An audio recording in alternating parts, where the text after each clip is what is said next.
The live stream has started, and again, officially, I would like to welcome everyone to today's meeting. If the fire alarm sounds, please leave the building by the nearest exit and proceed to the assembly area in the car park.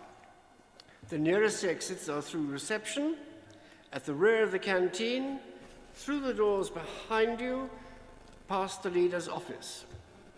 Please note that the Council is webcasting this meeting live on the internet and making an official recording. The recording forms part of the public record of the meeting and will be available on the Council's website, and please choose your words carefully. They do have an international reach. Can members please ensure mobile phones are turned off and that background noise is kept to a minimum? To help everyone hear clearly, members are asked to remain seated and to speak clearly. Throughout this meeting, the Vice Chairperson will keep a list of members intending to speak during the debates. The Vice Chairperson will call the next speaker during debates and will announce their microphone number. I should also remind everyone that filming, photography and recording of this meeting is permitted, provided that it does not disrupt the business of the meeting. If there are any members of the public who do not wish to be filmed or photographed, and you have not already informed a member of staff, please raise your hand now so that any such photographer or cameraman may be aware. Do we have any indications? Right. Thank you. If, Matt, you will make sure that everything is done properly. Thank you very much. Contributions to the meeting will be timed in accordance with the time limits for debates.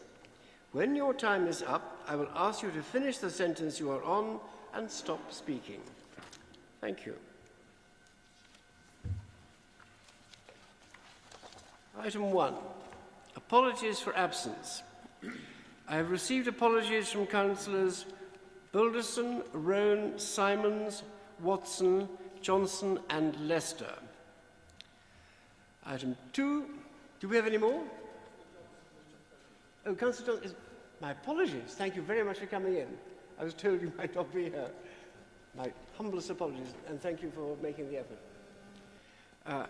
So, scrub Councillor Johnson as being absent. He is very much present. Declarations of interest, item number 2. The next item is to receive any declarations of interest by members in respect of items on this agenda.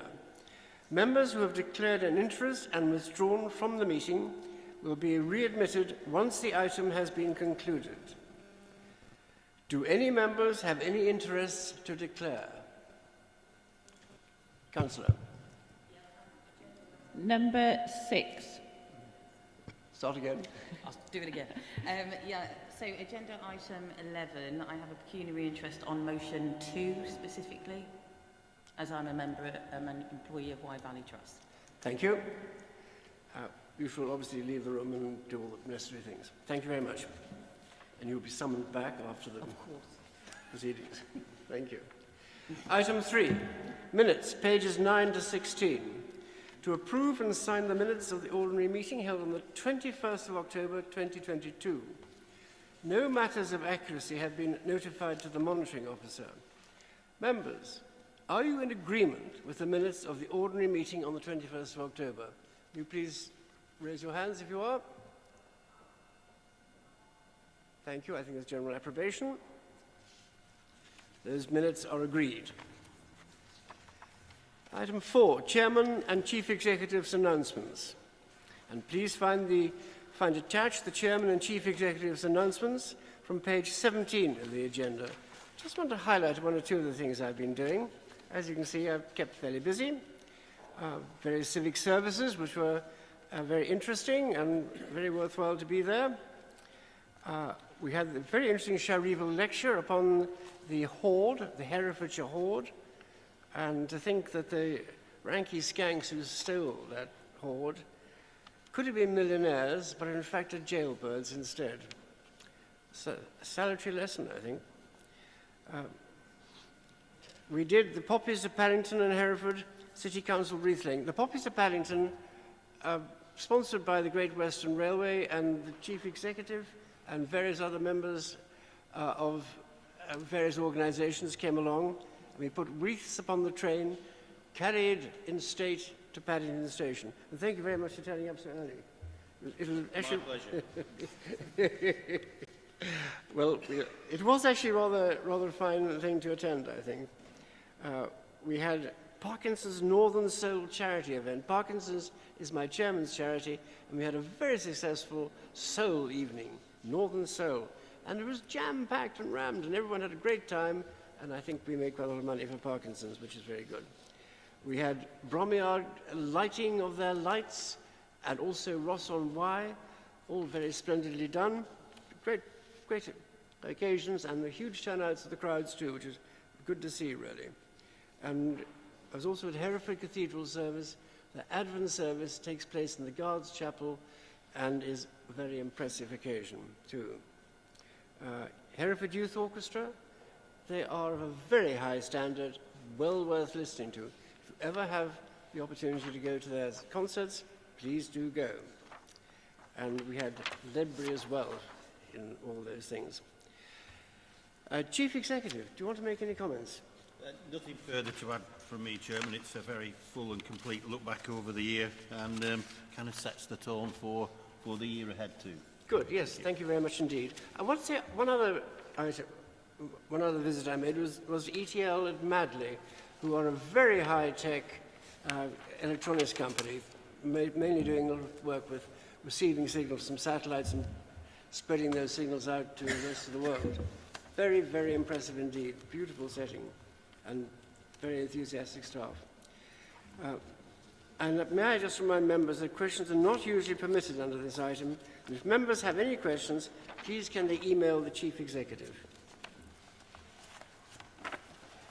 Item 5, questions from members of the public. There have been 23 questions submitted under this item. The questions and responses have been published as a supplement on the 8th of December. A supplementary question must be a question and not a statement, and arise directly out of the original question or the reply, and must take no longer than 1 minute to ask. If the question is likely to exceed 1 minute, or it takes the form of a statement, the questioner will be requested to put the question immediately. Members, you will be aware that we have received a lot of questions to the meeting today. The Constitution allows a period of up to 30 minutes for questions and supplementary questions, which may be varied at my discretion for 142. Given the volume of questions received, the reports on the agenda for the meeting, and the need to get through the business today in a timely manner, I have used my discretion under 4.146 of the Constitution to allow supplementary questions to proceed as follows. I will take all taxi licensing supplementary questions first, both verbal and written supplementary questions. As we have a decision to take on this issue today, it is important that we hear all the supplementary questions. The meeting will then receive all verbal supplementary questions on topics other than taxi licensing from people in attendance at the meeting. And lastly, to ensure the session is conducted in a timely manner, all written supplementary questions received on topics other than taxi licensing will receive a written response. The supplementary question and written response will appear in the minutes of the meeting. All your questions are valued, and we will try and respond to them properly. So, Mr. Jones, taxi licensing. You are in person here. Do you wish to ask a supplementary question?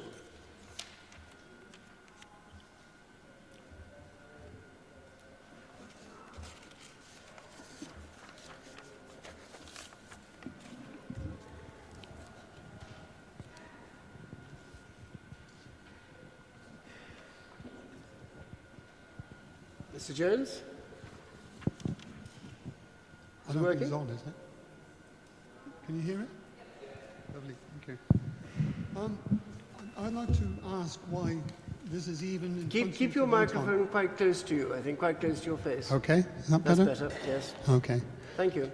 I'd like to ask why you're even voting on something that you know has not been finalised. talking about deferring different sections. I can tell you that it's cheaper for us to have a judicial review than to comply with these new conditions which are not fit for the purpose.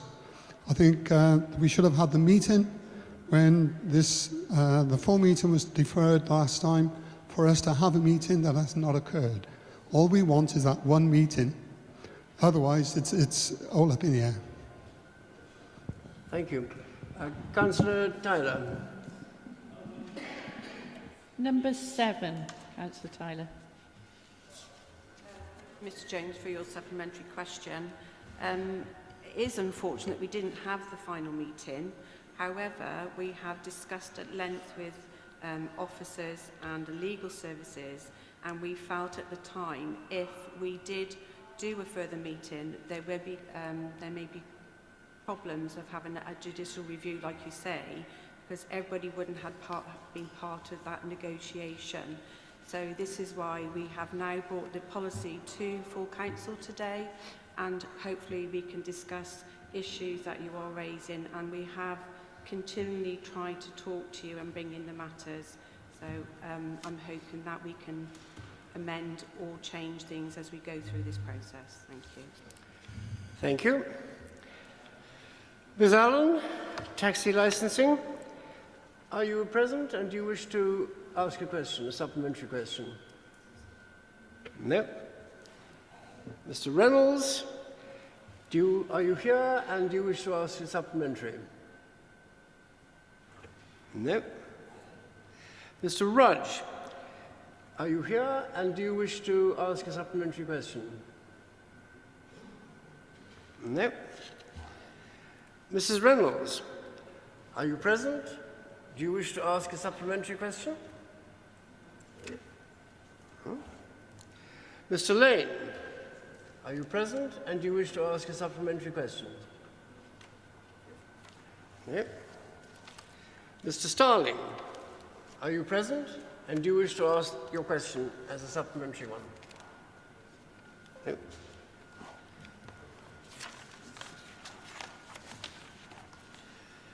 Mr Castledine, yes. Are you in person here today or do I read your question for you? Not here.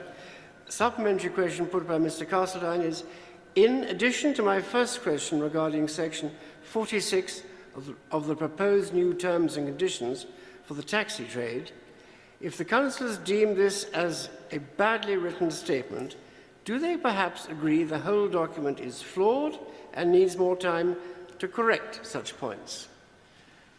Councillor Tyler.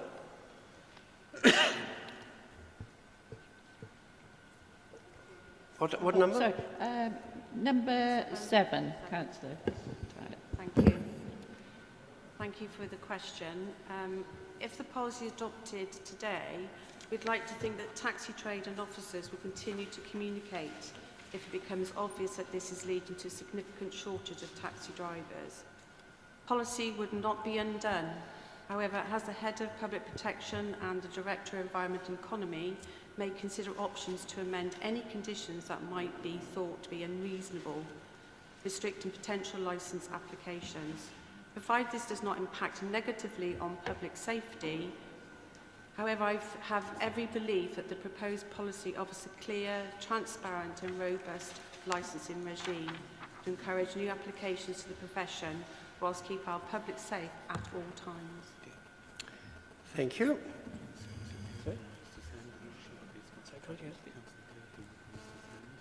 Councillor Durkin, do you? Councillor Durkin, number 4. Thank you, Chairman. Just a point of clarification, really. I heard from, well, I didn't quite hear from the first speaker, Mr Jones. Is this the finalised document, or is there an official review to be had into this document? Do you wish to come back on that, Councillor Tyler? Councillor Tyler, number 7. This is the final document, but there is amendments possible with further discussions if needed. What document then? Yes, Can we it please is. have one at a time? It will be a delegated decision. This is the final document. Thank you.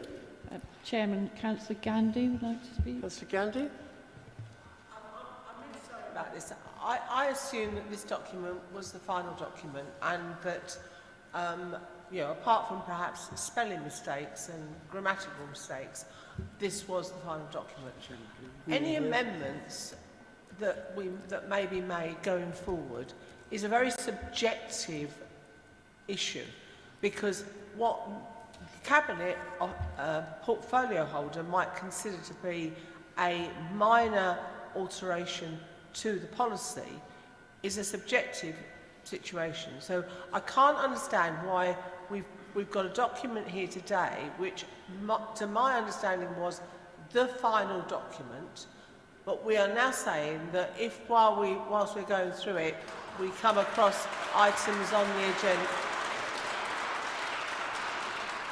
we come across items within the document that actually are unworkable or not appropriate for either the taxi drivers or the residents of Herefordshire, there will be amendments. Now, you know, to what level are these amendments likely to be? And are they going to come back to Cabinet? Are they coming back to Council? And why are we not vote? You know, I've never known a situation where we have a policy which we're then being told can be amended. We're going to vote on, but it can be amended without anybody having a say about on it other than the Cabinet member. Well, Councillor, you do have the opportunity to make propose amendments in the debate, obviously, or at the end of the debate. But I believe, Councillor Tyler, do you want to make a final comeback on this? No, it would be through the debate. Thank you, Chair. Right. Chairman, Councillor Kenyon would like to speak. Number 25. Councillor Kenyon. Number 25. Sorry? I think, Councillor Kenyon, you're not a question. Yeah. Just wait a minute. Would you like to speak or not? Can we just leave it to after the questions, please? Okay, I was just going to say I'm with Gandhi on this one. Let's get with Gandhi. Thank you.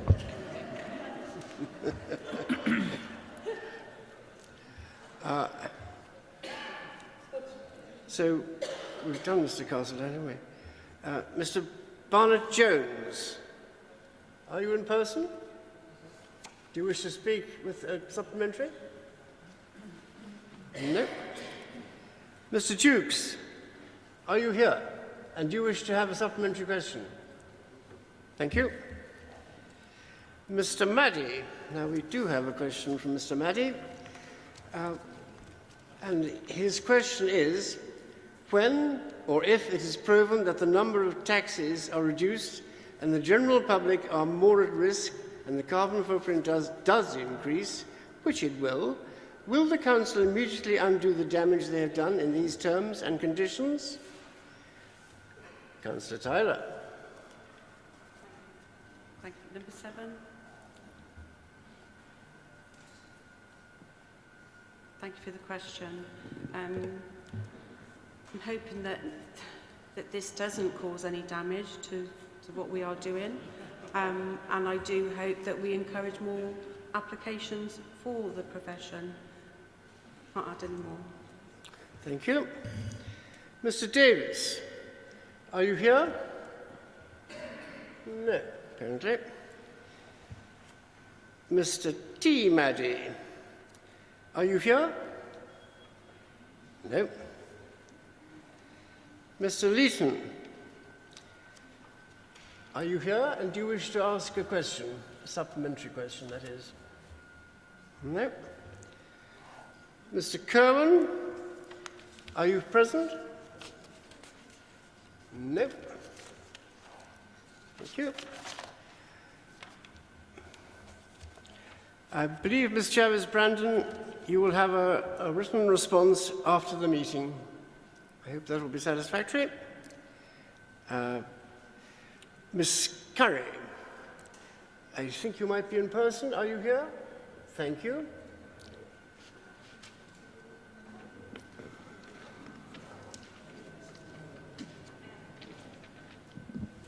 Good morning.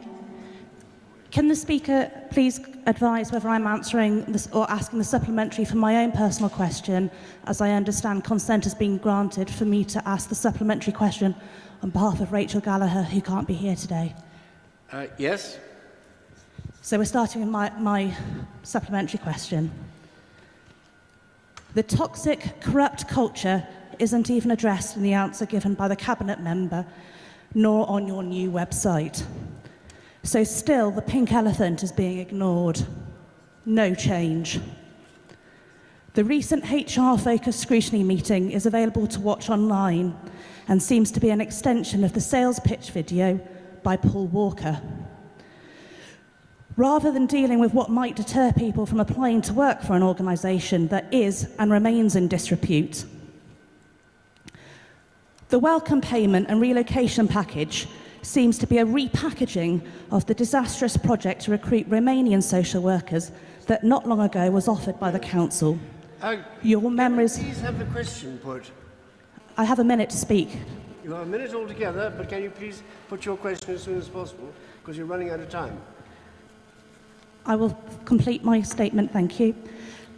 So, Romanian social workers that not long ago was offered by the council. Your memories may be short, but ours, your residents, are not. Only in September, the Cabinet member was saying about the lack or limited powers the council has to take against agency workers, and is now effectively trying to say this doesn't relate to accountability issues. In terms of the new staff and agency workers in the past 2 months, would the Cabinet member like to comment on the use of Google Translate by them in meetings with families and professionals? Please, will you put your question? Or how they can record accurately... Please, or you will stop you. Put your question, please. It's a long question, Sebastian, and I would appreciate the fact that I've got 5 more lines to read, and I would be over a lot quicker if you didn't interrupt me. Thank you. I will be the meeting's chairman, not yourself, thank you. Be very brief. Or how they can record accurately in such important documentation. Is this really how low your recruitment standards are? You cannot say as members you are not aware of this unacceptable calibre joining your workforce. This is the reality at the coalface and gives you a clear understanding. Yet you would feed us lies from the tabletop. There is no confidence in you now, even after all this intervention from your residents. The lack of confidence extends much further than the Children's Directorate. Please. You should be hanging your heads in shame.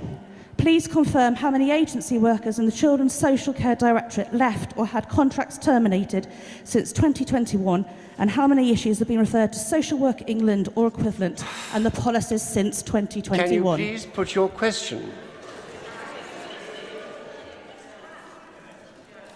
Very hard to distinguish question from anything else. Councillor Toynbee. Councillor Toynbee, number 8. Yes, thank you for the question. There were quite a few questions in there, and there's a lot in there, and I can't address them all here and now, so I'll have to provide a written answer. But I would like to say that I think if you look back at what we have said over the past year, I think you'll find that there's no complacency at all about the work that we have to do. And I invite anybody to get in touch directly with me if they'd like to have a chat with me. Thank you. Thank you. Now, do you have another question you want to put? Yes, I can't hear you at the moment. What's the number? Sorry, it was almost like you didn't want me to continue speaking then. Yes, please.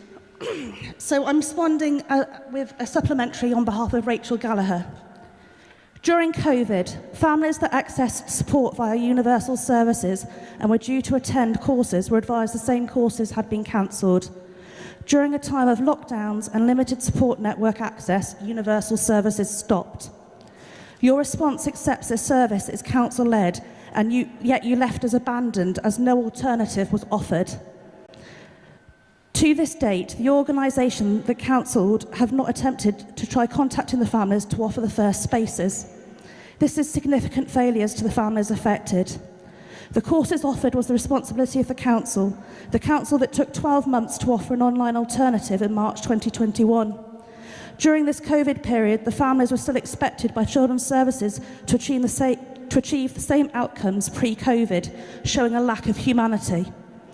Talk community has never been mentioned by a midwife, GP services during pregnancy or mental health appointments, or by any social worker before adoption was pursued for my son. Can you please put your question? I'll get there, thank you. Please hurry Nor up and has get it there. been offered during my son's placement with a prospective adopter. The truth is there is still a lack of understanding by the council and failure to recognise its own missed opportunities, even in recent months. Here's the question. Given the social stigma attached following losing a child via forced adoption or having a child removed, has the council considered the likelihood of bare families retreating from going to any of the aforementioned group, hub, places, etc.? Have you even asked if they would?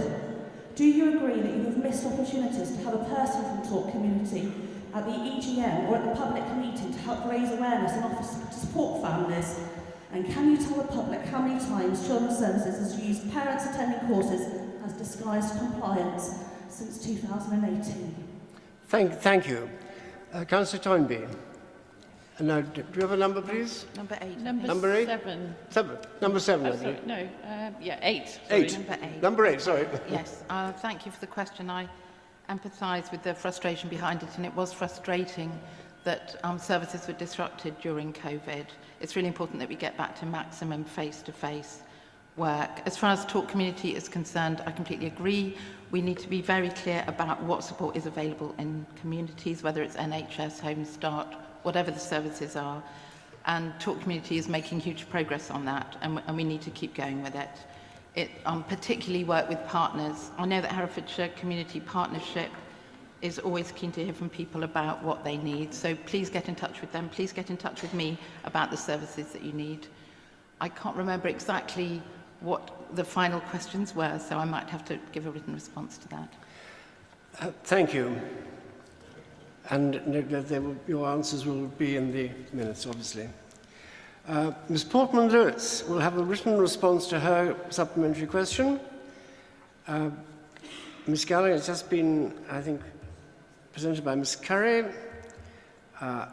We have also a question regarding its question in writing, and the response will be given in writing as well. This is question number 20. Mr. Rowe, number 21, and you will have a response after the meeting. A question will be properly responded to.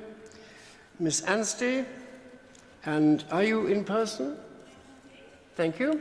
Will you put your question, please? You have a minute. Thank you. Hello, I'm on. Right. My question is regarding the complaints procedure.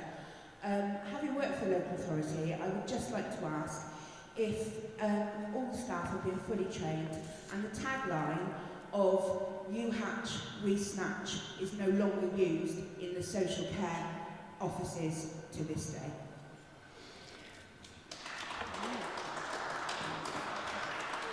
Councillor Toynbee, number 8.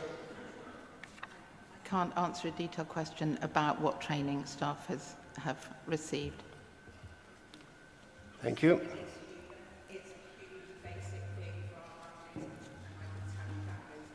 It's really important that we'll get the right training, yes. I'm sure you will investigate this after the meeting, will you? Yes. That'll be good. Sorry? There'll be a written answer, definitely. Yes, of course. All the questions get a written answer. Yeah. Now, Miss Reid, yes, you don't have to be on camera. Would you like to put your supplementary question?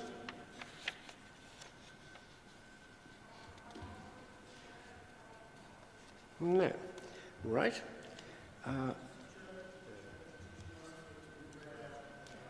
Yes, do we have the question?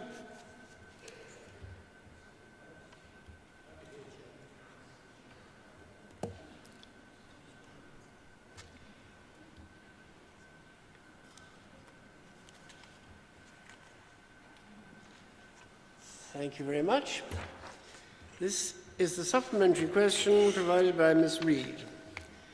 I'm afraid that yet again a public question has not been fully answered.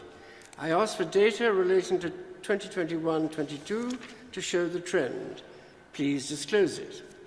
The average cost for each child was £21,870 for quarter 1 and quarter 2.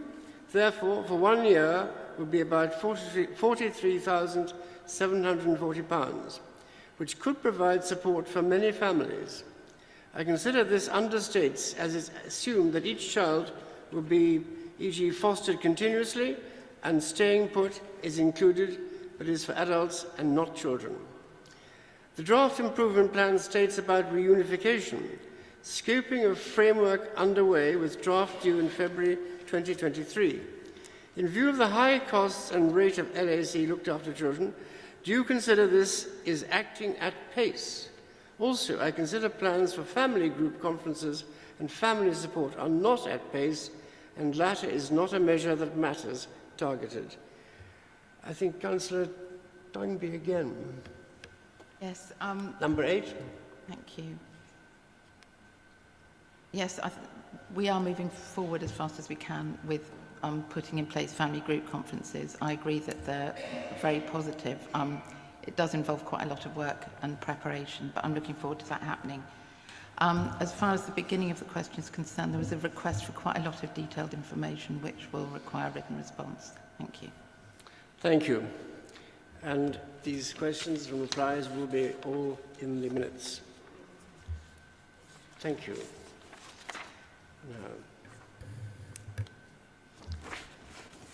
And now we come to item number 6, questions from members of the Council. Councillor Phillips, supplementary? Number 1, Councillor Phillips. Yes, thank you for the reply with regard to, and I'm pleased to see this change in the Council's attitude towards the private options.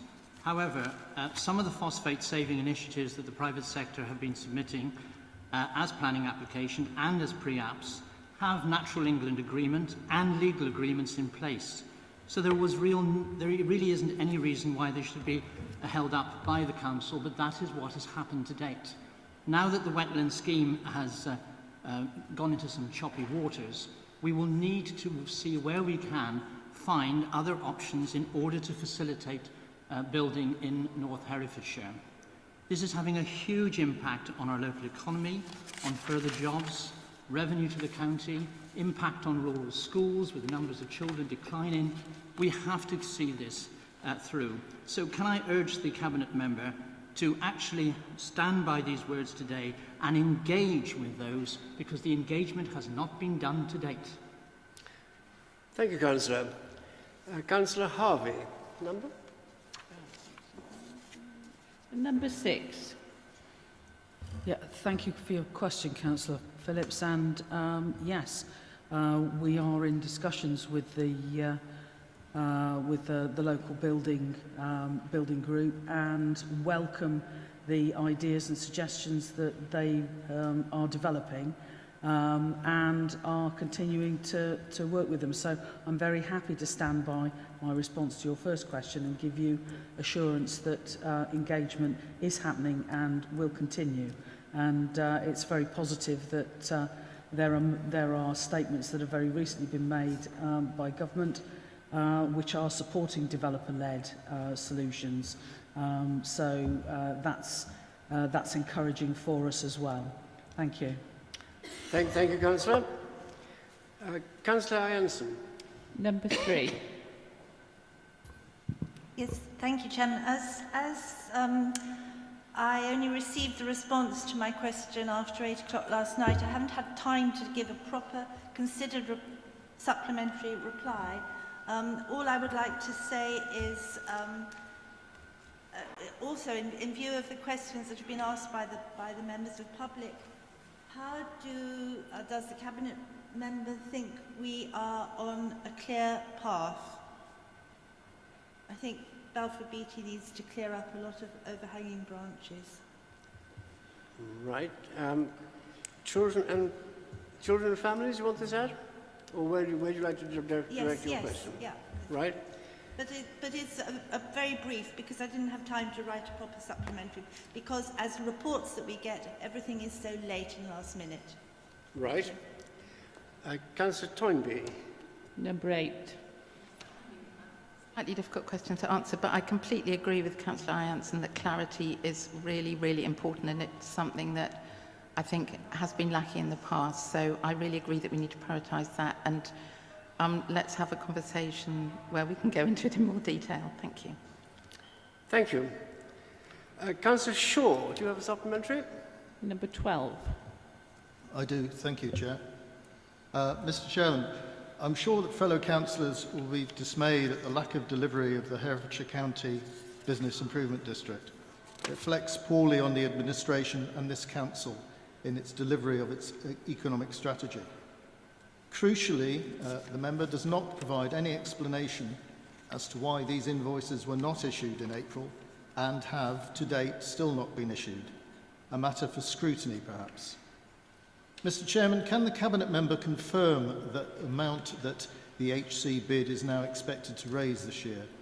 The business plan shows a reduced sum of £431,000 being raised from invoicing for this financial year 22-23 and future years, together with £80,000, which I presume comes from council revenue. Will the £676,000 due to be spent by the end of March 2023 actually be expended, or will just overheads for the organisation be paid? The business community demands and deserves answers. Thank you, Councillor. Councillor Harvey. Number 6. Thank you, Councillor Shaw, for your question. Given the financial detail that you're seeking, I'll provide you with a written response. Thank you. Councillor Durkin. Number 4. Thank you, Chairman. I thank the Cabinet member for her response about what is happening, but the changeover date is now, between now and 2025. No early date has been specified. It could be tomorrow. The announcement that analogue is being changed over has been notified officially since mid to early 2021 and indeed known about before. I've been approached by residents who have had no proactive response from their service provider over the last 18 months.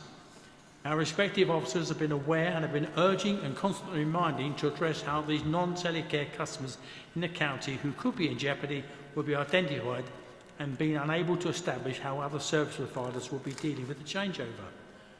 I'm aware that the government's now addressed this issue. However, there has been no proactive council strategy in place to establish, identify, locate and inform Herefordshire residents who are in potential jeopardy, who are not a client of Telecare. Would the portfolio holder agree with me that the council need to establish a communication plan to identify, locate and inform all service providers and their clients in Herefordshire of the changeover and how it may be dealt with, Chairman? Thank you, Councillor. Who's going to respond? Councillor Crockett. Number 7. Thanks. Thank you, Councillor Durkin.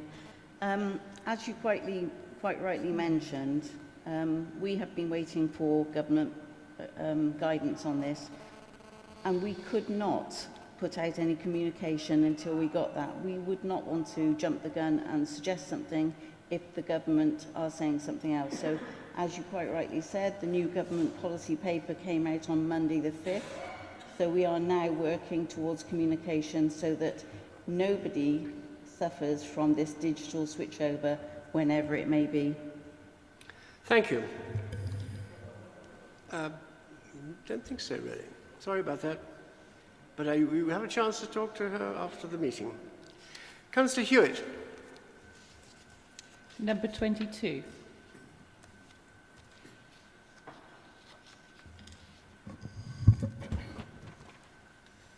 So, thank you for your response.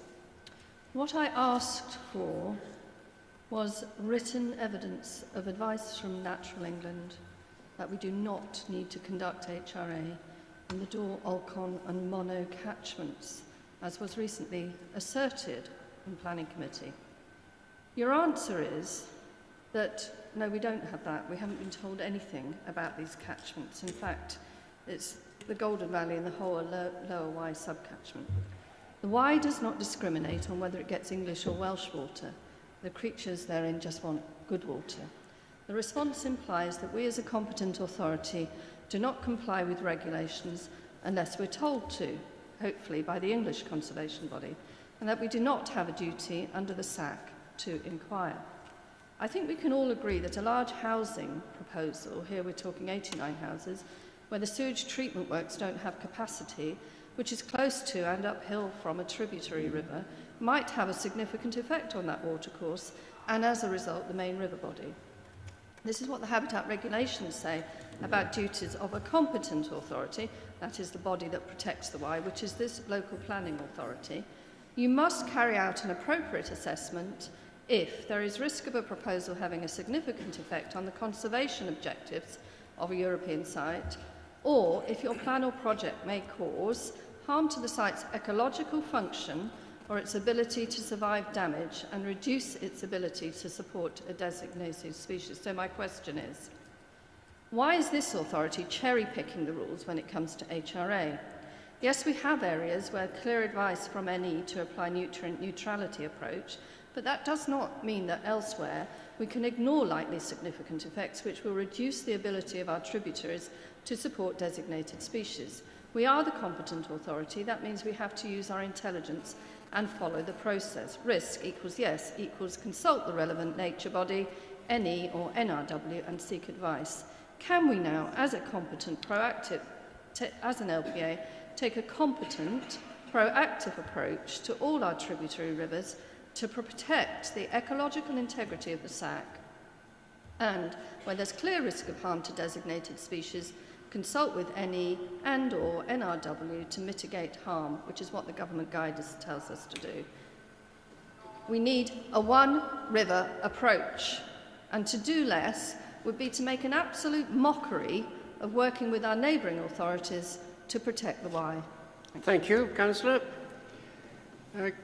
Councillor Harvey, please. Number 6. And thank you, Councillor Hewitt, for your question.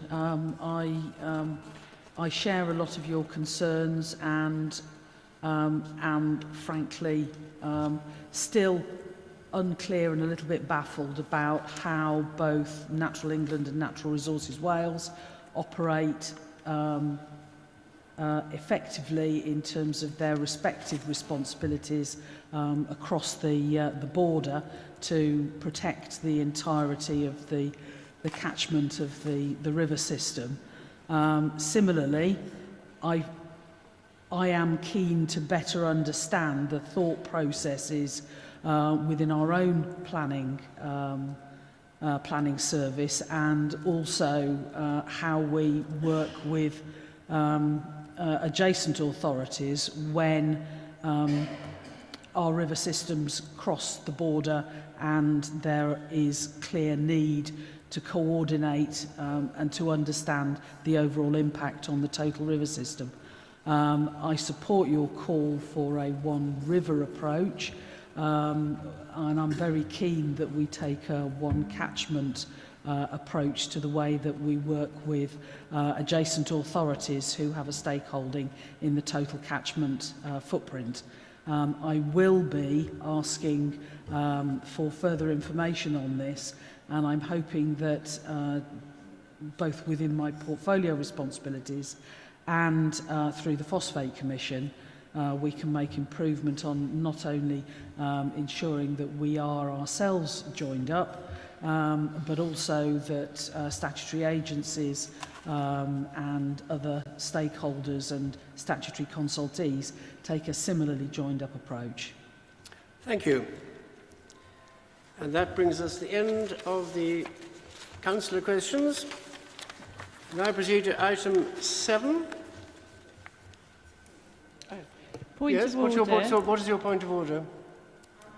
Message from an individual a parent who was meant to be here this morning but emailed our department yesterday to advise they wanted their supplementary question to be read out. They're a full-time carer for their children, so can't attend in the daytime on a Friday. So they've just messaged to say, please could we adhere to what she asked, which was to read out her supplementary question. I'm sorry, it's not been brought to my attention. No, that's why I raised it, because I thought it hadn't. Have you got that with you? Yeah, Matthew might have it, but it's from Mrs. Melissa Portman-Lewis, but I'm happy to read it out loud if you'd like. I've only got it. Right. Matt, have you got Have you got it, Matt? I'll read it out. And this is an exceptional circumstance, but I will accept it in these exceptional circumstances. What? Ah. What do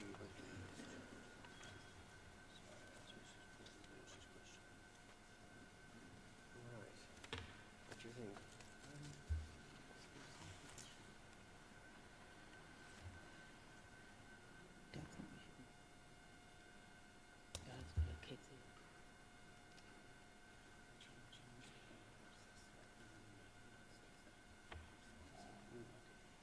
I think I've been advised by my legal advisor, who is very much an eagle in this case, that she will be given a full written response. And I think that's the fairest way to go about it. Hear what's being said. No, it's not your fault. So, number 6. Challenge that under the grounds of the Equality Act, which state that you should be given the equal opportunity. Had that individual been able to have attended today, not due to her childcare commitment, she would have been able to have read that out loud, which is what she wants. So she's actually having a lesser service by not being here.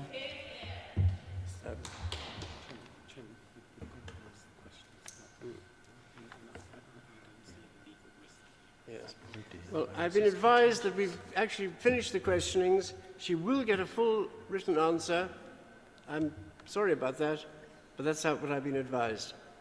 But it is all there, and Mr. Chairman, I do think that there are times when we need to be a little flexible over what points, rules and procedures. And I think, bearing in mind the situation with regards to children's services, this is an occasion where we should be a little bit more flexible. Hear, hear.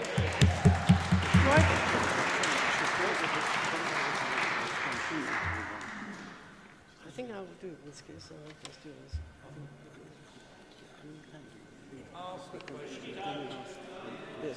We may have gone past it, but I think I will use my chairman's discretion here, and I will accede to what seems to be universal approbation. And this is the supplementary question. Ms. Portman-Lewis, it's quite a long one. I contacted the Care Concern helpline myself on 28th of 4th of 22. No acknowledgement or response. I followed this up several weeks later, still no response.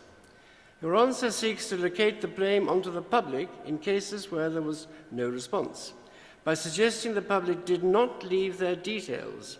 This is not a plausible suggestion. You cannot email the Care Concerns line without leaving a contact email address. If anyone wanted to respond to my Care Concerns email, they simply had to press reply.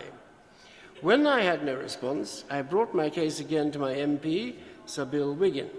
He wrote directly to the Chief Executive on the 18th of May 2022. Still no response.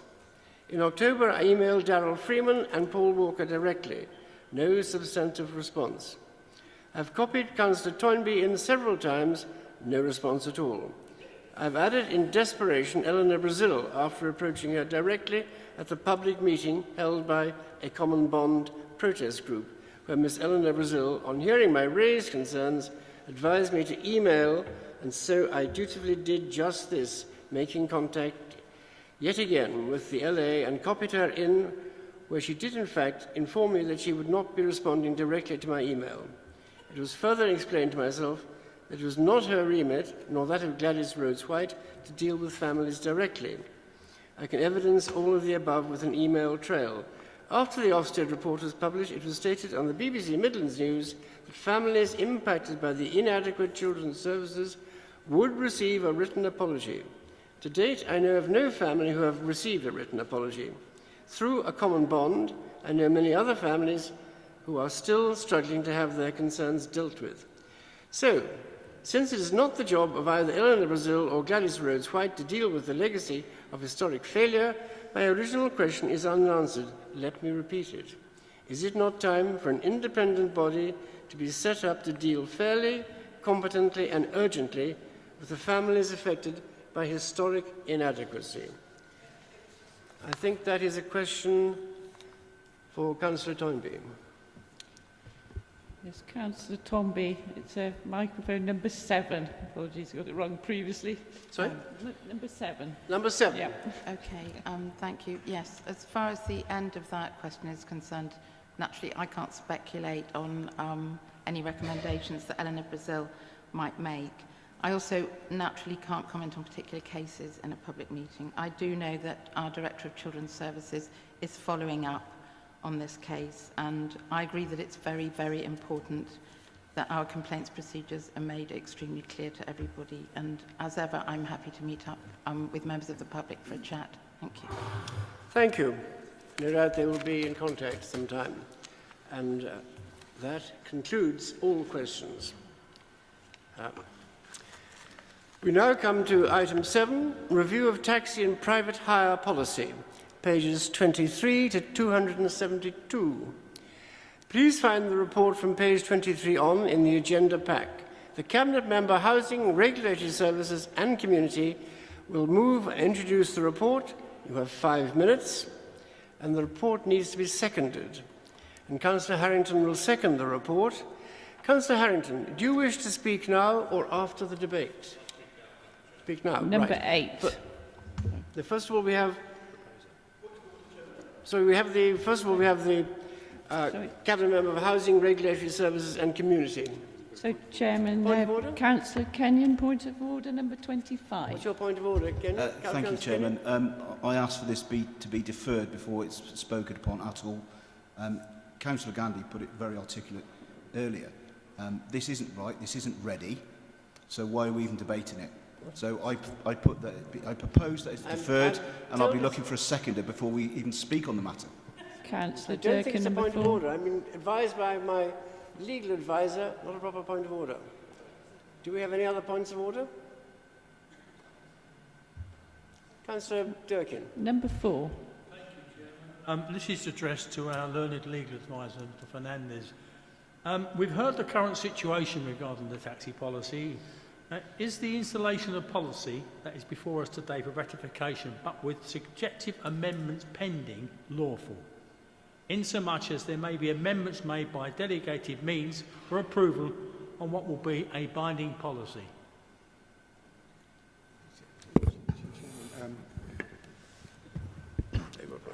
Mr. Chairman, can everyone hear me? No. Hello? Yep. Okay, I'll just go closer. Can I suggest we allow the report to be on the floor of Council, and then I'll address any legality issues following that. Councillor Durkin. What I'm looking at, Chair, I understand what Ms Fernandez is saying. What I'm looking at is the principle of it. Is it right and proper that this policy comes to us in its current state, where we have got a non-definitive policy, but subject to amendments which are subjective, potentially? Chairman, I will comment once the report has been moved and seconded. What I would add is that I have got no concerns about the legality of the report as it is now, and I have reviewed it very carefully. But I'll make my comments after the report. Thank you. Councillor Shaw. Number 22.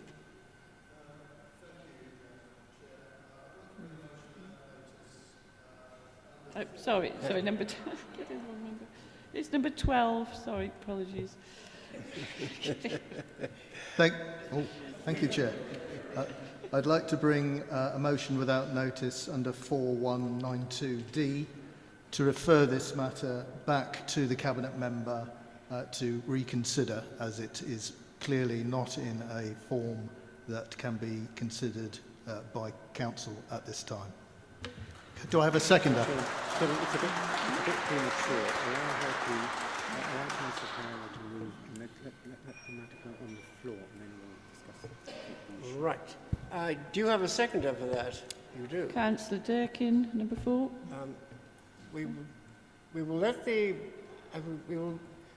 proposer and the seconder have their say, and then we will come back to you, I think. I'm advised that is the correct form. We'll consider that amendment after this report's been on the floor. Yeah? So let it be moved and seconded. Right. And, so we've had a proposer and a seconder, and we will bring that back, after we've heard from some certain debate on the floor. Right. Councillor Harvey, I believe. Are you? Tyler, sorry. I'm demoting you. Councillor Tyler, you have 5 minutes. Number 8. Thank you, Mr. Chair. Can anybody? Number 8, yes. Thank you, Chair. Well, it's been an interesting debate so far, hasn't it? The Council's existing policy was adopted at full council in July 2019. The Department of Transport statutory standards guidance requires the Council to review all existing Hackney carriage and private hire licences, that's drivers, vehicles and operators, in light of the number of change and recommendations issued in July 2020. The DFT has therefore stated that it expects the recommendations made in this guidance to be implemented unless there's compelling reason not to do so. In early 2020, officers reviewed the existing policy following the issue of this new statutory guidance. The revised policy was sent out to local taxi association for initial consultation. However, many complaints were received from the taxi association, which led to the council commissioning an external specialist solicitor to draft a new taxi policy. The lawyer selected for this task was the author of the Button on Taxis book. He remains a specialist solicitor and a training provider for all local authorities and councils on taxis and licensing matters. In December 2021, the council carried out its first consultation exercise on the consultant's policy. We received over 83 responses and with many issues which raised from the trade. These being carefully considered from January to May 2022. Amendments were made to this document by legal services and licensing officers, and we relaxed those matters which did not compromise public safety or safeguarding matters. From the responses, it was clear that the trade still had concerns with the new policy. Cabinet members therefore requested that this amended version be fully reviewed by officers. During that time, in July 2020, a meeting took place with trade members, both national and local taxi associations, along with the leader, Councillor Harrington, myself, senior officers Mark Wilmot and Claire Caulfield. Policy conditions were spoken at length, where consideration was given to retain, condition, amend or delete. Further changes were made, which resulted in a second consultation with the trade in August 2022. The responses in September-October, we only received 2 responses from this second and final consultation. However, we still encourage further discussions between the trade and officers, leading to meetings that resulted in additional amendments with officers.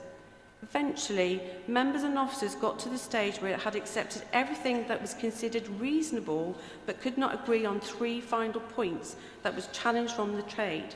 That was the use of a penalty point scheme, the expense to change the CCTV in the actual technology of the CCT, and matters relating to the larger vehicle seating, which has been a condition since 2010.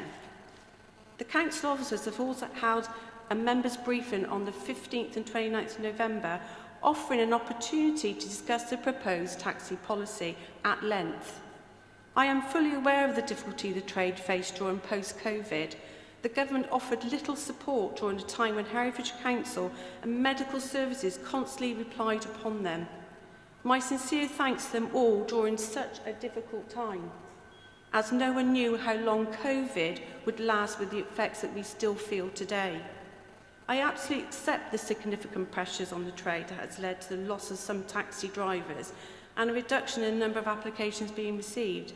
I also have a real empathy with those drivers loyal to the profession who remained in their role only to then face increases in fuel duty, insurance hikes and all other inflated costs associated with this. It is clear to me that many of the drivers who left the taxi profession during lockdowns have not chosen to retain because they have found alternative employment, which is more attractive where they don't have to drive a cab. However, please do not be led to think that Council's policy has made this reduction in taxi drivers. It's not. It's all over the UK. I remember only too well many emails I received relating to the knowledge test for existing licences, but like so many initial problems with the first draft, this has been removed. There are many other changes to protect businesses while retaining our desire to make public safety such as an appeal route for the review penalty point, which was now being introduced, return to the vehicle testing intervals from 2019 policy, a new committee structure replacing the officer panel, a return to the DVLA 1.6mm tyre depth standard, just to name a few. During the review, the traders has been asked to send as many examples as they could of any conditions they saw unlawful or not fit for purpose. But after the second consultation, I remind there was only 2 responses, 3 outstanding matches which I have already mentioned. The councillors worked tirelessly, given a significant amount of time, to ensure that the proposed amendments are based on legislation and updated guidance and therefore reflects this need.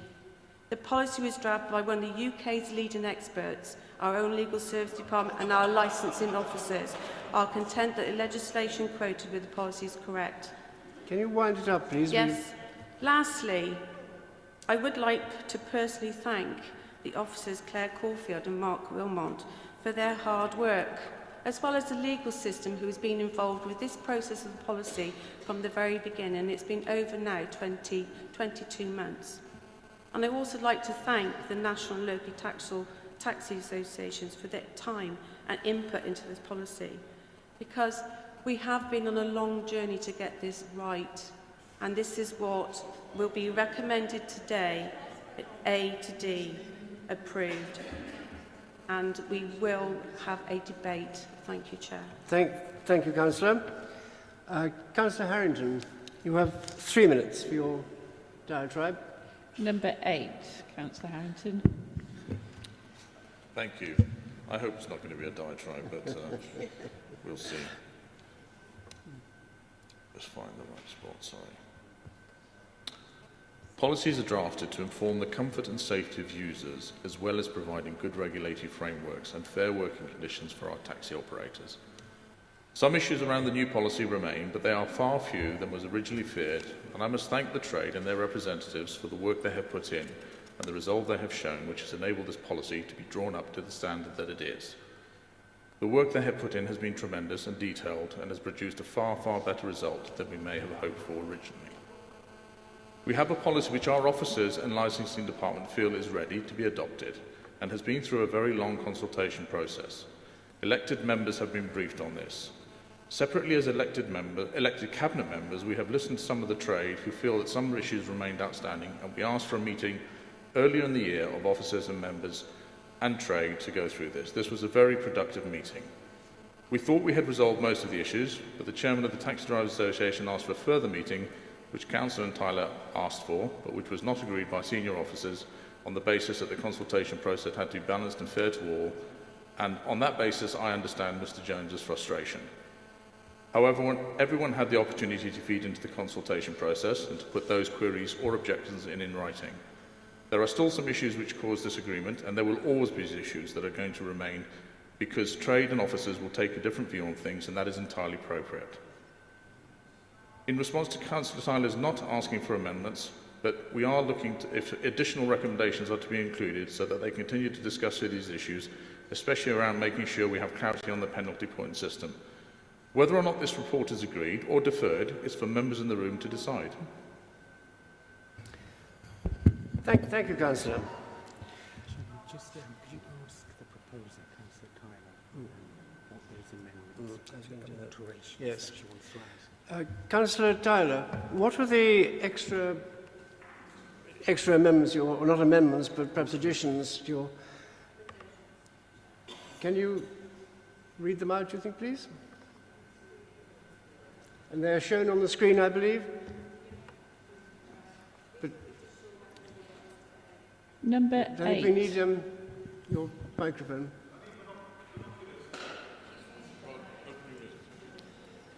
Can you read them out, do you think, please? Certainly, Chair. Number E, which is added after D, Councillor Tyler will continue to see what funding or match funding can be required to help operators bring in the new improved CCTV systems, which they will be required to do over the next 12 to 14 months, which will cost approximately £500. And this is to include writing to the Police and Crime Commissioner to see if public safety funding might be available, and I will continue to do that, Chair. Number F. Cabinet members will attend a follow-up meeting with officers and trade representatives, as those representatives requested an officer to go through the penalty point scheme point by point. Offence by offence, to make sure we have clarity and accuracy on all points, and we will clarify the issue on moving seats in a larger vehicle, and that this is done before the end of January, which will be before the new policy comes into effect. Thank you. Is that agreed by the seconder? And you have a seconder for that? Is that agreed by the seconder? This one? Has he seconded? Yeah. I think he has. You have a second, haven't you? Seconded. Yes, I thought you had. Right. The chairman now can take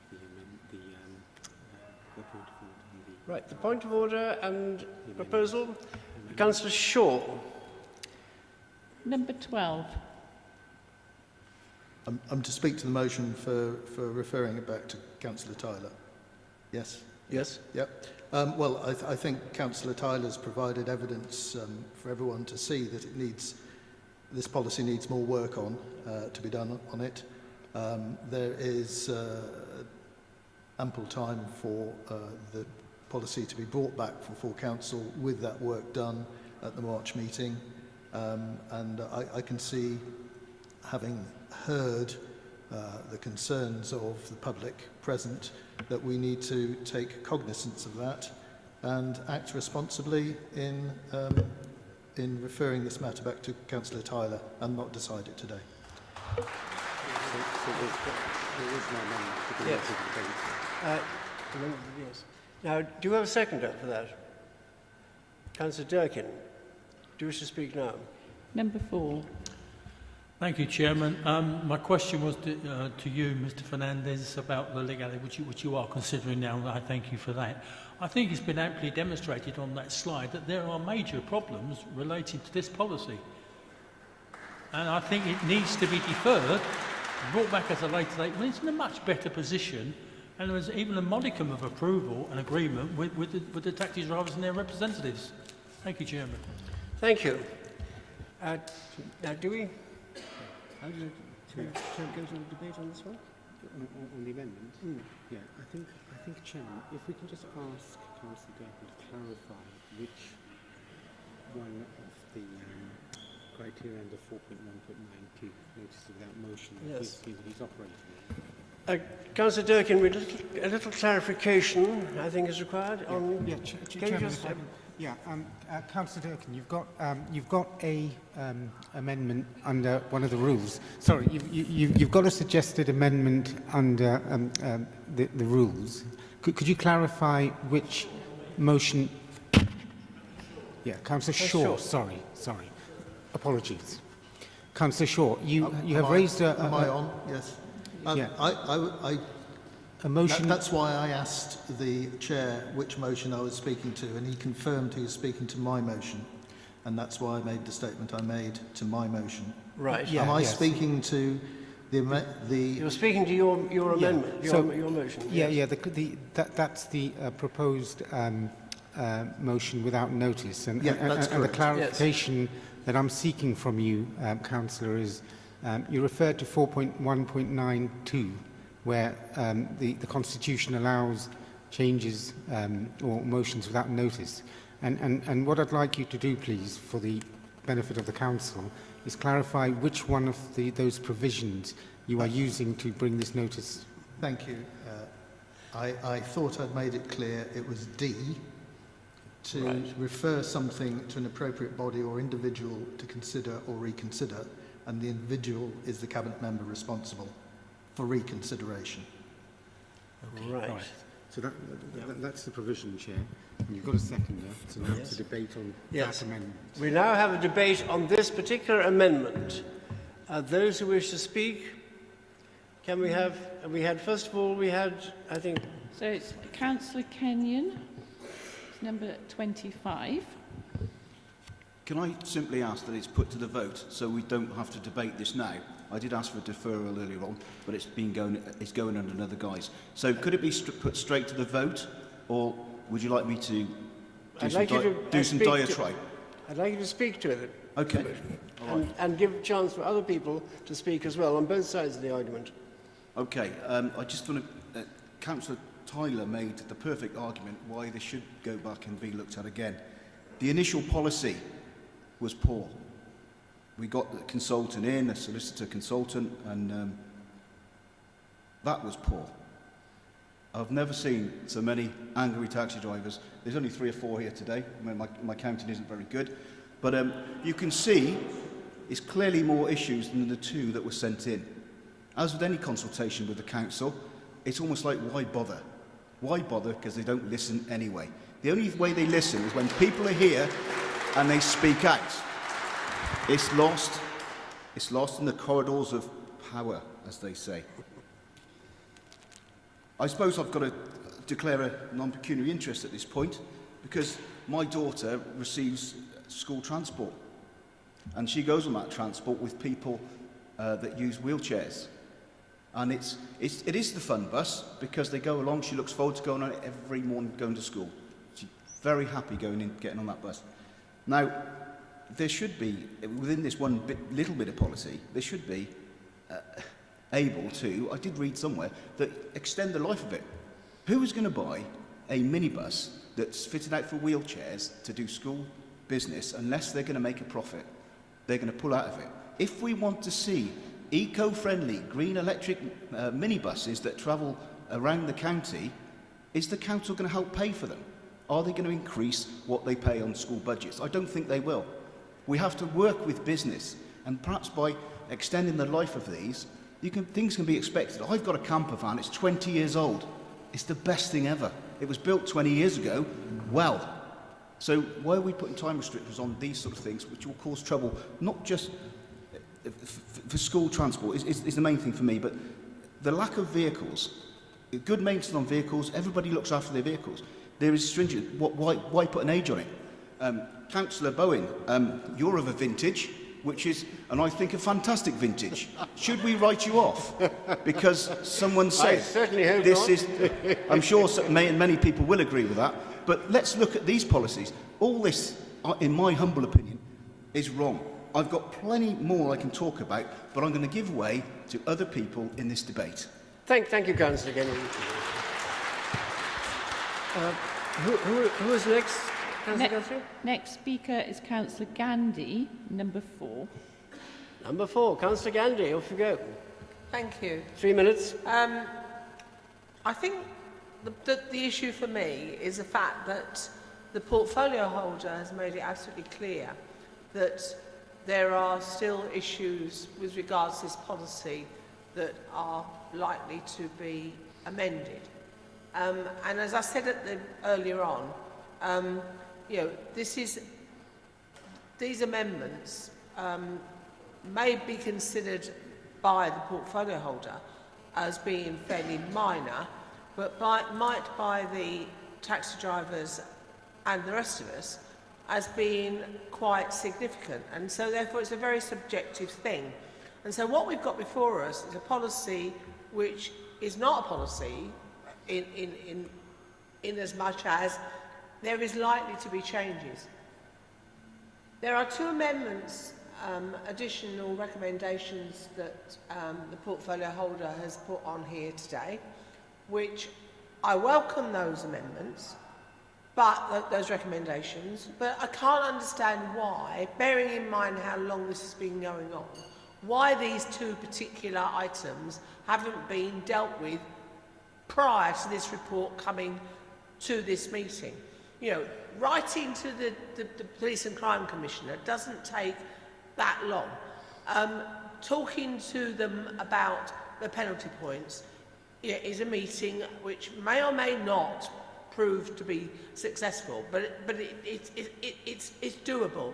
And so to bring those along here today, when they could have been resolved possibly 6 months ago or whatever, and we would then have at least what I would see as a much more acceptable policy, I just do not understand. And so for that reason, I cannot support this policy today, because I think we've basically recognised that there are still things that need to be done, but we haven't done them. And we've just then, you know, sort of thought, we've got to get this policy through before Christmas, the New Year, whatever, So we will put it through and we'll see what we can do going forward. And I'm not prepared to have a situation where decisions will be taken on additions to and amendments to this policy that are a subjective decision taken by a portfolio holder without the knowledge of the rest of the council. Thank you, Councillor. Next one. Next speaker is Councillor James, number 11. Councillor James. Thank you, Chairman. I can't remember anything so ham-fisted a proposal to a council in all my years on council. Policy is supposed to be set by the council, and yet we have a rather long-winded document, which now we're going to say, well, we're going to delegate policy to cabinet member. But what was the clue to what's wrong and why this council is in such a mess and is held in such disrepute by the public? And this is one of many, many cases. It was all very well for members there within the administration criticising decisions in the past, overspends, etc., etc., etc. But now we find it's the norm with this administration, going over budget. But what was the killing point that was just made was when Councillor Tyler or Harrington, I can't remember which said it actually, Councillor Tyler had agreed to a meeting with the taxi drivers, but had been overruled by the officers. What are we for here? Who are we? What did we get elected to? It's time we looked at who runs this council. The members, on behalf of the public, not the officers. Thank you, Councillor. Next speaker is Councillor Harvey, number 6. Councillor Harvey. Thank you, Chairman. Well, let's try and take the temperature down a little bit here, shall we? This has already been described as having been having been thoroughly consulted upon over a significant period of time. We've already heard that written submissions have not been made, and now we get a lot of lobbying in the room at the last minute. Members have been consulted upon this. If there, be quiet, please. Let there were concerns, then there was a time to raise those during the public consultation, the political group consultations. This motion without notice has been proposed before the report was even proposed and the amendments tabled.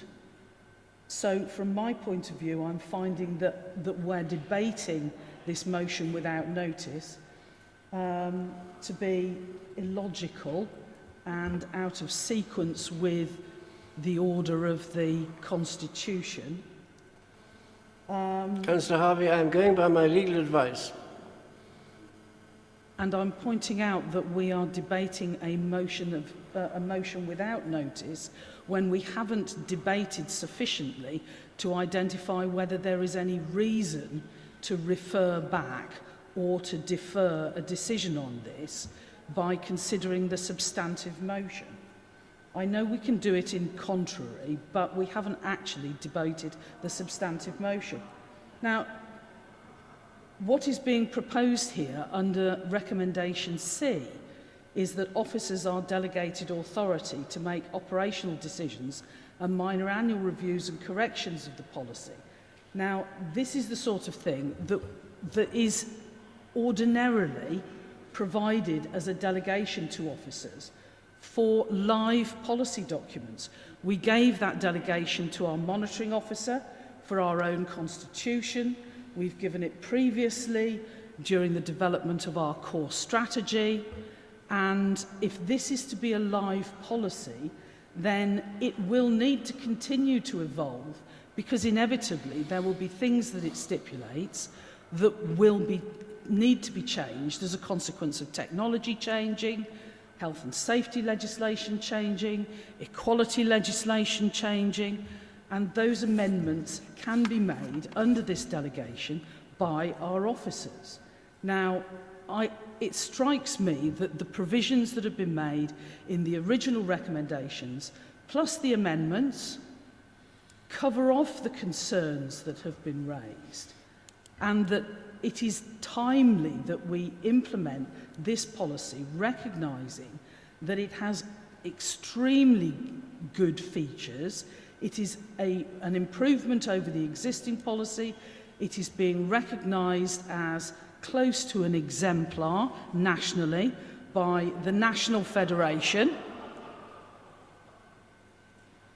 which I would take as arbiters on the matter.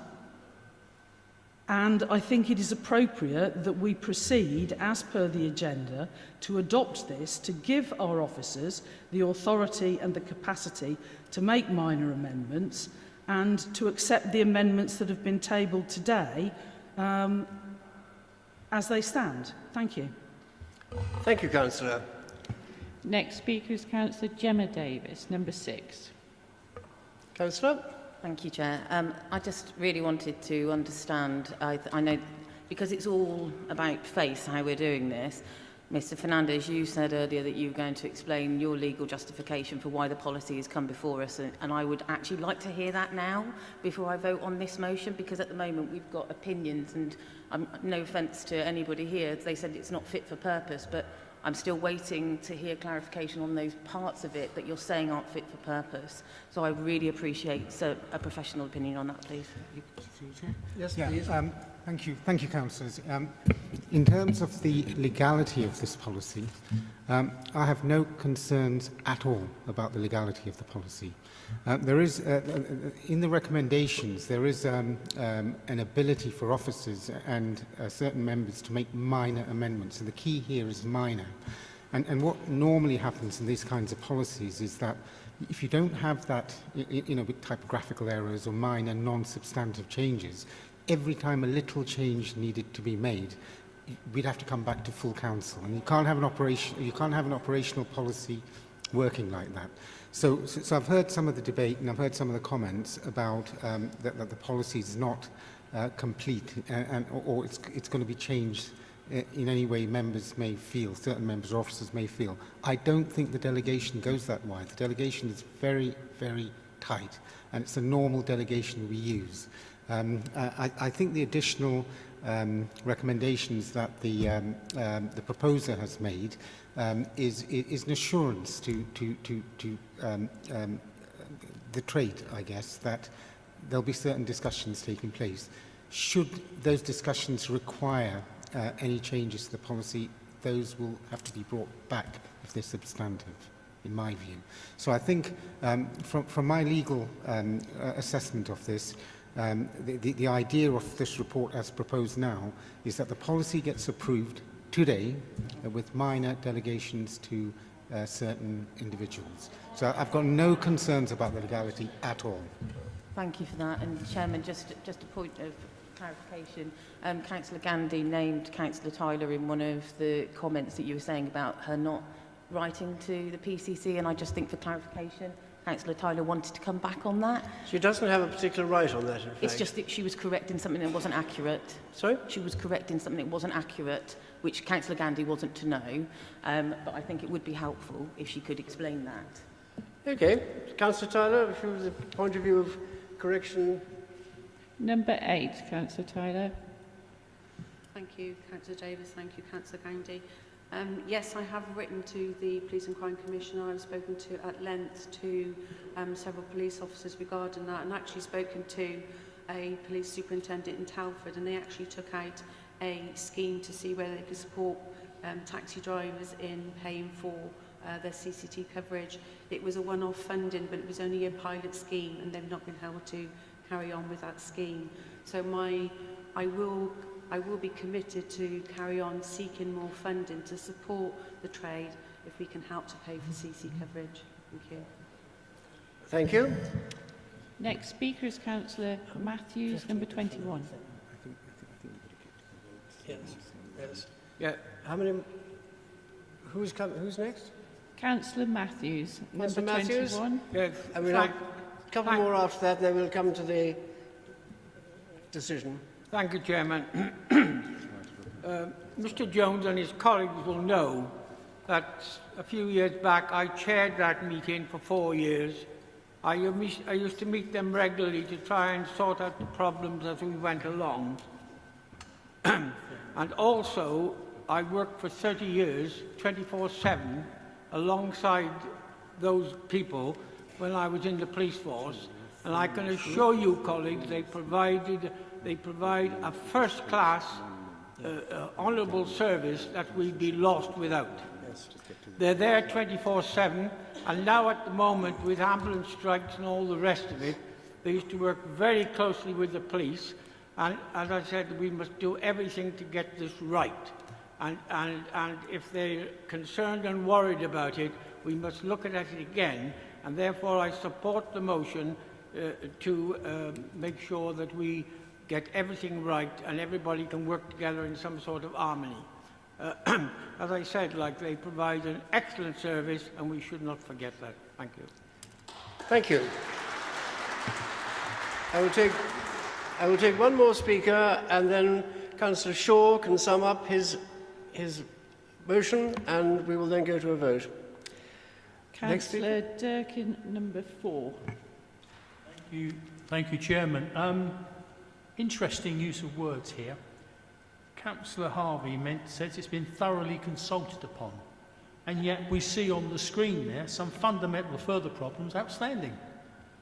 Evolve is another term used by Councillor Harvey. Evolution is fine, but even fundamental things have to be changed from time to time, and I appreciate that. There is a significance to refer back the policy. Then we have to take the people of Herefordshire with us, and the taxi drivers are one in particular. We can't impose things with fundamental flaws, in my opinion. Now, the legal advisor, learned legal advisor, mentioned that he considers that minor amendments are okay to be brought back. I would like a definition of minor amendments. I would take it to be spelling mistakes, typographic syntax, that type of thing. But there needs to be added to this document the fact that if there is something other than minor, which has been determined in print, if it's major other than minor, then it needs to be brought back to the council. We've got a situation here where we've got something going through potentially which has got a couple of holes in it, as identified by the Cabinet member. And it's not right. Thank you, Chairman. Thank you, Councillor. I think I was being a little bit indulgent to you, because you had seconded this. You had seconded this, hadn't you? So I've been actually over-indulgent to you, really. I'll have one more speaker from this side. Chairman, Chairman, there are 3 more speakers. I'll have one more. One more. Okay. So that's Councillor Tillett is next on the list. That's number 18. Thank you, Chair. Thank you, Chair. Can I just introduce a little bit of practicality and sheer logistics? If the administration insists on trying to bulldozer this through, my understanding is that the taxi organisations will immediately seek court action. Court action, which I believe they feel they are very likely to be successful in achieving. But either way, that will immediately bring everything to a halt for potentially months and months. Therefore, why don't we take that potential window of months and months without the need for court action and take a deferment, as this motion suggests, and use that as an opportunity to get together to resolve these outstanding issues and then bring it back to Council in a state that we are all confident and happy about and can vote on. Thank you. Councillor Shaw, sum up, please. Number 12, Councillor Shaw. Thank you, Chair. I take on board really some important points that others have made. Councillor Harvey, that members were consulted, and indeed I was present in the meeting at which this policy was presented. And I have to say it was rather implied in that meeting that all concerns had been addressed. And coming in this morning to find the quantity of questions on the subject and the feeling of those members of the public present concerned about that we as a council had not been listening or open to listen to them was a great concern. And I do feel, it's a feeling, personal feeling, that we were somewhat misled in the presentation that we were given as members on the policy only a week or so ago. I know Councillor Harvey champions consultation. She's very open about that, and I applaud her for it. But I am worried that we are not open to consultation, final consultation on this policy.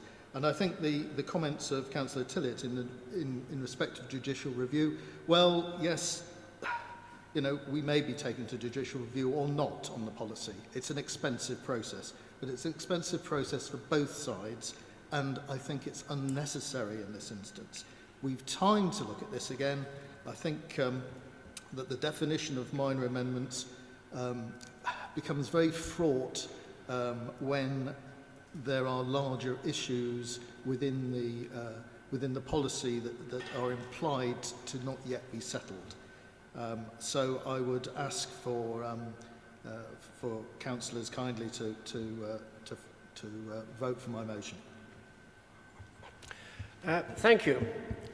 Well, we now come to the vote on the amendment, and please can members clearly raise their hand to indicate either all in favour, against or abstentions. All those in favour, please raise your hands.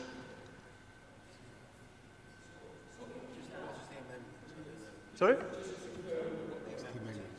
Yes, sorry, I should have done that. Can you just confirm the amendment, please? Sorry, the amendment is under the Constitution 4192 to refer... Can we be a bit closer to the microphone, please? To refer this policy to the Cabinet member to reconsider. Right, thank you. So, all those in favour of this amendment?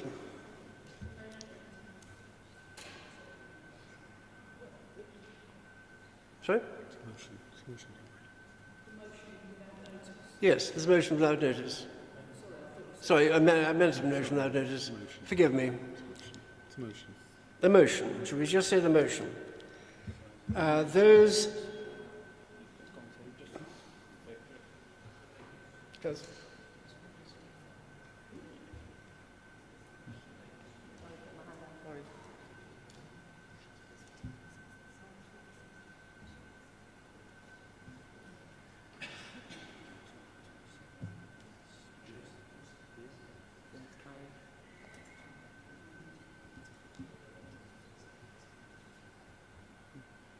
So this is one, I think, isn't it? Yeah, we just move on. Yeah, we just move on. I might have a 5 minutes break.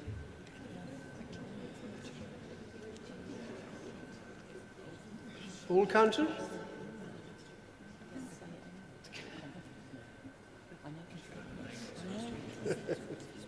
Sorry? I can't count it. I think it's, well, we have to go through the procedure.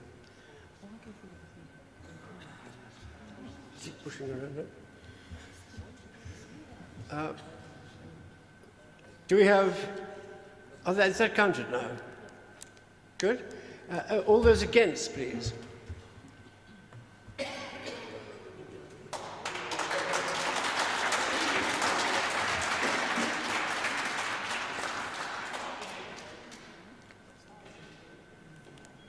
And all abstentions? Thank you.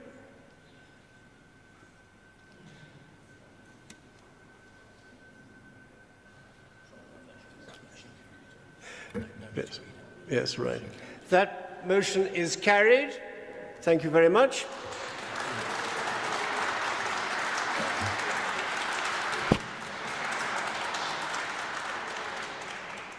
We will now have a short amendment, a short adjournment, sorry, getting, forgive me, getting motions, amendments, etc. We will have a short adjournment for refreshment and back in 10 minutes, please.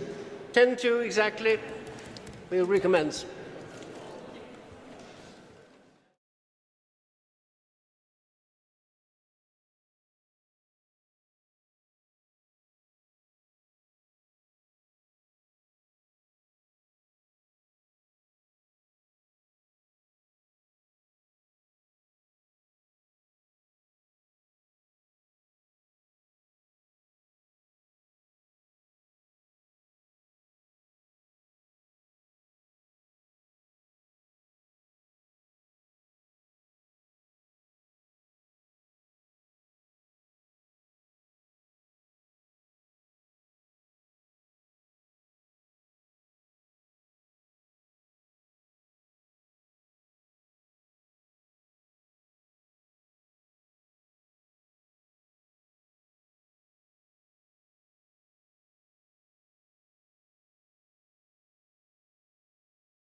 Please be seated. We'll recommence.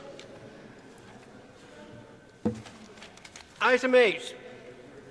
Polling station review, pages 273 to 286. To approve the addition of new polling stations, and please find the report from page 273, as I said.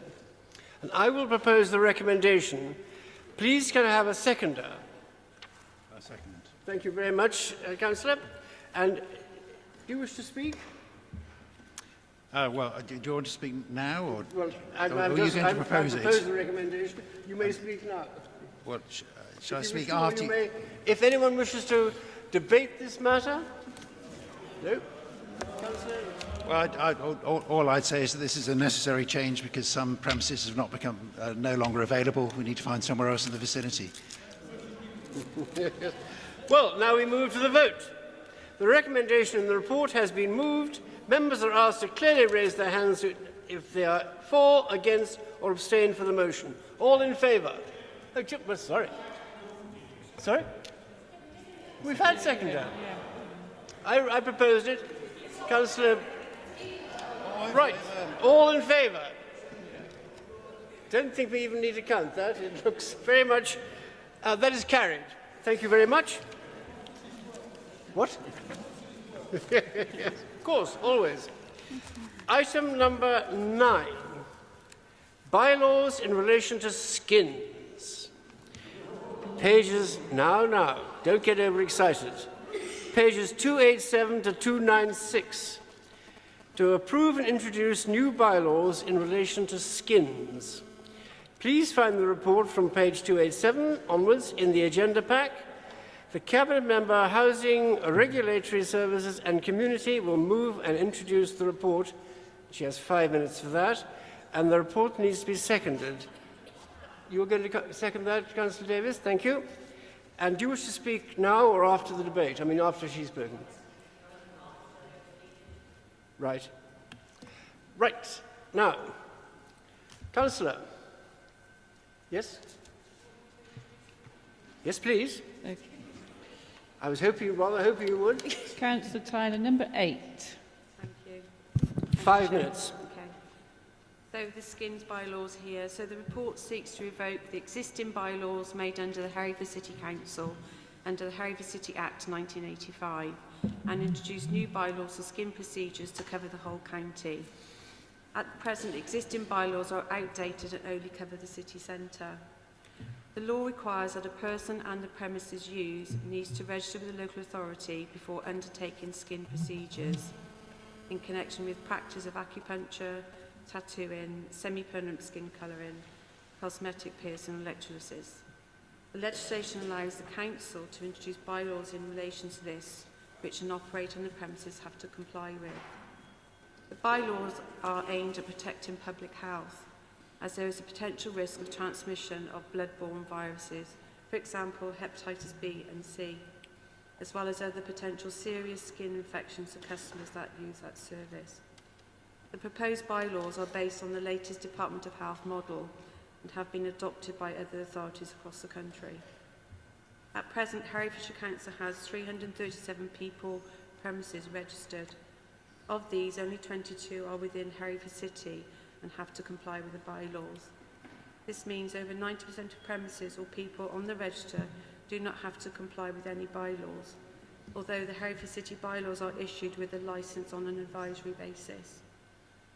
The proposed bylaws will ensure a consistent approach across the county in relation to skin procedures.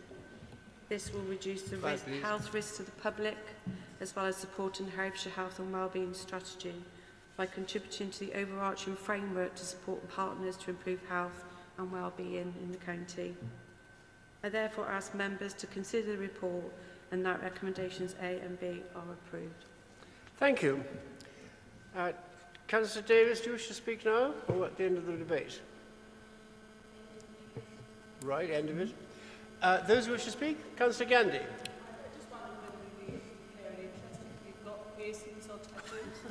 And I'm quite happy to obviously comment on the fact that I have I don't think you're up for taxidermy, are you? How many people in this room actually have a tattoo? I'd be really interested to Yes. I don't think that's actually part of the recommendation.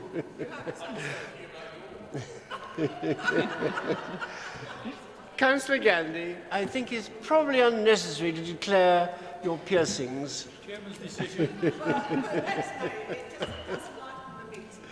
Exactly. Yes, yes. Councillor Shaw, are you declaring piercings as well? Or tattoos? Not in public. Very glad to hear that. Chairman, any more? Councillor Kenyon would like to speak. Number Councillor 25. Kenyon. I did wish to speak, however. Kenyon? Councillor Kenyon. Well, I'd just like to declare I'm curvy and tattooed, but also happily married, so unlucky folks. I'd just like to ask, we've got 337 registered. Have they been consulted upon on this amendment, this change? Have we sent a cursory letter to say this is what we're looking at introducing before we vote on it? Councillor Tyler. They all have been consulted upon, or consulted at any rate. Was there any feedback? Do we have more speakers? Yes, Chairman. Yes. Councillor Shaw, number 12. Sorry, Chair. I was going to make a point previously. Given the comment made by the Head of Legal Services previously in terms of the recommendations, these recommendations conspicuously do not have a recommendation for the effect of minor amendments to be made by the Cabinet member and officers. So I wondered if he wanted to comment on that. Our legal? Chairman, it really depends on the complexity of the policy, because the licensing policy is very complex. This one's a bit simpler, really. So a delegation is on a case-by-case basis. Thank you. Councillor Ginman, our veterinary expert. Number 23. Is it piercings or veterinary work? Strictly dealing with the words on the page in front of me. Thank you. At last. Can I ask, through the legal expert, on line 4 of the bylaw for the purpose, the words "so far as appropriate" have been put in, whereas the interpretation does not allow "so far as appropriate," but is very clear there should be sterilisation of instruments and materials. Why are the words "so far as appropriate" added into the bylaw, as that seems to open potentially a door which is not in the interpretation? There's always various interpretations of analysis of drafting we can do, but this is a model bylaw that's come from high up, so this is a model wording we tend to use. So we try not to change it unless there are really good grounds for doing so. However, the points are noted, and I'll consider them back. But just so members are aware, this is standard drafting. Thank you. Councillor Ginman, does that satisfy you? Thank you for the response. I do have a concern that there is an absolute need for sterilisation and cleanliness for this procedure to be carried forward, and there should be no opportunity for the transmission of any agents that we know of, or indeed potentially might not yet know of, through this procedure. And I want to make sure our bylaw is as tight as it can be in that regard. Do you wish some words to be excised from that particular passage? I note legal advice, and I quite accept legal advice, but I do put my marker down that this should mean as appropriate, but that interpretation must be at the top end of concern as to however it might be used or interpreted. Does that mean that we can remove those words, or would you? Through you, Chair. Do we have to do that by vote? Yeah, no, you could do that theoretically, but I would not advise it, because these are legal documents, and it's upon these documents that we prosecute people and enforce this is legislation. So I would strongly advise members not to start drafting bylaws and legislation by committee. It's Right. high risk. Right, we'll leave it at that then, but we'll take note of your words. And thank you very much. I accept that legal advice in the circumstances. Thank you. Thank you. Next speaker, Chairman, is Councillor Hewitt, number 22. I just think it looks really sensible. But I was going to ask the consultation question, but I'll ask the further question. Were the people consulted actually content with the proposals that herein, or was there anybody that feels that they would possibly have their that it would be detrimental to their business if they had to comply with these, what I think is terribly sensible provisions? Thank you. Councillor Tyler, was there any opposition to your views? Councillor Tyler, number 8. There was no real objection to any of the consultation. One did ask for a separate bylaw regarding ear piercing, but this wasn't achievable. But on everybody else, nobody else had brought in any objections. Thank you. Thank you. Do you have any more speakers? Yes, Chairman. Councillor Kenyon, number 25. Councillor Kenyon's had his go already. If you could just indulge me. No, Councillor Kenyon, you've had your go. One go only, sorry. Can't hear you. No, Councillor Kenyon, you've had your go. Sorry. Next one. Okay, Councillor Ianson, Councillor number Ianson. 3. Can I just ask how often are these premises going to be inspected? Is there a thing for them? And also, because it's really important, on point number 4.3, how closely can this be monitored? And I just refer you to D in that point. For example, there was a survey done on bowls of peanuts in pubs, and 12 different types of bodily fluids were found on the survey of peanuts. So it's, this is serious stuff. Thank you. Councillor Tyler, do you wish to respond to that? Provide a written response. Written response. Please. Thank you. Fine. Next one. Next speaker is Councillor Summers, number 24. Councillor Summers. Thank you, Chair. I'm also concerned about the sterile environment aspect here. If someone gets infected and it goes to court, whoever does the work can say, well, it wasn't part of the, it's not illegal to have dirty equipment. So, yeah, I also have a problem with the sterile aspect of this, and I'm not sure how we go on to say that... Councillor Kenyon, what is your point of order?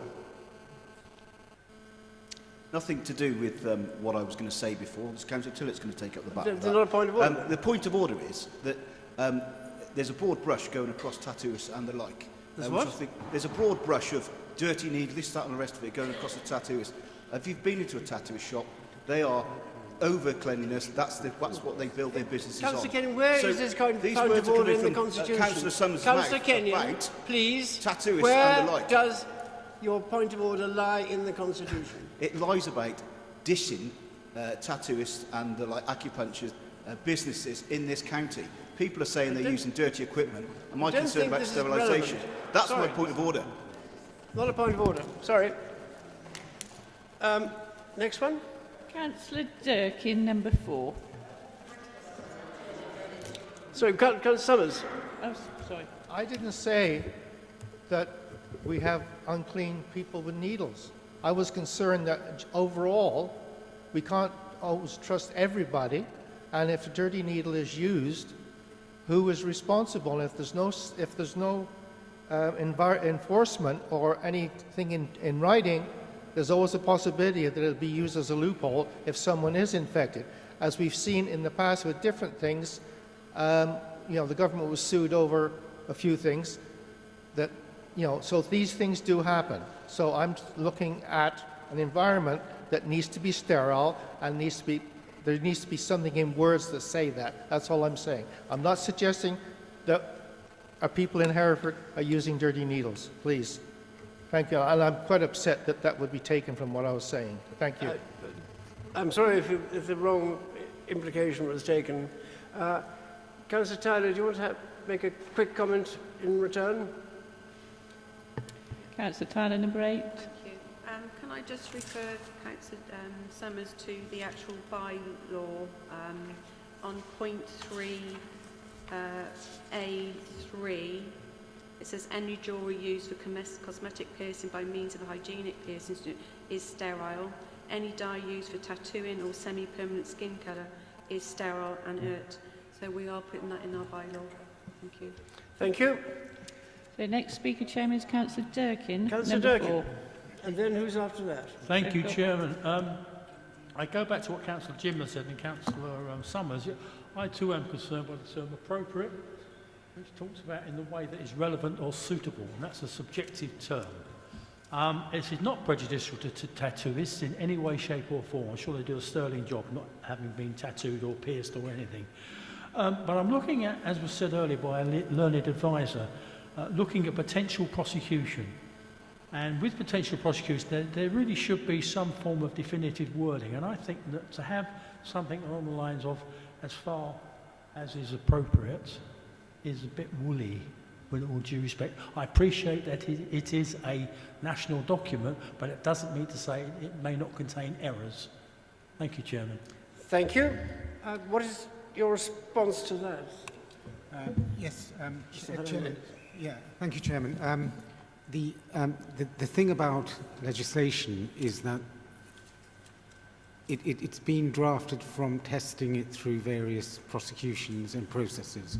So this wording in a bylaw is perhaps a bit looser than it would be in legislation, but it is legislation.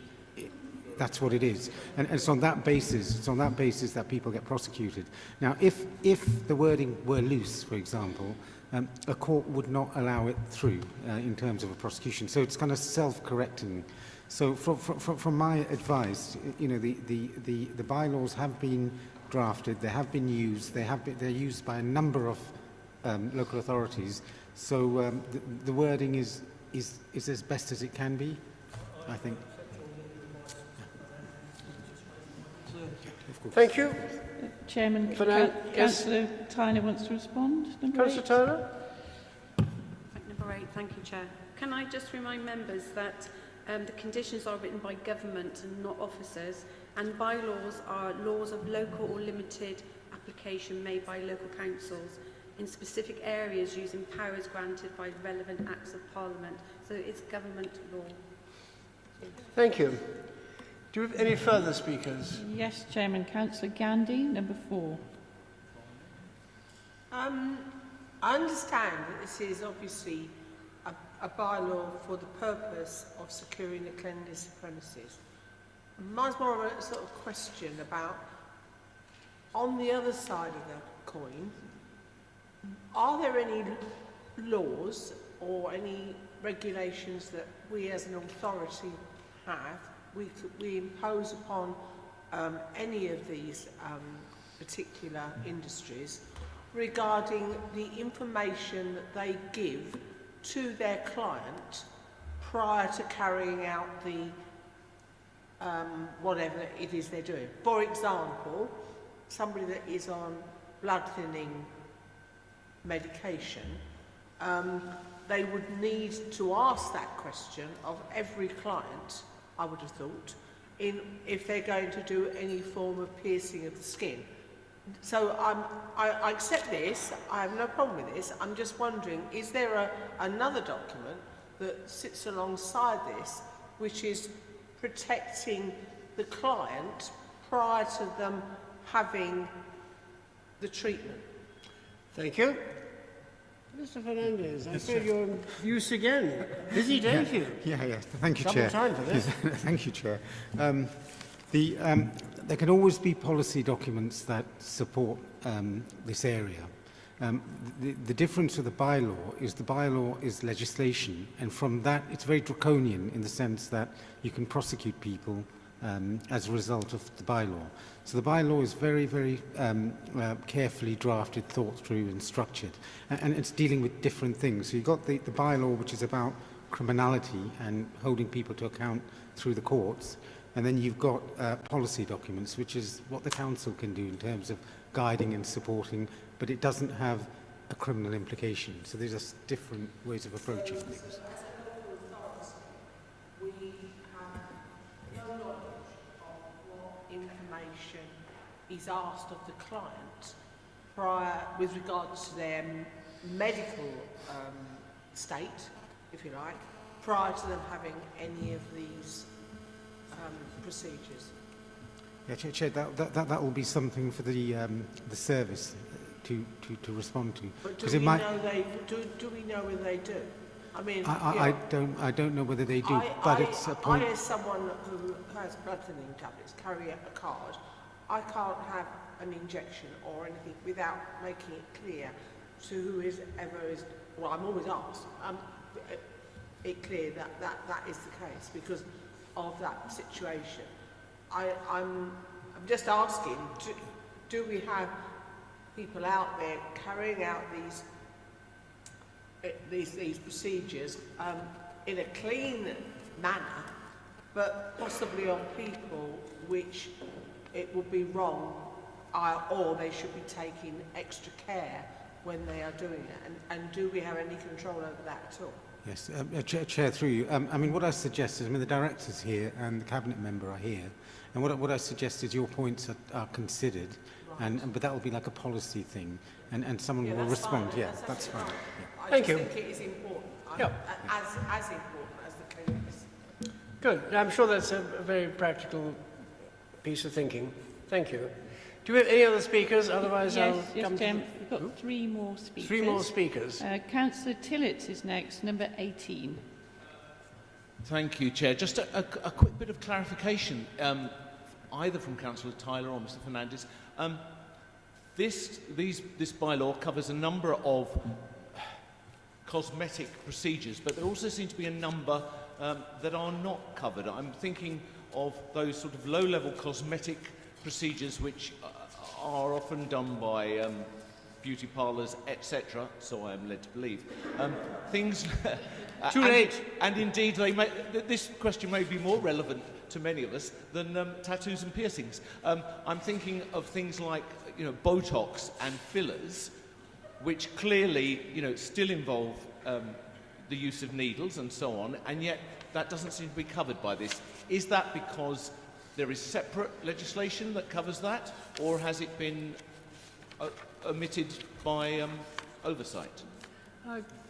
Tell us, please. Chairman, it's definitely not oversight because it's definitely not oversight because these bylaws have been they've been drafted from, in effect, central government.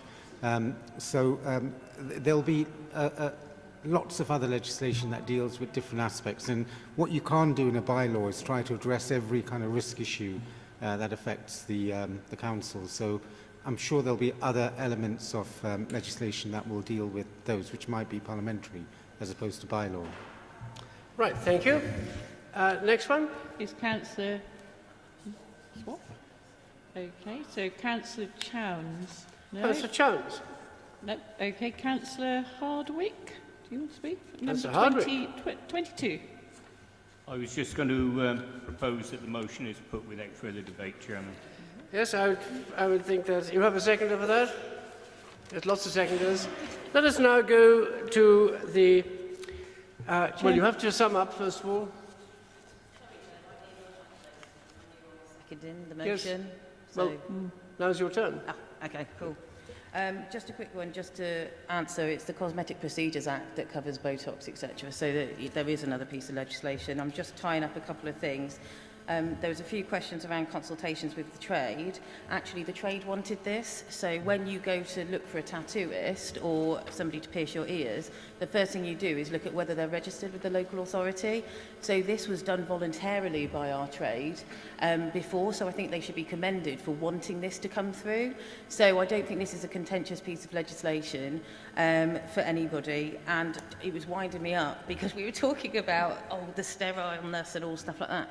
This covers semi-permanent tattooing. Semi-permanent tattooing does not enter through the skin, so it will be as appropriate because sometimes it doesn't go through, so you might not need to ensure that it's sterile, etc. Everybody I know does, but it may be that they don't need to. So there was that, and Councillor Crockett would kick me if I didn't, in my seconding, say from a health and well-being perspective, we must protect the health of the largest organ in our body, which is the skin. Skin. So Indeed. therefore, I second the motion. They're checking the, oh God, Thank you. everybody's got me confused today. Yeah. Councillor Tyler, you may sum up. Councillor Tyler, number 8. Thank you, Chair. I have nothing further to add. Thank you. Thank you.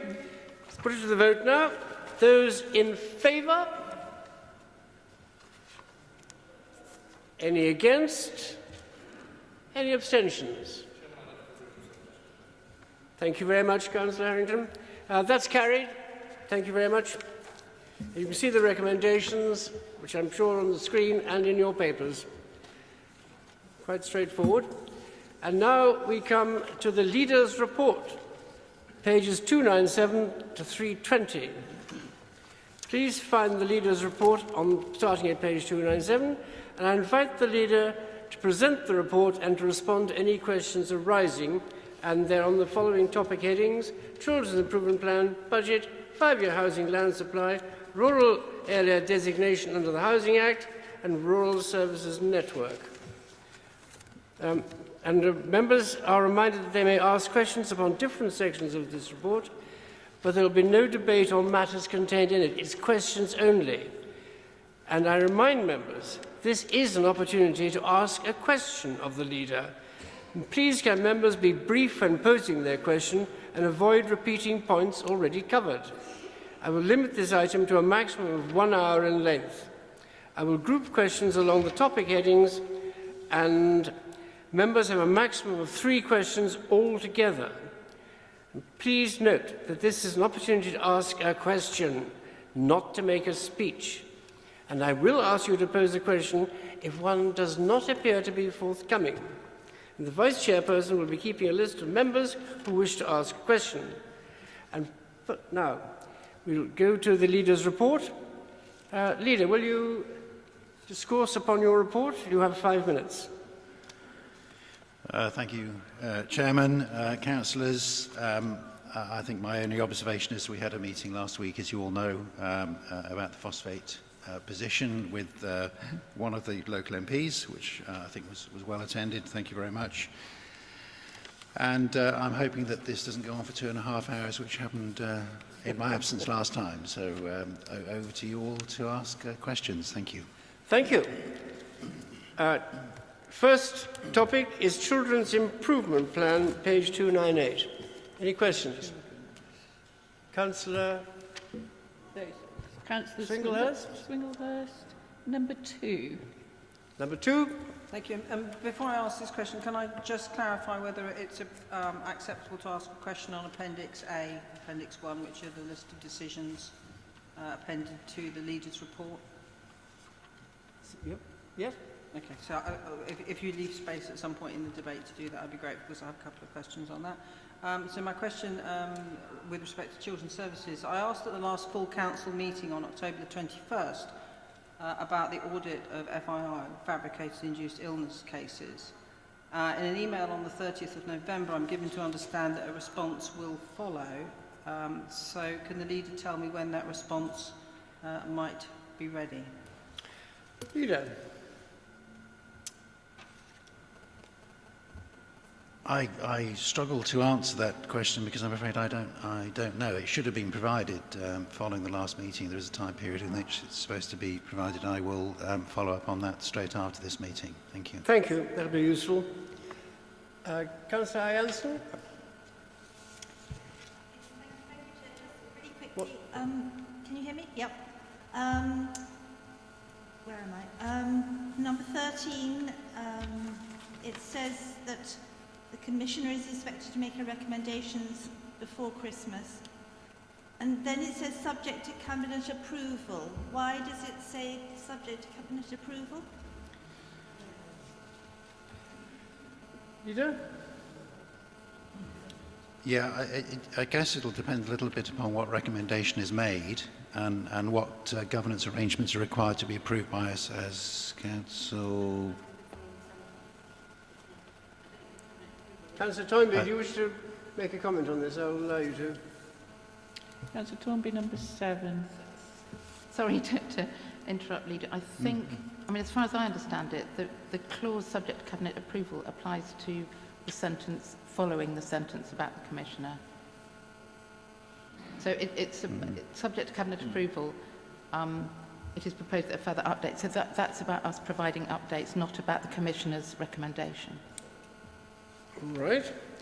Do we have more questions on the Children's Improvement Plan? Yes, Councillor Stark, number 18. Thank you. Am I on? Chair, have we overlooked the Cabinet Commission on Phosphates? Are we not allowed to ask a question on that as well? I have got a question on Children's Services, but I've also got a question on the Cabinet Commission on Phosphates. Well, that's all right, but it comes later. You're going to do that later? You're going to go through it in turn? Yes, Chair, thanks. My question on Children's Services, I've had an exchange of emails with Gladys Rhodes-White on the Improvement Board, and what I would like to ask today is, are there any KPIs for whether we can measure the success of the Improvement Board? Because I'm very concerned we're putting a lot of investment into this area, an investment at a time when our finances are in great peril, and I'm very anxious that we do actually get the improvements that we should deserve in terms of the investment that we're making. So can someone actually clarify whether there are KPIs for the outputs that we're getting from the Improvement Board itself? Thank you very much. Thank you. I think Councillor Stark, what we're interested in is improvements for the children in our care rather than the Improvement Board. If it produces results which are satisfied, which improve the lot for children in the county, that's what we want to achieve. So I think that's the important thing that we want to be focusing on. And that should be one of the KPIs. Yes. Well, Councillor Toynbee, can you help me out? Councillor Toynbee. Number 7. Thank you. It's a good question. You know, it is really important that we make sure that the Improvement Board does have the impact that we need it to have, and I think we'd probably all like it to have, things to have happened a bit faster than they have, but things are really accelerating now. As far as resources are concerned, many of the resources that went into that support from Gladys Rhodes-White was provided by the DFE, but I'm always very happy to have conversations with Councillor Stark about this. Thank you. Thank you. Next speaker is Councillor Kenyon, number 25. Councillor Kenyon.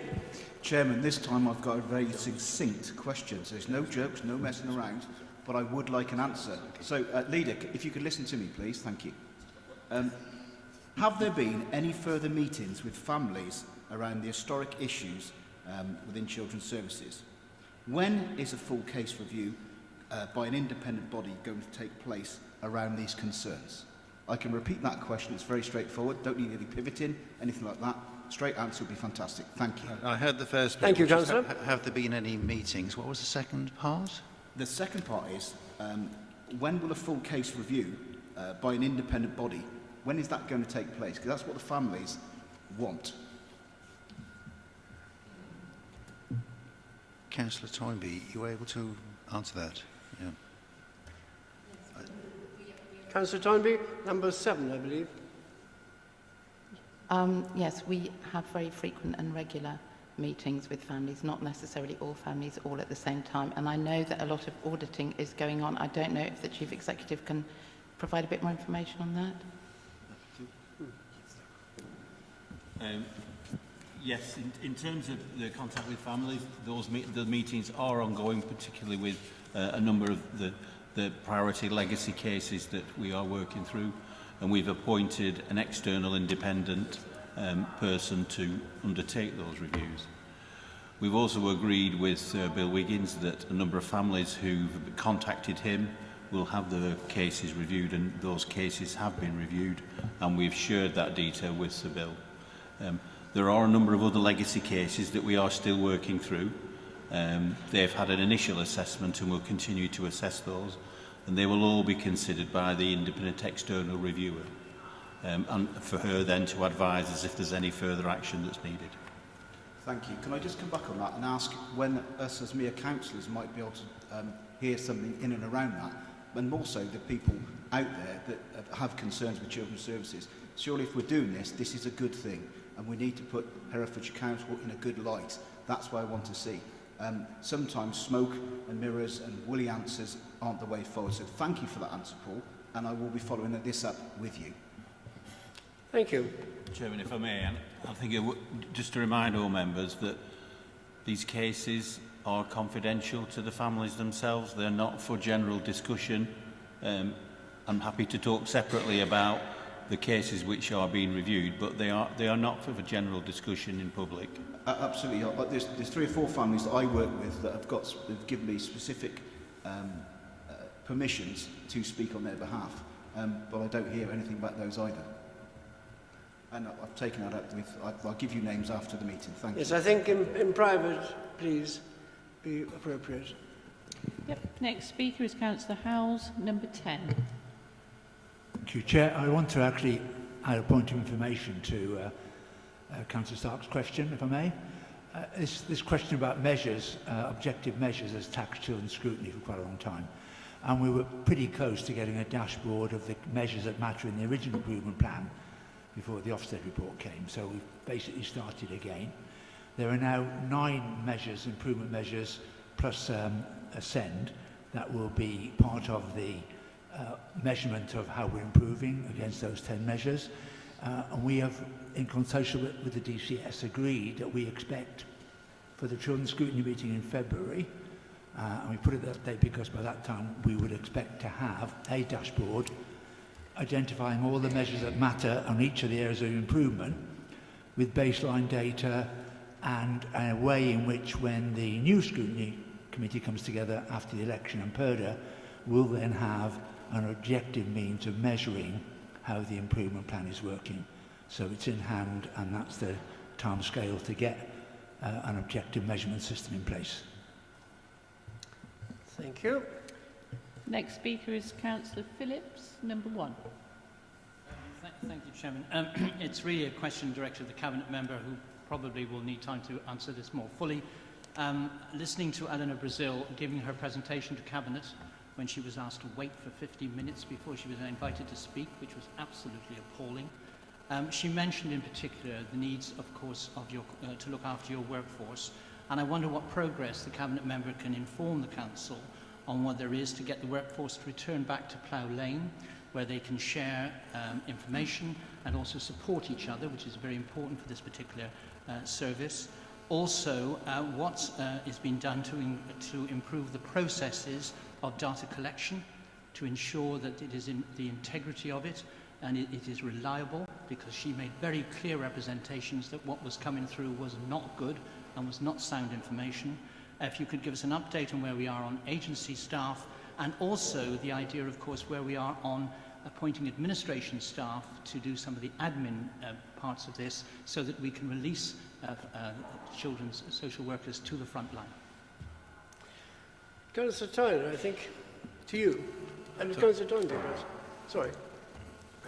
Number 7. Yes, thank you, Councillor Phillips. There's a lot in there and there's a lot of requests for information. You may need to give a written answer, I think. Yes, and I really share your priorities about getting staff back into Plough Lane, making sure that our data collection and recording is efficient. And I have frequent, regular, challenging meetings with Eleanor Brazil, but her work with us is really, really constructive and helpful and positive. Thank you. Thank you. Yes? Yes, it does. Yes. That is the general practice and should always be that. Next speaker is Councillor Gandy, number 4. Councillor Gandy. Thank you, Mr. Chairman. Many months ago now, I was interviewed by a company, a Citizens, I believe, that has been appointed by the local authority to investigate a historic issue regarding a document that was or was not supposed to be made available to the Children's Scrutiny Committee, and as a result of that caused a lot of distress to a significant number of residents. And not only that, inadvertently, for the first time in my political life, I lied to residents because I was given information that was incorrect. I'd just like to know when we are going to get the report on this particular external inquiry, which appears now, I think, to be 3 years or more down the line, at least, I think. It was certainly before lockdown.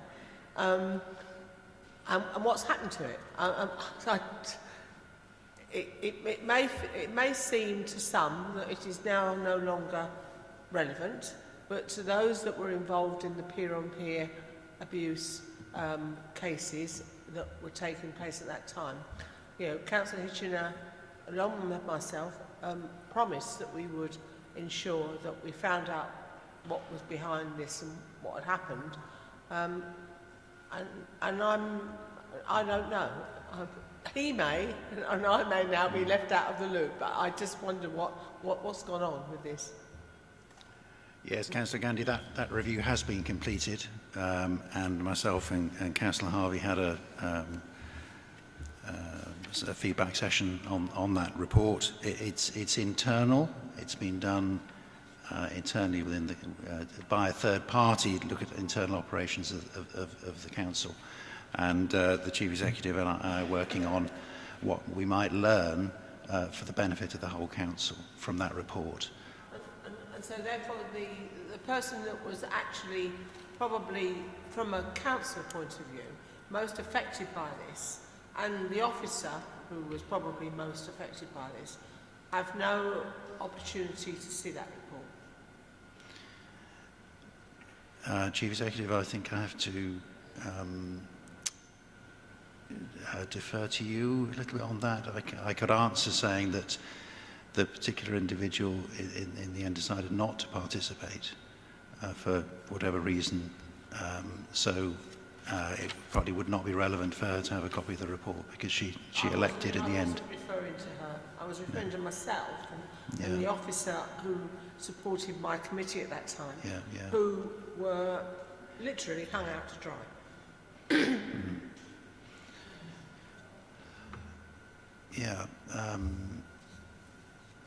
Perhaps Councillor Harvey, you're going to help me out. Number 6. Seems like you need it, Leader.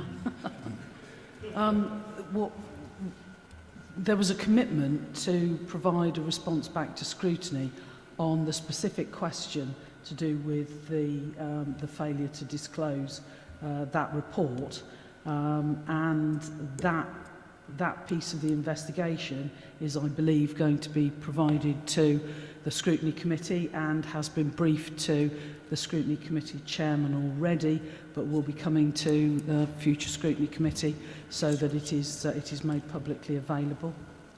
Right, thank you. Chief Executive. Yeah, if I may just help there.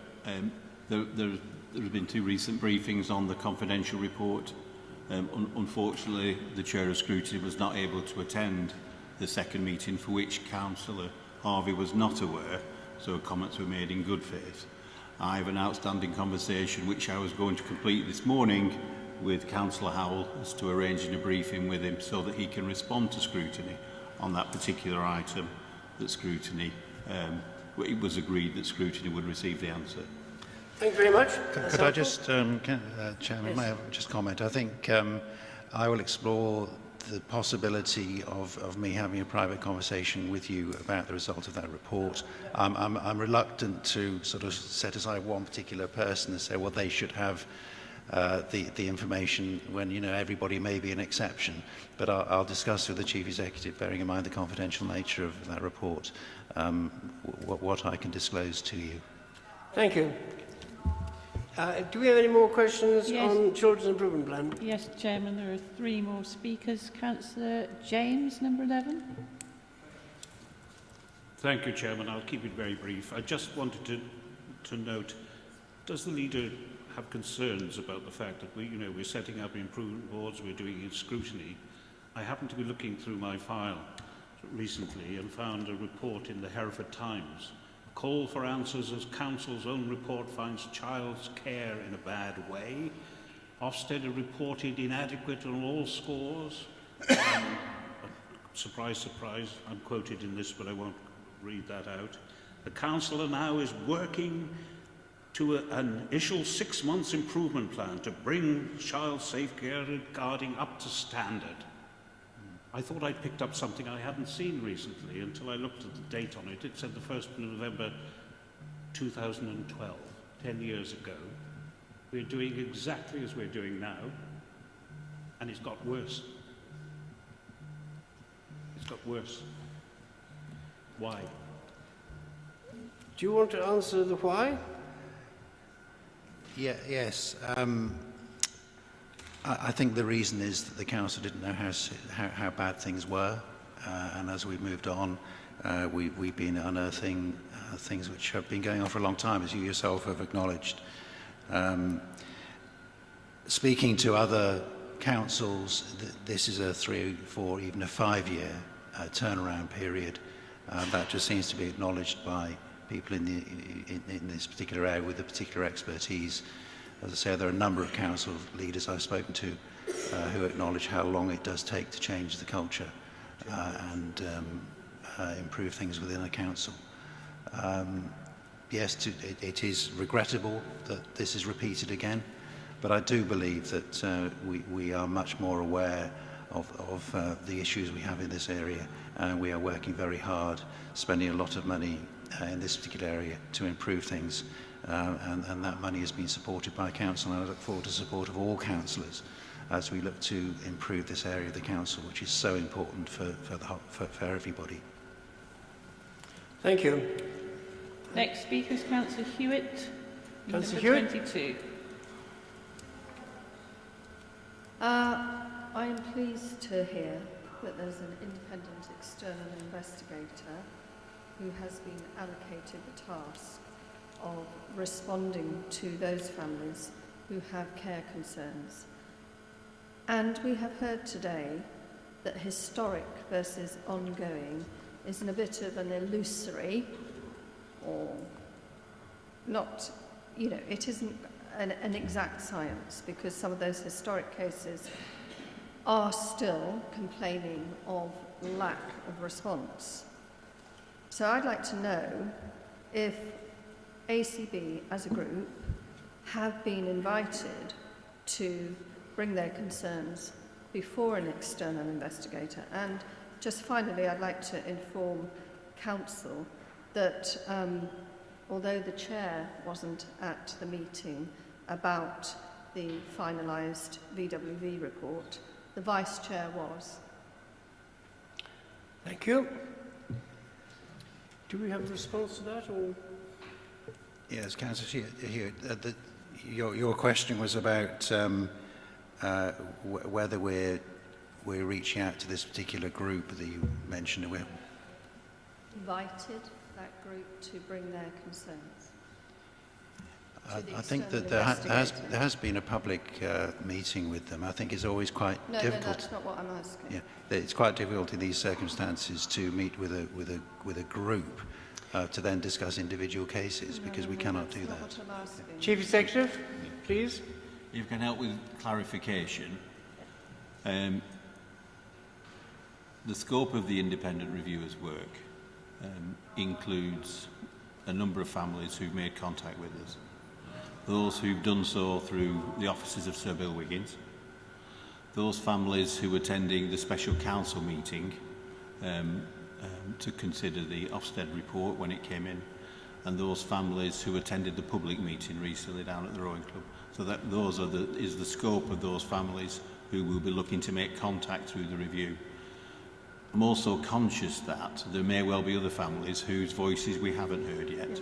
And there's a piece of work which the Cabinet member wants to bring forward as to how we make contact with those other families who perhaps haven't spoken out yet.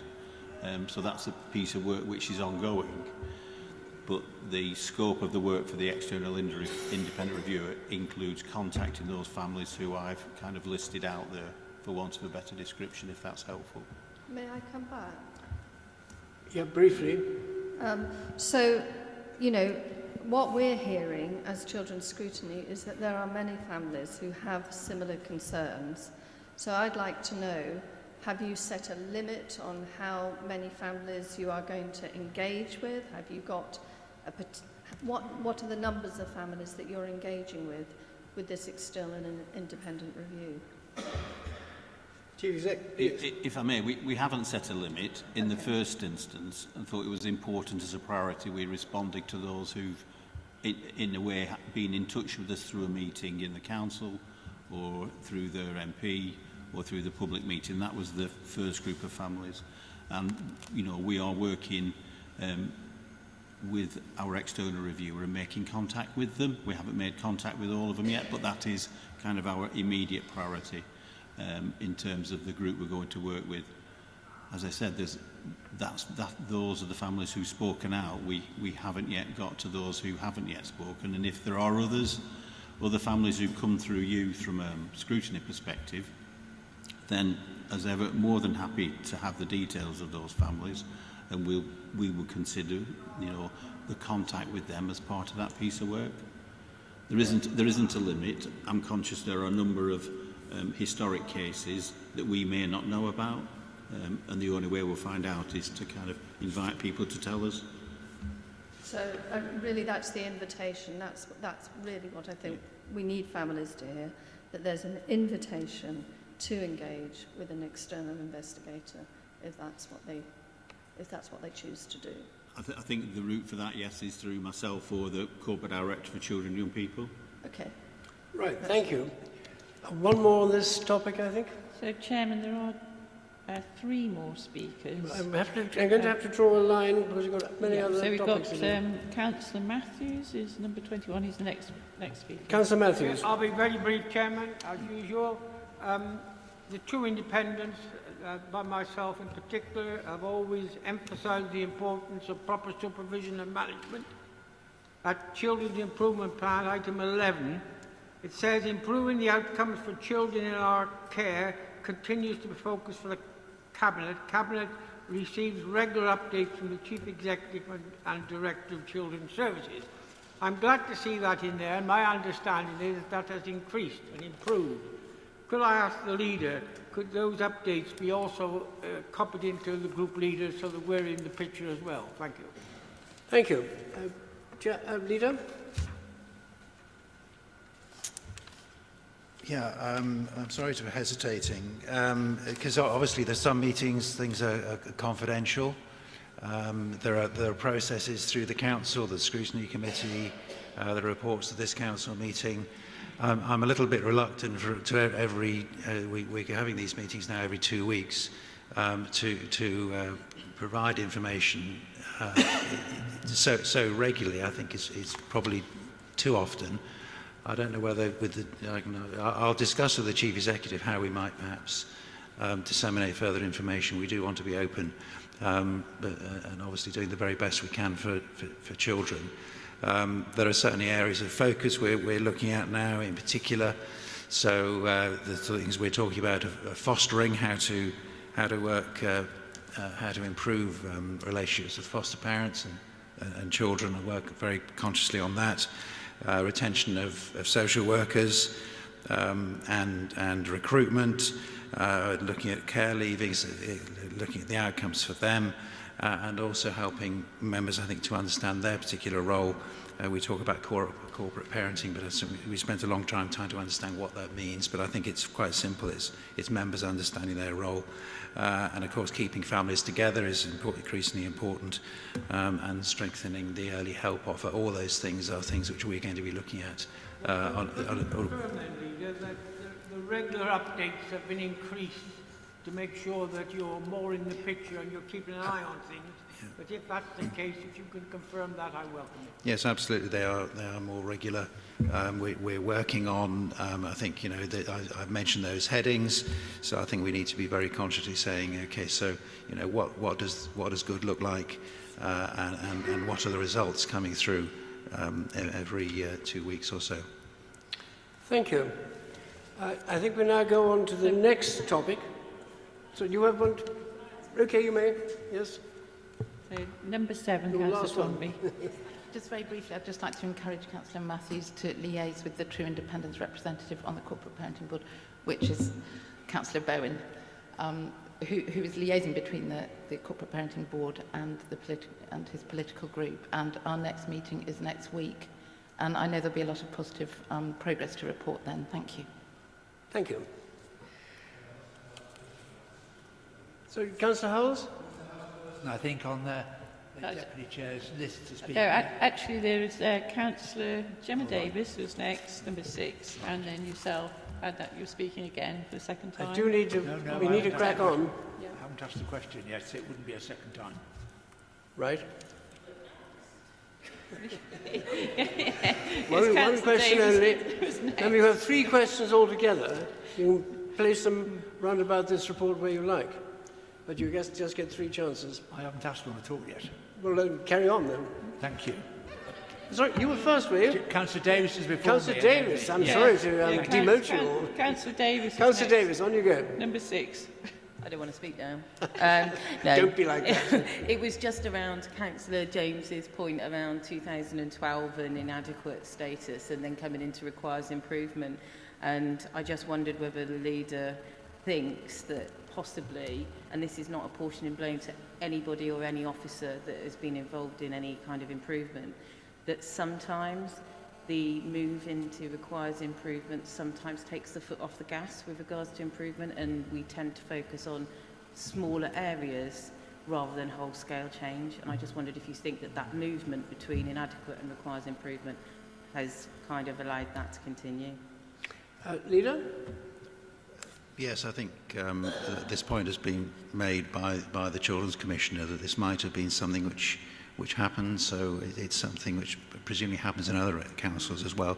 So we're not unique in having thought, oh, it's got better. And I do reflect on when we had one of the visits from Ofsted, and this kind of at that time.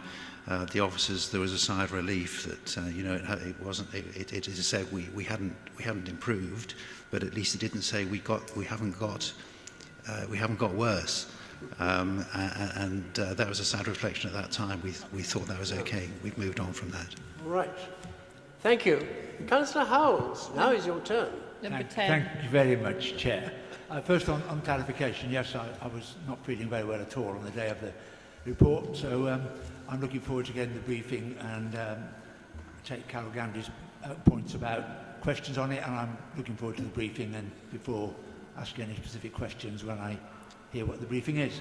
The question I wanted to ask, and I think it'd be quite useful for members and the public to know, one of the weaknesses that were identified was engagement with families, children and indeed partners who we work with.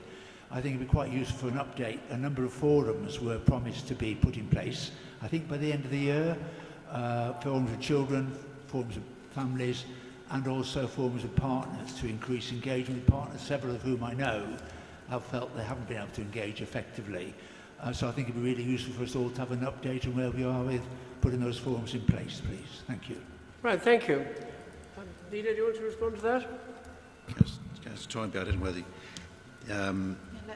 Let's send out a written update maybe. If you want to make a public statement, then do you want to? No, we'll provide a written reply to that question. Thank you. Written reply. Thank you very much. And now we come to the budget, 2023-24, the budget. Chairman, do you want to deal with number 6, the Cabinet, Sorry? in order?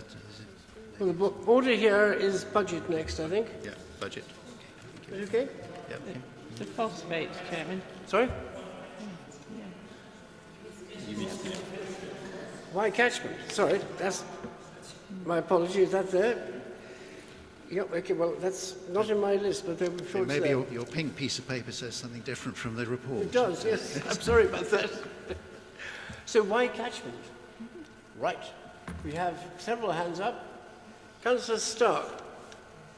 I know you were very involved in this.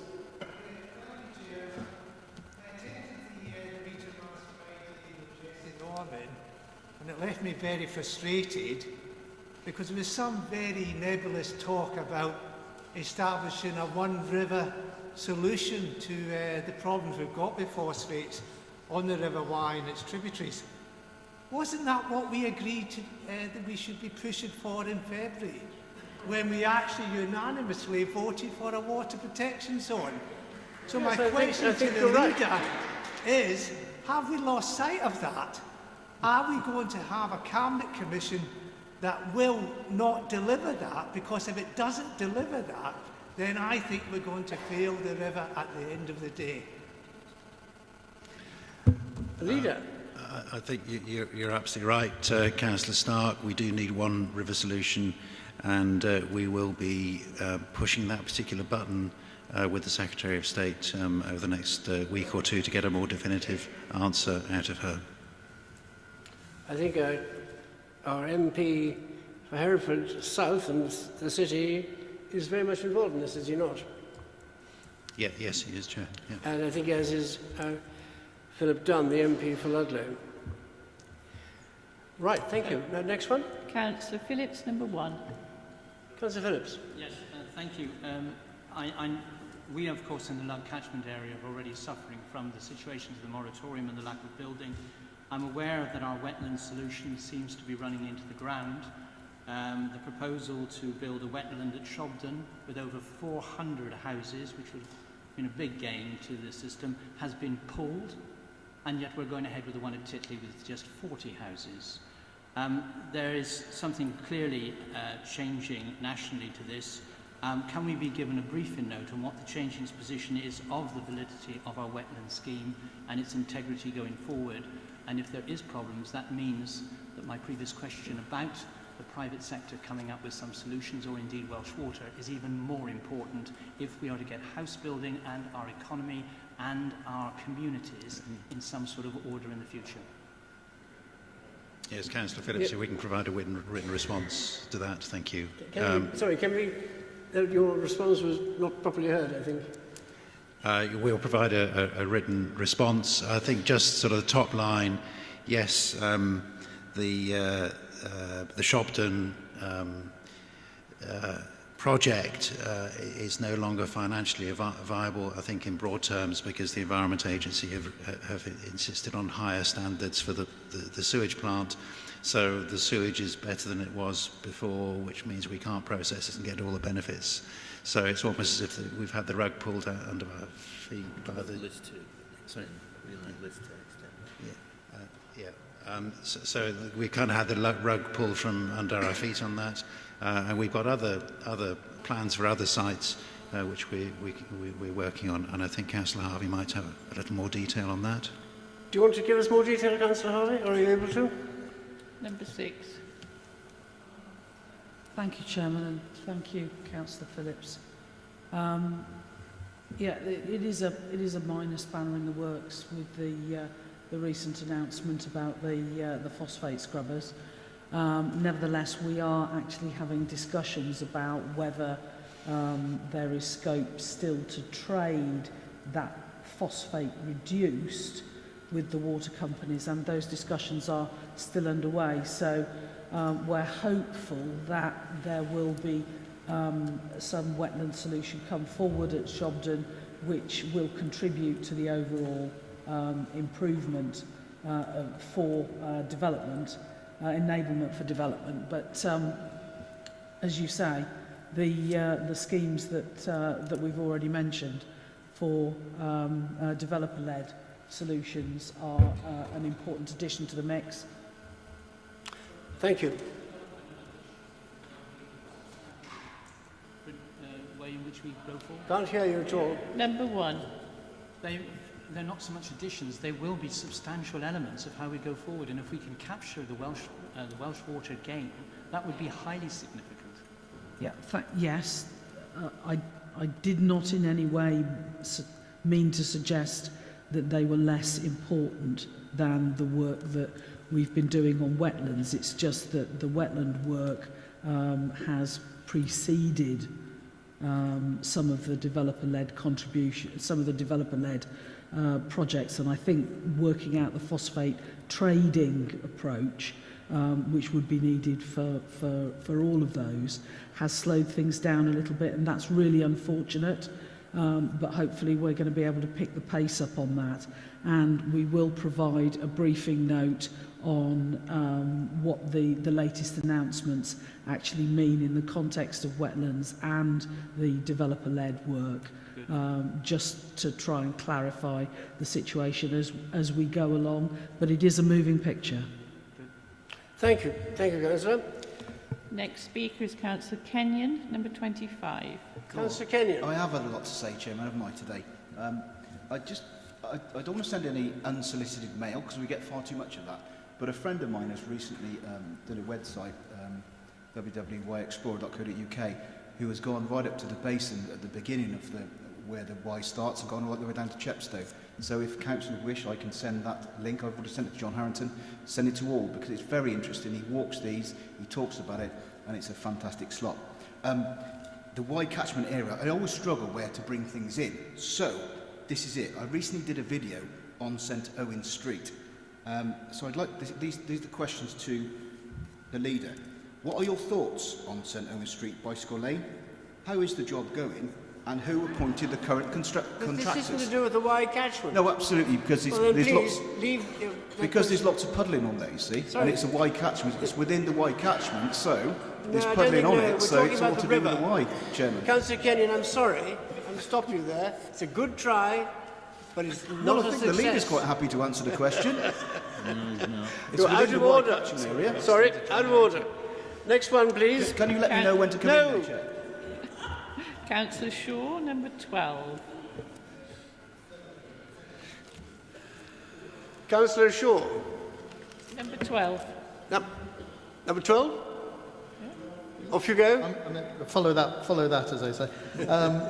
I'd just like to make a few various points and then a question very briefly.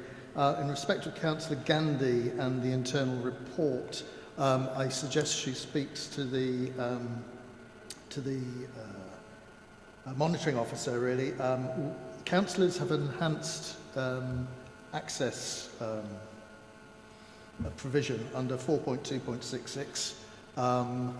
And looking through that, I believe she should have access to that report if it's going to be presented or discussed by Cabinet members. But I'd recommend any councillor that wants to see reports which aren't otherwise published to talk to the monitoring officer and ask for access, because it is usually given except under specific instances. I'd like to remind the leader, though he was absent at the last meeting of council, I'm still waiting for a written answer to my question from the previous question I put to the leader's report at the last meeting. This is about the Y catchment? No. Well, Can we get to this? I'm leading on to that, yes. Paragraph 5, page 298, which leads on to the Y catchment, talks about the county plan commitment respecting our past, shaping our future. How can we shape our future with no development being allowed in the north of the county? And the biggest question I keep being asked, when will developers be able to invest in the north of the county? Please, when? We keep talking about the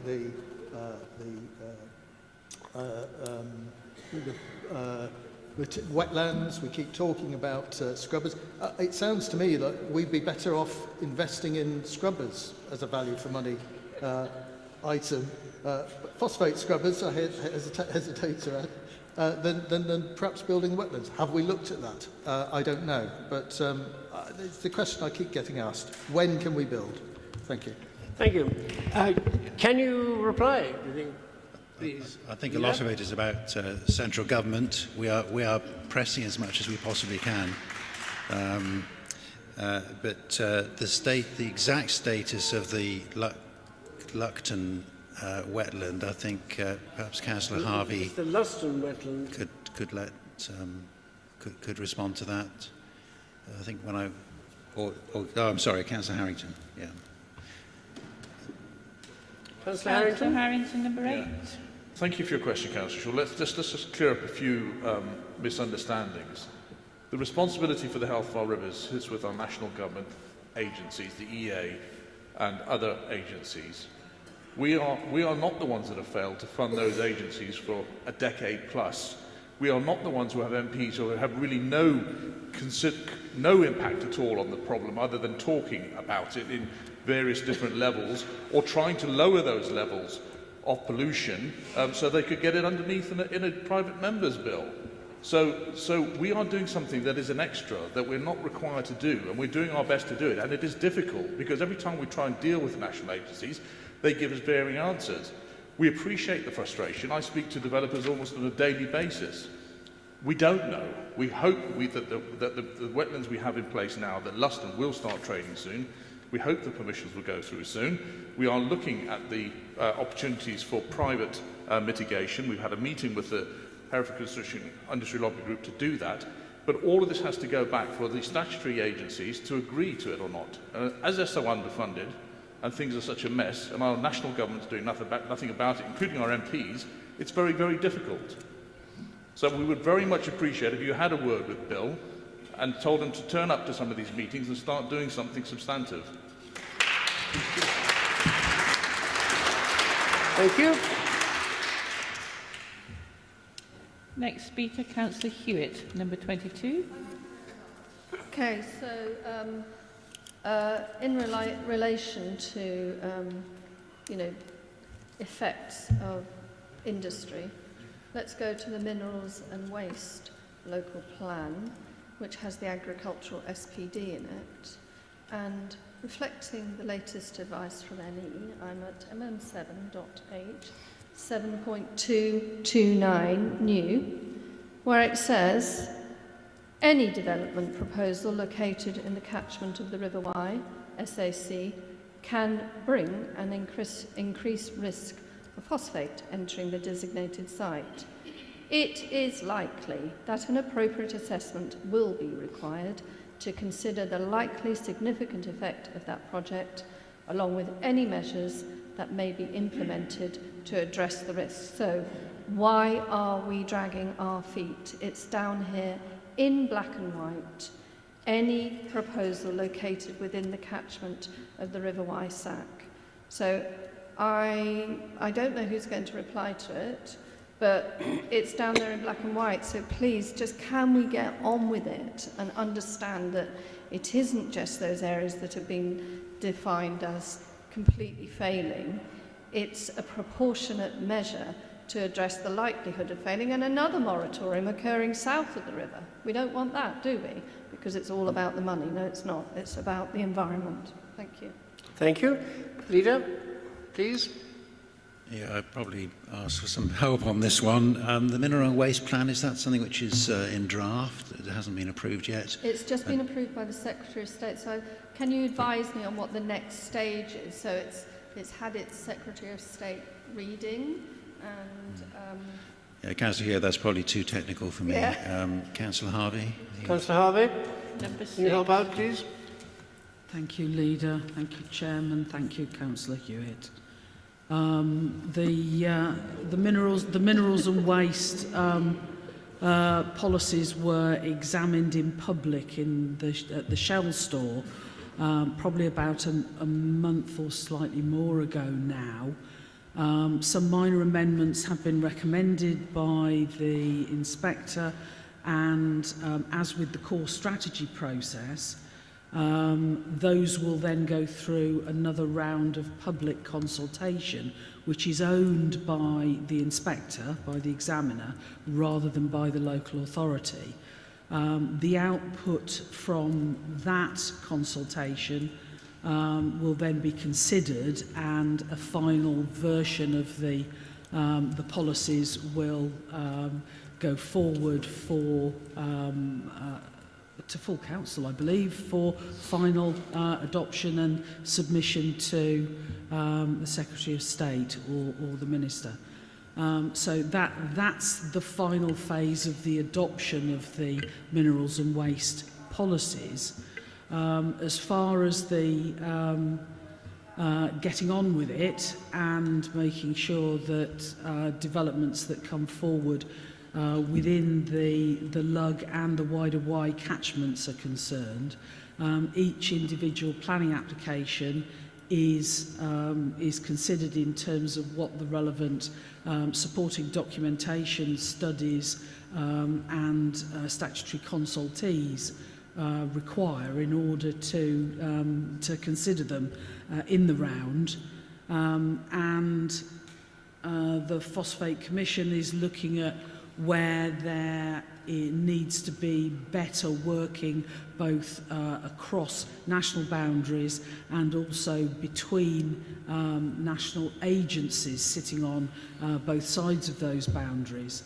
And I think the answer to both your written question and the supplementary question that you asked is alluding to where some of the improvements need to be made in that closer joint working. Thank you. Last speaker, Chairman, Councillor Swinglehurst, number 2. Councillor Swinglehurst. Thank you, Chairman. So nature-based solutions can contribute to the improvement of water quality in the catchment, and there is the potential to support these solutions as a result of on- or off-site biodiversity net gain. Biodiversity net gain is enshrined in law as part of the Environment Act and will become mandatory next year. Some local authorities are already implementing biodiversity net gain, and I would like to ask the leader how far we have progressed, whether we'll bring it in before the mandatory date, and if we are considering a rate above the mandatory 10%. Thank you. Leader. I just cannot answer that. I will provide a written answer unless one of my cabinet colleagues is able to do so. I think probably a written answer. Councillor Harvey, I think you might be able to. I can give slightly more context. I mean, it is being considered by our officers at the moment as part of the update of the policies for the local plan. And if there is an opportunity to do something sooner than the adoption of the updated plan, I'm happy to look at it. It's just that the process of putting an SPD together and getting that through all of the consultation and relevant drafting takes almost as long as we're anticipating it to take to get to adoption point for the updated local plan. So it is a bit of a case of deciding what the right thing to do is, whether to put energy and effort into doing an SPD to sit alongside the policy framework that we already have, or whether we put the effort into improving the policies that we have so that they go into the updated version. But I'm happy to provide a written response to flesh that out if that's of help. That, I think, would be very useful for the whole council. Thank you, Councillor. I now begin, I think... No further speakers, Chairman? No, we need to get on because we have exceeded the 3 hours and I have to ask you to allow us to carry on. We will finish this off. We'll have then half an hour lunch break, as you are warned in your emails, and then we'll do the 3 motions. So can we get on with the budget, please? Any questions on the budget? Councillor Kenyon, you're sharp in there. Councillor Kenyon, number budget. 25. Thank you, Chairman. I'm going to try again. Well, it's not the Y catchment area. It could well be, though. I'd like to draw your attention to a video I did make. That's proper Hereford speak, isn't it? I did make along St Owen Street of the pooling of the freshly laid cycle lane. It's an awful job. I do know that people have been out to look at it and that sort of stuff, but if any councillor is interested in seeing the video after rain and the pooling and where it's not running away, I'll happily send it to you. So, on that note, I've built the scene. Leader, what are your thoughts on St Owen Street Bicycle Lane? How is the job going? And who appointed the current contractors? So very simple, no pivots, give me the answers. Thank you. It is a budget question of a sort. Budget question? Well, it's about current year really? rather than...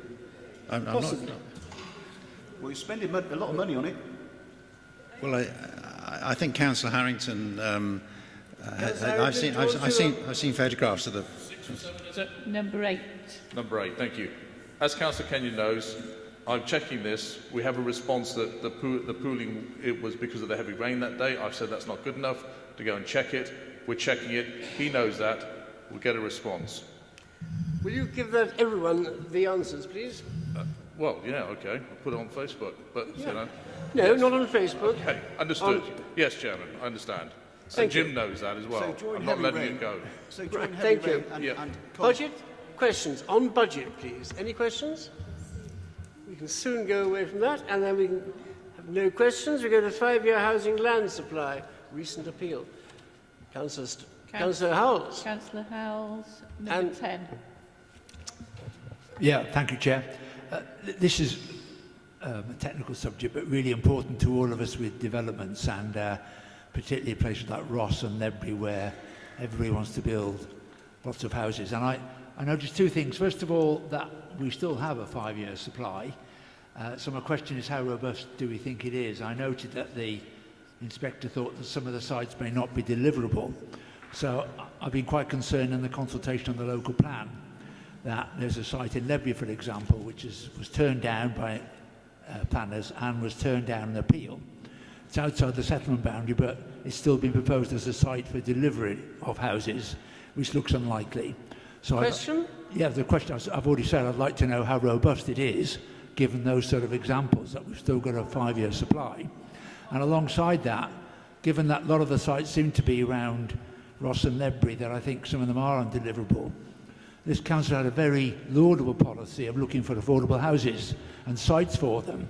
And I wondered whether progress has been made in finding affordable housing sites throughout Hereford that would deliver affordable housing and make our 5-year land supply more robust than I think it is at the moment. Thank you. What's your point of order? Next project. We've left the budget. Yeah.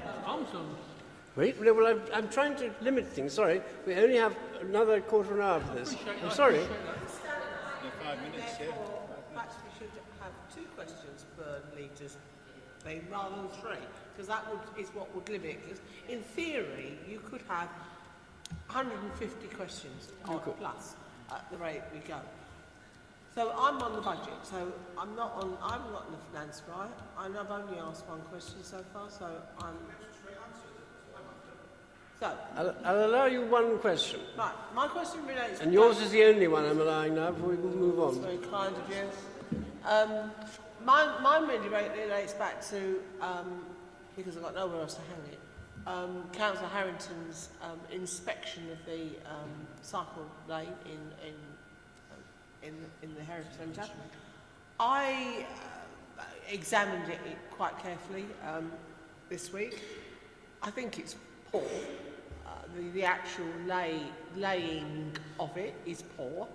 I don't know about the pooling because it was dry that day. But what I find absolutely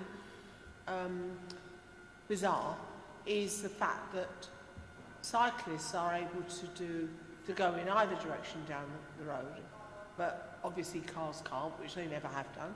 But the cars are all parked obviously facing towards the bridge, and there is nowhere I could see, other than if you look back on the other side of the road and you see a couple of little arrows, how you could tell if you park there, particularly if you don't live in Hereford, that it is a two-way for bicycles, and I can see absolutely someone pulling out of there because they will not be looking behind them to see if there's cars looking in front of them, see if there's cars coming, the cyclists coming in the other direction. because it's not what we're used to, and I don't understand the logic of it. Can you, is that a question? Well, the question is, why did we decide that cycles could go in both directions along that road, whereas in the past, vehicles have only been able to go in one direction, and we've only got a cycle lane going in the direction of the city centre? Right. Now, Leader, or do you want to put it straight to Councillor Harrington? Harrington, please, yeah. Councillor Harrington. Number 8. Thank you. Thank you, Councillor Gandhi. You might ask your Cabinet, because it was their scheme.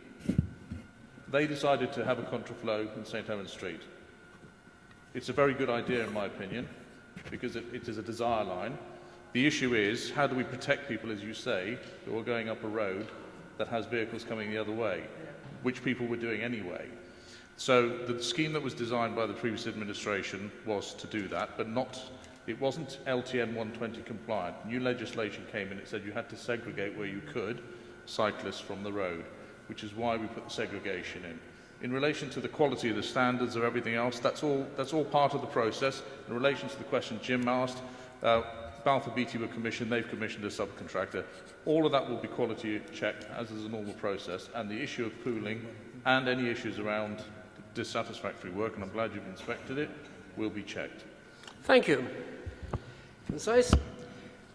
Now we come on to the back, leaving the budget, 5-year housing land supply, which Mr. Councillor Howell's already attacked.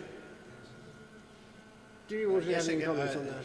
Well, Councillor Howes, I think the Minister has announced that supply is no longer to apply.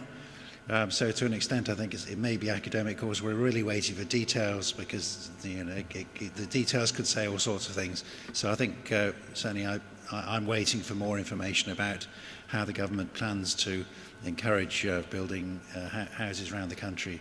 The new arrangements, I'm nervous about whatever is going to come forward, because they do like us to have local democracy and locals deciding, but I don't think that's going to produce the number of houses that are needed in the country. So if I may, Councillor Howes, I'll defer that until we've got more information from the government. Thank you. Do we have any more questions on the 5-year housing land supply? No. Yes. Councillor Stark, number 18. We've had another U-turn from the government, many that we've had recently.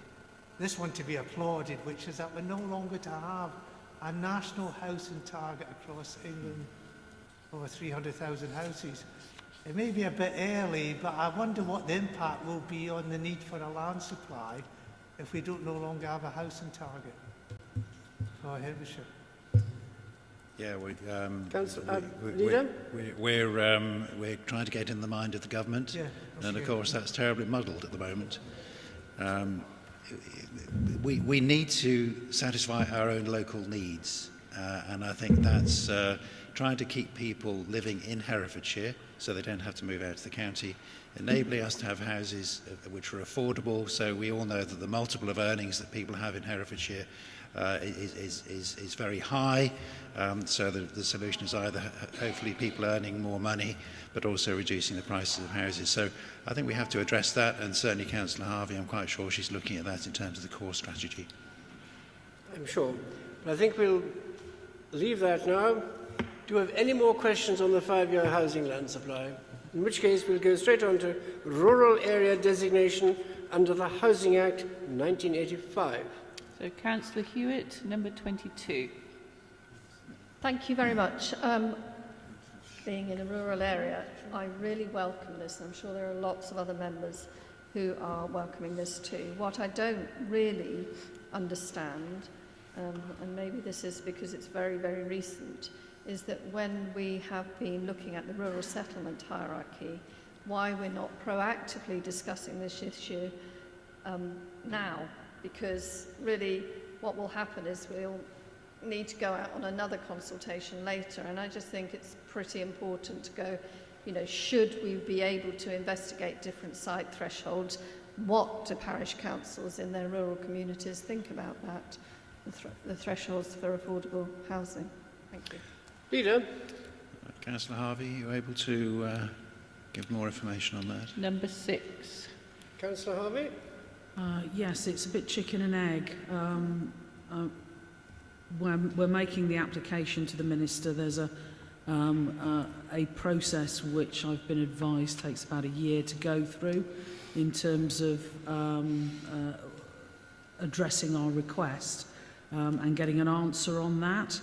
So what we're doing is being mindful of the request that we've made, and that will be being taken into consideration in looking at the rural settlement hierarchy and indeed the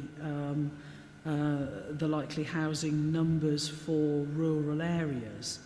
But we can't jump the gun on whether or not our request is going to be successful or not. So presently we're bearing it in mind, we're making parishes aware of it, and hopefully it will mean that where parishes have chosen with their neighbourhood plans to forego the opportunity to obtain affordable housing by opting for larger developments within their communities that they feel would be unsympathetic to their community's nature, they are now more likely under the updated plan, which should be coming in late 2024-2025, if we stick to the current timetable.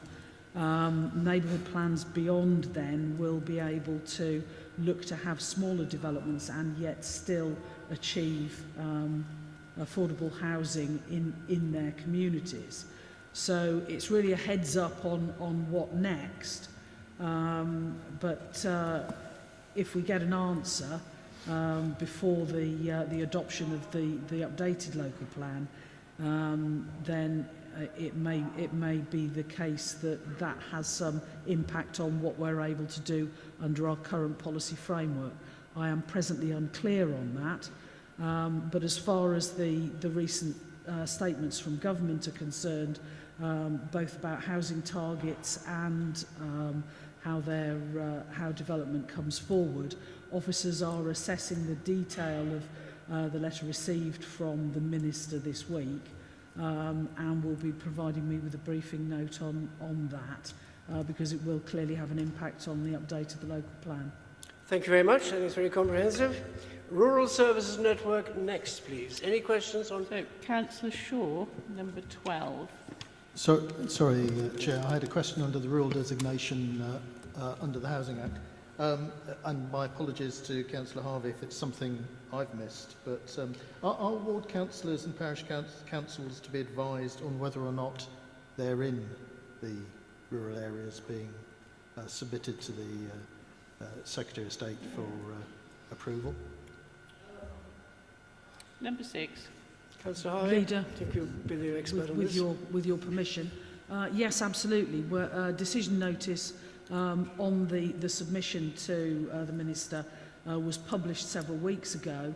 There is a decision report that will be coming forward with that decision, and it does indicate all of the parishes that are part of that submission. As part of the decision report, there's a map which will show all that. In fact, I think there's only, apart from the city and the market towns, I think there's only possibly 2 or maybe 3 parishes that for one reason or another fail to fall within the potential to be designated as rural. Thank you. Any questions on Rural Services Network? We're running short of time. If we haven't got any questions, we will draw leaders' questions to a close, and I declare an adjournment of...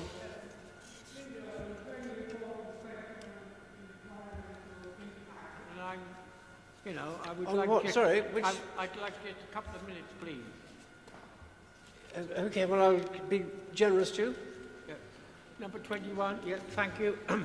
The leader and Councillor Harrington will be aware I received the same report that they received from Bill Jackson, who's compiled an excellent report, and what it says, the vision is for a 50-acre nature park and heritage trail in the heart of Hereford that protects and enhances the existing qualities and assets of the site. The park will become a key destination within the city that is well connected to the communities and is a place where wildlife thrives and people enjoy visiting and spending.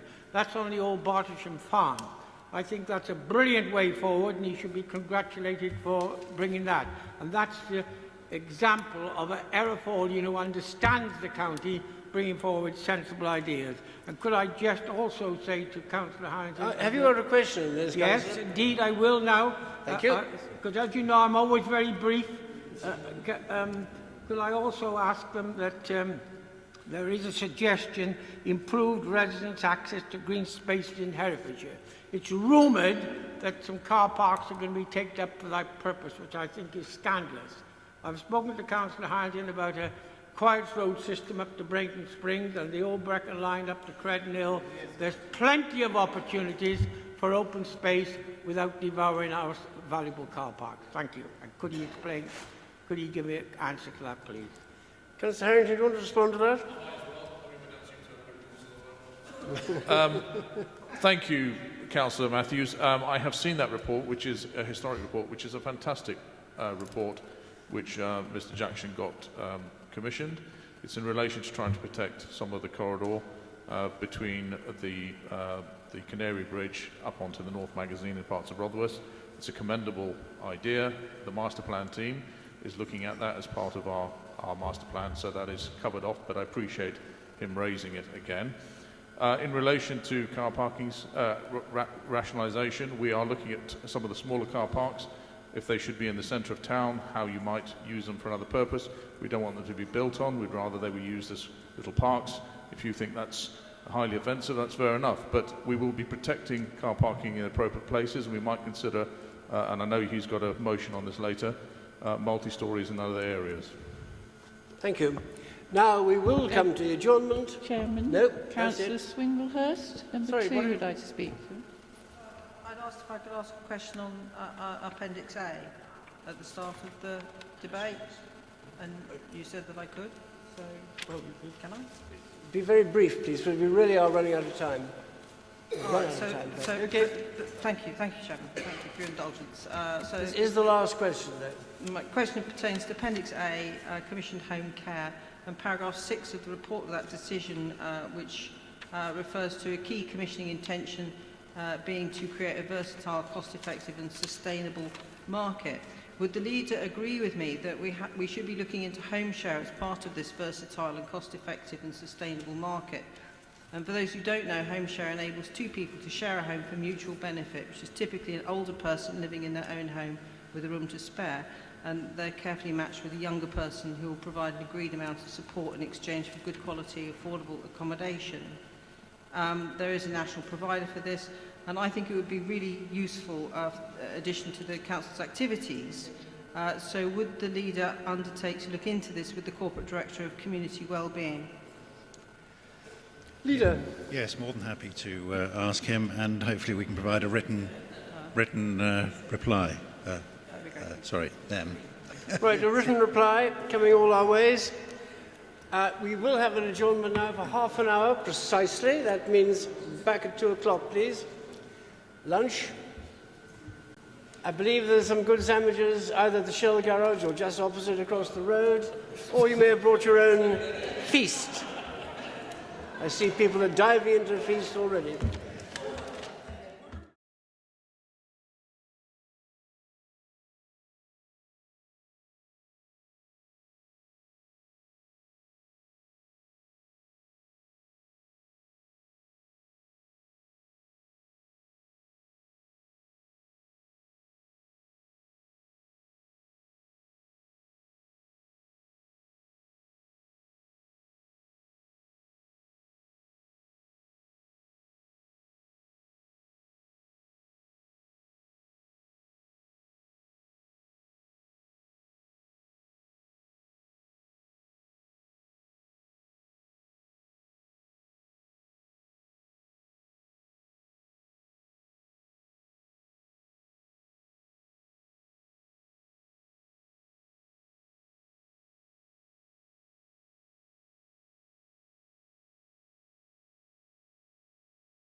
Can we now please be settled?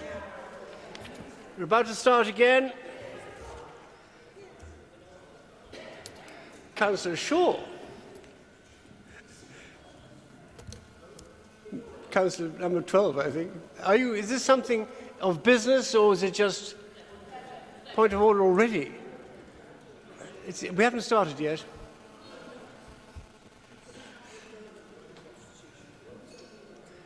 Sorry? Say again?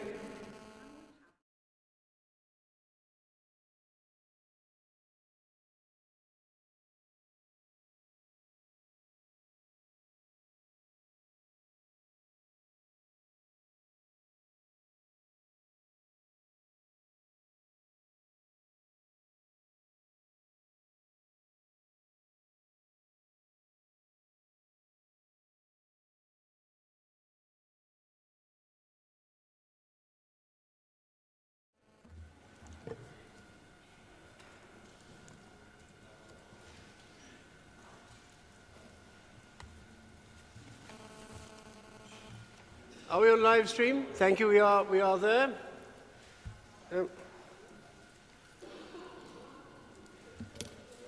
Item number 11. Motions on notice, pages 321 to 336. Councillor Shaw. Shaw would like to speak. Number 12.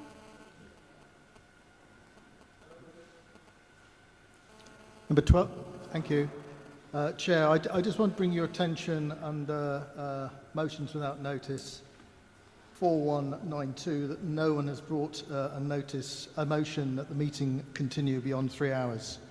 And I think that should be put to the floor so that Council... I did talk to you about this earlier on, and you were given notice as well. But Council hasn't voted on it, and it's a matter of consent for Council. We should be a bit more careful next time. But I did actually warn you, and you all agreed to it. Informally, perhaps.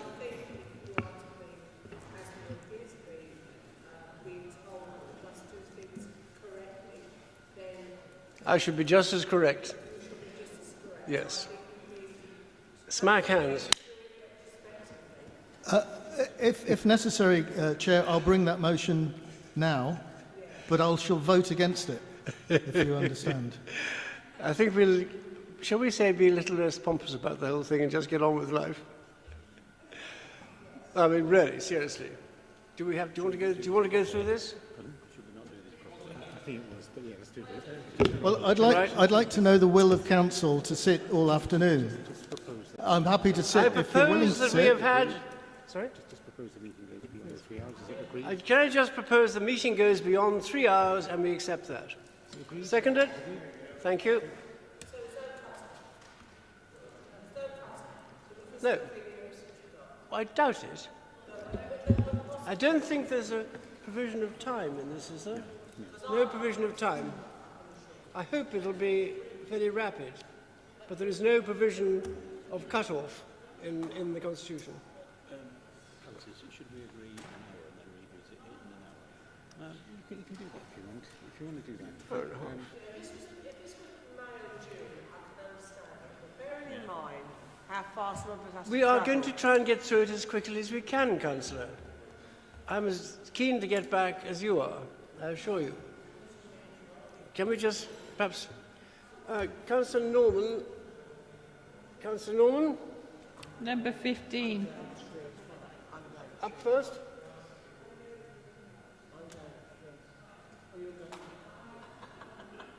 Yeah. Number 15, Councillor Norman. I think, as far as I know, Councillor Norman, you haven't changed your order, have you? No, that's fine, thank you. Item 11, motions on notice, pages 321, 336. Before we commence the debate on the motions, I ask members to be succinct with their comments and to avoid repeating those points already made, so that those members who wish to speak have every opportunity to do so. The report containing the motions to be considered at this meeting is at page 321 of the agenda pack. Up to 1 hour and 30 minutes is allocated for motions. I would like each motion to take no more than 30 minutes to debate and determine.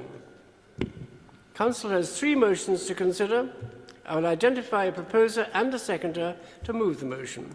A debate will be undertaken by members on the motion and any amendments received, and I will then call a vote on any amendments and the final recommendation.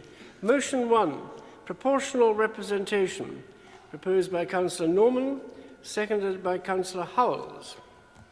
Councillor Norman, please introduce your motion, and you have 5 minutes. Number 15. Thank you, Chair. I present this motion to you. The clue is in the name, proportional representation, and this comes essentially from a group called Councils for PR, so it is coming from a wide range of councils across the country, many of whom have already supported this proposal. It's been mentioned to me that this is about national politics and elections, and why are we doing this? Well, I think we can all see that how elections are done at the national level very much impacts on us. We are very much at the mercy, if you like, of national government, so I think it's very important indeed. And it's all about making sure that votes count. That's the whole point behind this, making sure votes count. Under our current system, pretty archaic, devised back in the Ark, and really not ensuring that people are properly represented. It simply doesn't do the job as things are at the moment. Increasing numbers of people feel unrepresented, increasing numbers of people feel their vote doesn't count, and it clearly is the case if we look at the way they add up. And we do have to look at something sensible and reasonable and equal and genuinely engaging people, which I think we would all agree is really important. Sadly, numbers voting tends to fluctuate, but an awful lot of people don't vote, and I think it's because they just feel the vote doesn't get them anywhere. They go up and they vote, and it doesn't change anything for them. So I think there are lots of very good reasons for supporting this move. There are a number of proportional systems, it's not a set in stone, one type will do the job. So this is very much a bit of an umbrella, if you like. A system that's truly proportional is what we're looking for. Cross-party support, it's increasingly supported by members of all parties, which is excellent, that's what we want.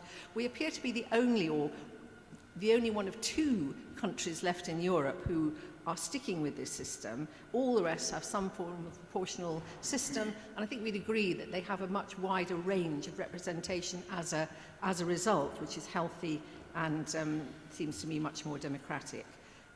Scotland, Wales and Northern Ireland, of course, already vote under a proportional system. Why are we, the poor relative, left with this very limited system that we've got at the moment?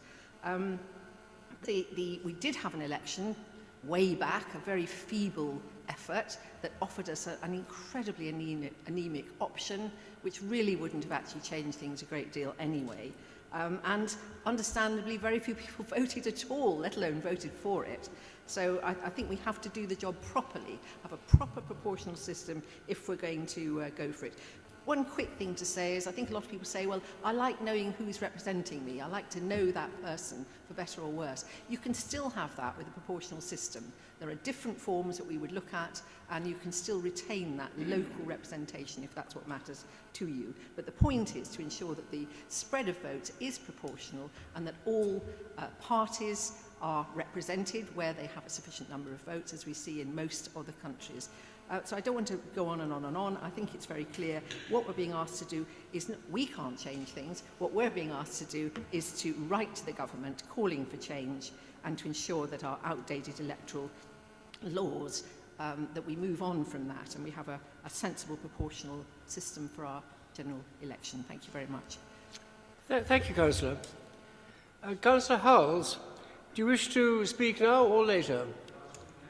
Number Please, 10. carry on then. Thank you. Yeah, I'm very happy to second this motion, what is a pretty momentous and testing time for our democratic pretensions.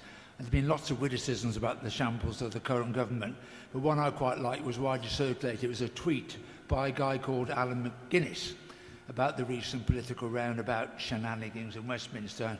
What he said was, "My son has lived through 4 chancellors, 3 home secretaries, 2 prime ministers and 2 monarchs. He's 4 months old." And of course, it is amusing, witty, we all know, but it's also very sadly true. And the serious note about it is that it comes as this astonishing train of events, not about the monarchy, of course, because that's a slightly different thing, of course, but it's come about through an electoral voting system that is clung onto by the two major parties, and especially by the government, and that is first past the post, because it is supposed to have the principal benefit of stability of government. Well, that myth has been well and truly destroyed recently, hasn't it? Even as it has become increasingly discredited worldwide as a fair and effective democratic system. As the motion said, as the father of modern democratic principles, we are shamefully almost alone now amongst the democratic nations in hanging on to this outdated system to decide who governs us. In fact, the proven, far more stable electoral system go back at least as far as World War II, and that's PR. After we won the Second World War, it was a critical national security priority to make sure that Germany had a stable political system. We did not impose first past the post on them at all, but we imposed PR, and that country stands out as a beacon of stability compared to Westminster. And we've also already agreed that the Scottish Parliament and the Senate can be elected by PR. They've done so for 23 years without ever having a snap election call. Yet in England, we have the electoral chaos of the winner-takes-all first-past-the-post voting instead of a genuinely democratic and proven, more stable system where seats match votes. In effect, first-past-the-post leads to elective dictatorship, which is only justified by the desire to have power and not to upholding the principles of democracy we misleadingly pretend that first-past-the-post provides, because it clearly does not. And as the motion says, this has already been based on a model that other councils have already adopted in answer to the question about whether it's viable for us to talk about it. PR is already the policy of all the progressive parties, Liberal Democrats, Greens, SNP, Plaid Cymru, Reform UK, Women's Equality Party, along with many trade unions and other pro-democracy organisations. A major advance in the cause of PR was made in September when the Labour Party conference adopted PR as their national policy, a move the renowned Labour Foreign Secretary Robin Cook was pushing them to do years ago. What he said was, "I am not prepared to put up with a system which once every generation, every 30 years, gives us an opportunity to get in with the majority the way the Conservatives do and govern the same way. It is not the way we who pay the penalty, but the people we represent who pay the penalty. When we next win, let us seize the opportunity to change the electoral system so we do not ever again have to return to elective dictatorships of the kind we have and are still experiencing." Even thinking members of the Conservative Party are waking up to the need to change the system. For example, Sir Charles Walker, who's chair of the House of Commons Administration Committee, allegedly and ironically proposed that a transvotable system should be used for electing our new Prime Minister. So, England needs to wake up, smell the coffee. It really does feel like a timely moment to press for change and add our voices to the increasing clamour to implement PR and restore the faith and trust in our damaged democracy. I urge all members to support the motion. Thank you, Councillor. We shall now move to the debate. Members are entitled to speak once during the debate for 3 minutes. The Vice Chairperson will be keeping a list of members who wish to speak during the debate. Please can members indicate to the Vice Chairperson if they intend to speak. Remember, 3 minutes only, be succinct, don't repeat other people's remarks. Thank you. First person. Councillor Kenyon, number 25. I got Councillor a Kenyon. How's the camera doing? Got my good side? Can you hear me okay? I can't hear myself. I'd just like to say, is it better for a party or a group to choose a list of people that are going to be elected on a percentage? It could be Bubbles the Monkey coming in at number 3. Worse still, the Greens number 3. God forbid the Lib Dems, or in fact the Conservatives number 3. You know, people then are choosing who they're going to... The parties are choosing rather than the people. I go and knock on a door and the person in front of me knows if they're going to vote, they're going to vote for me. So that's where my issue is with this. And I'm supposed to make it very short and succinct, as you wish. I just... Is that it? You know what, I was going to say something else, but no, I'm going to leave it there. Leave it there. I just think it's ridiculous. And that's it, is it? Yeah, that's it. Thank I'm you. done. I'm Excellent. done. Bubbles the Monkey. Look up. You're the monkey, not the organ Be careful grinder. what you wish for. Thank you. The next speaker is Councillor Shaw, number 12. Councillor Shaw. Hello, yes, thank you. 44 national legislatures use first past the post, and 5 subnational legislatures also use it, including India, Canada and the USA. PR systems inherently produce coalitions, and these are inherently weak and unstable. Since 19... Let him speak, please. Let the councillor speak.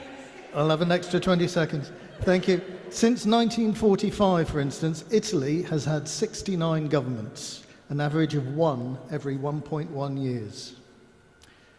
What First Past the Post provides is a close MP constituency relationship, one representation for each constituency, and if voters don't like their MP, they can also vote to get rid of him. One-party strong government is also a measure of First Past the Post system. Usually one party wins, which runs each, means they get to govern for 5 years to put its plans into action. The First Past the Post system is easily identifiable and familiar. Voters were given an opportunity a few years ago to get rid of the First Past the Post system for UK parliamentary elections, but they chose to keep it with a 67% majority of those. It shows there's very little public support for the current system to be changed.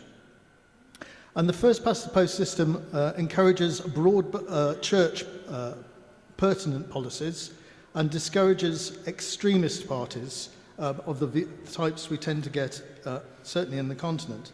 And I'm referring to the more radical parties that need a foothold and they begin to get credibility with their views, like in the Netherlands with Geert Wilders' Freedom Party, and in France with Marie Le Pen and the National Front.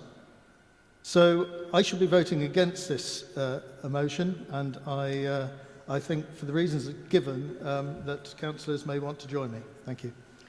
Thank you, councillor. Next speaker, Councillor Harvey, number 6. Councillor Harvey. I was expecting there to be a queue of people in front of me. You had your hand up first? No, I've only just indicated. I know. Ah, right, okay, I better gather my thoughts.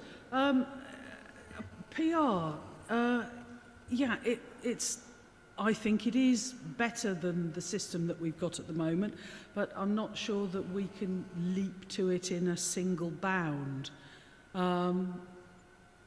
I'm quite a fan of the NOTA movement, none of the above, which runs alongside quite often a legal requirement that everybody votes, but it gives people the option to say they vote for none of the above.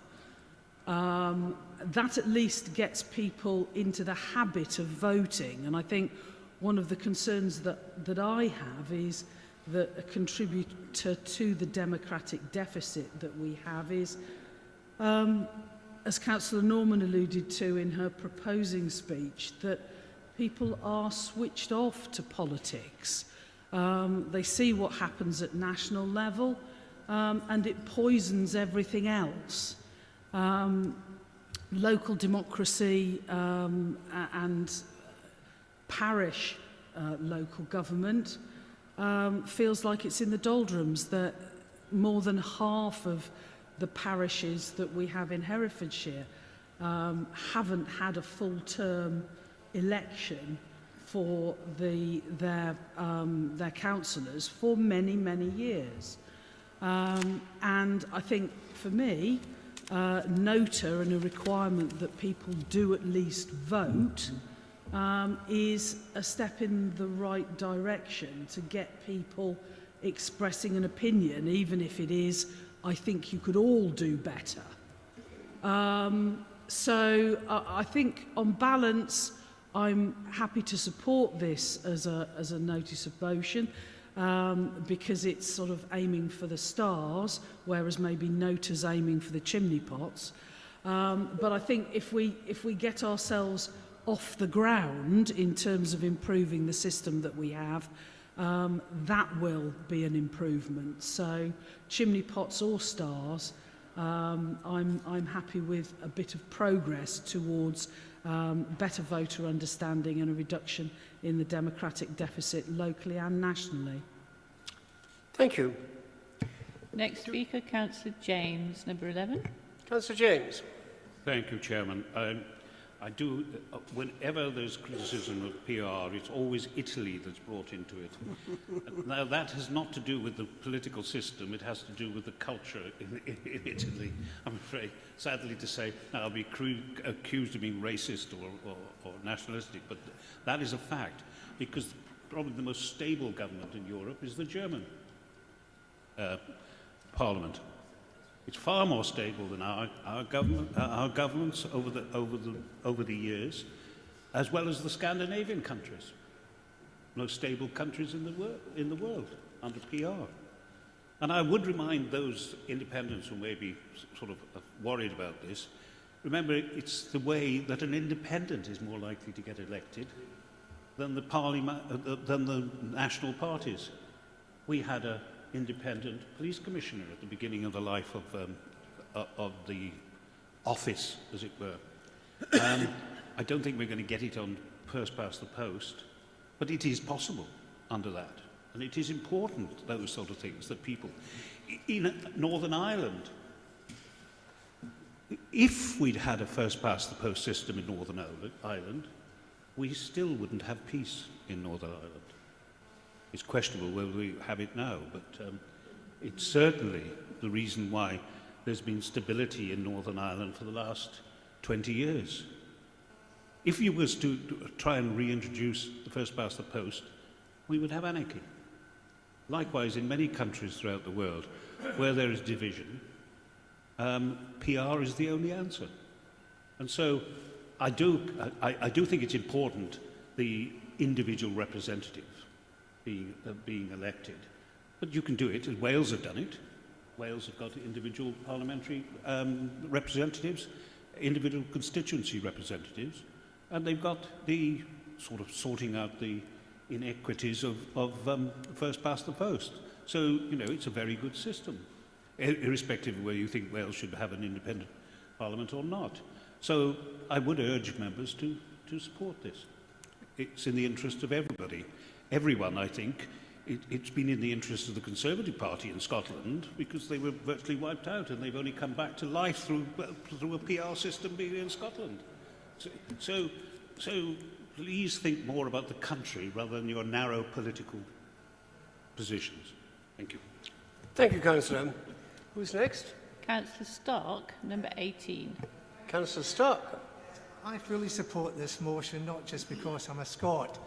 Can I just point out, and after what Councillor James said, that we Lib Dems got 4 seats in Scotland in the Scottish Parliament.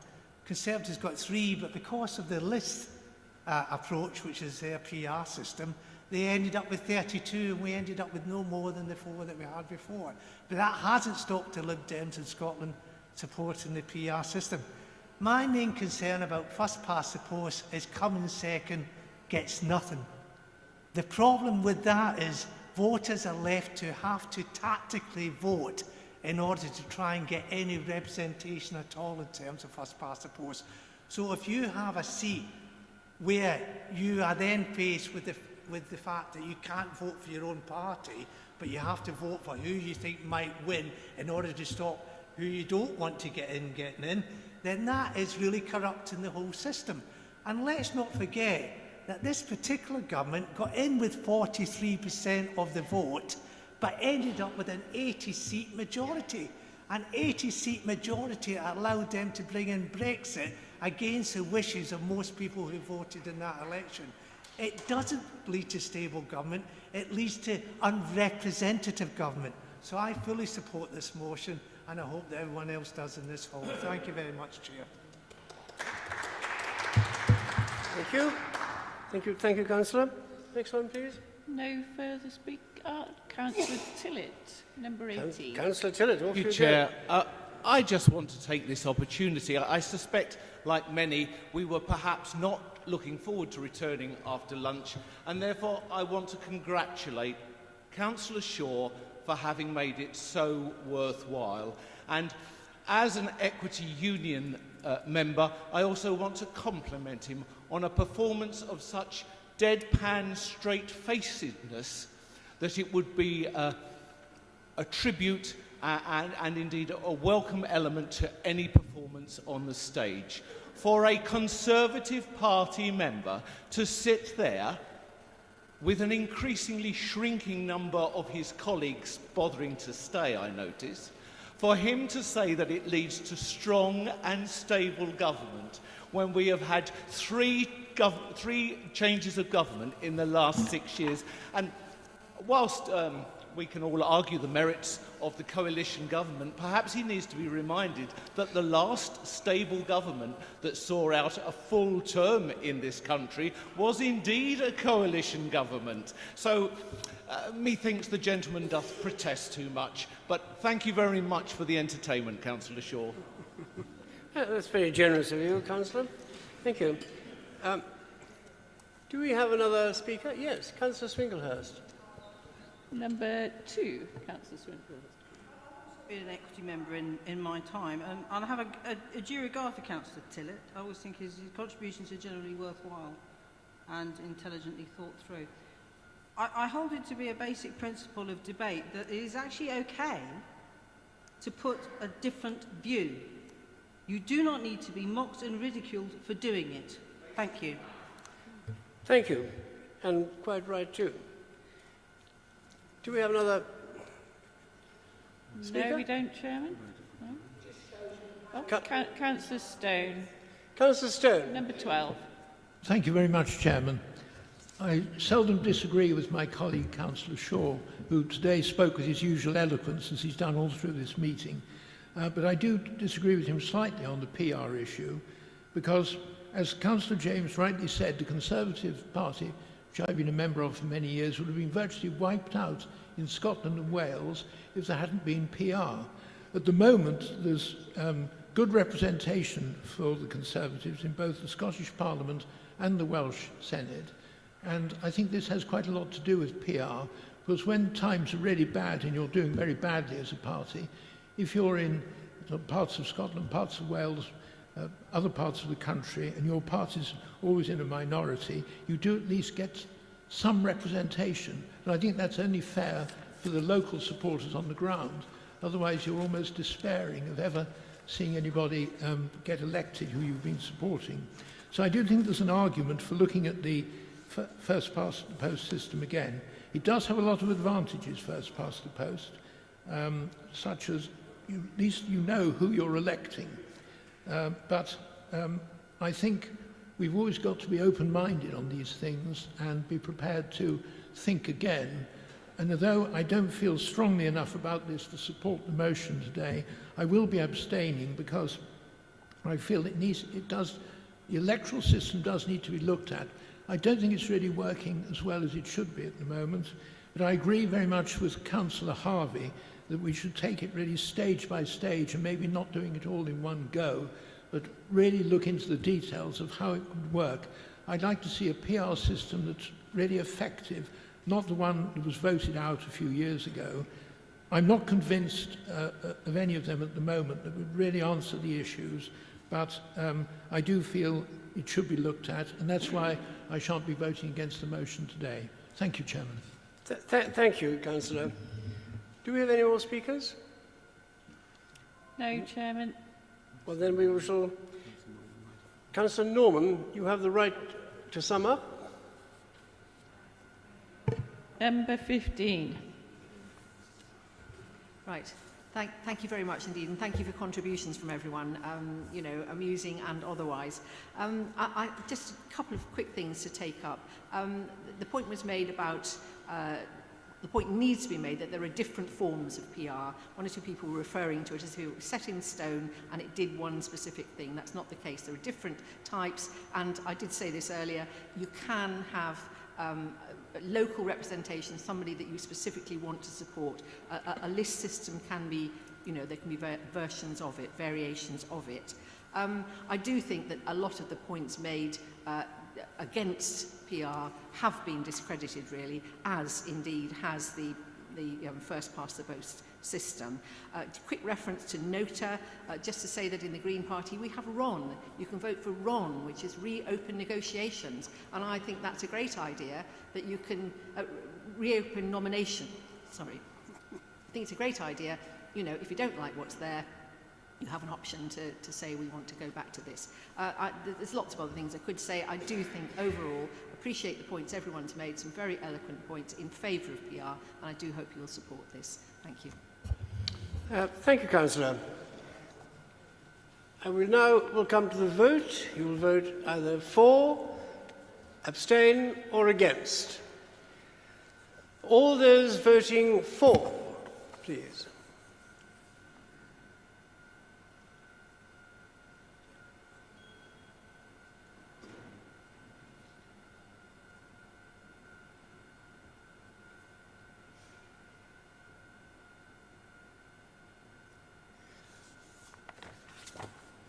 You see the proposals on the board, on the screens, and this is a resolution to write to Her Majesty's Government calling for a change in our outdated electoral laws.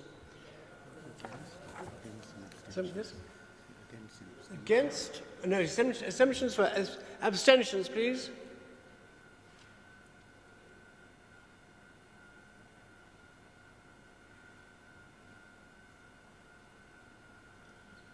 Okay, and now those against.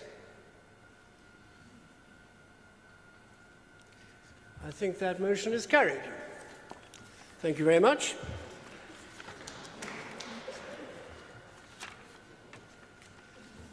Now, motion number 2.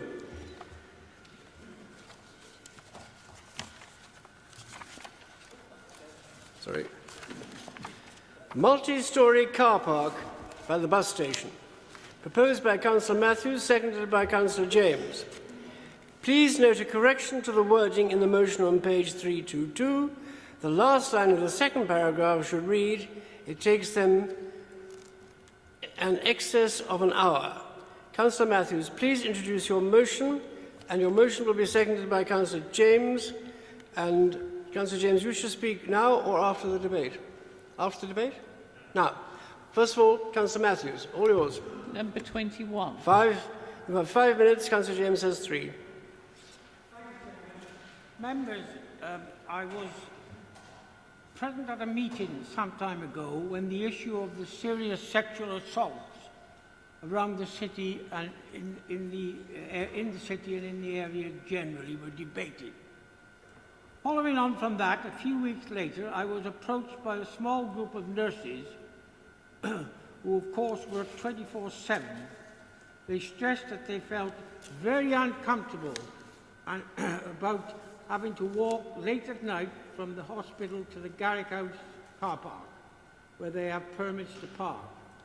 At that time of night, members will be aware that there's a lot of people around rather the worse for drink, and that causes them a lot of concern and embarrassment of the comments, etc. they get. It was quite obvious to me and my colleagues, my two independent colleagues, that this matter required urgent attention. That is why I submitted this motion. Councillor James, as you said, agreed to support the motion, and I have received a large number of emails from members of the public who are fully behind it and welcome this motion coming before you. The car park would be sustainable, fully electric charging points and solar panels, etc.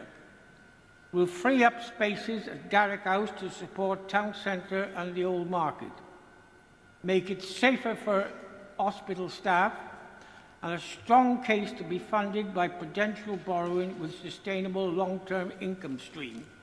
I think this is the most sustainable project that's been put before this council to be funded by prudential borrowing, because within 18 months or 2 years there will be a welcome financial return to the council. I therefore ask members to give this matter careful consideration, because obviously it has the following and support of the public by the emails and telephone calls that I've had. So I'll leave it like that now, and I'll come back and sum up at the end, Leader. Thank you. Thank you very much, Councillor. Councillor James. Number 11. Thank you, Chairman. I just feel that this policy was introduced a number of years ago, I think almost back in the days when I was leader. The idea came that we should eventually move to providing some assistance to the Wye Valley Trust. They do not have sufficient space on their site, and this is a win-win situation. We provide safeguarding for our essential workers.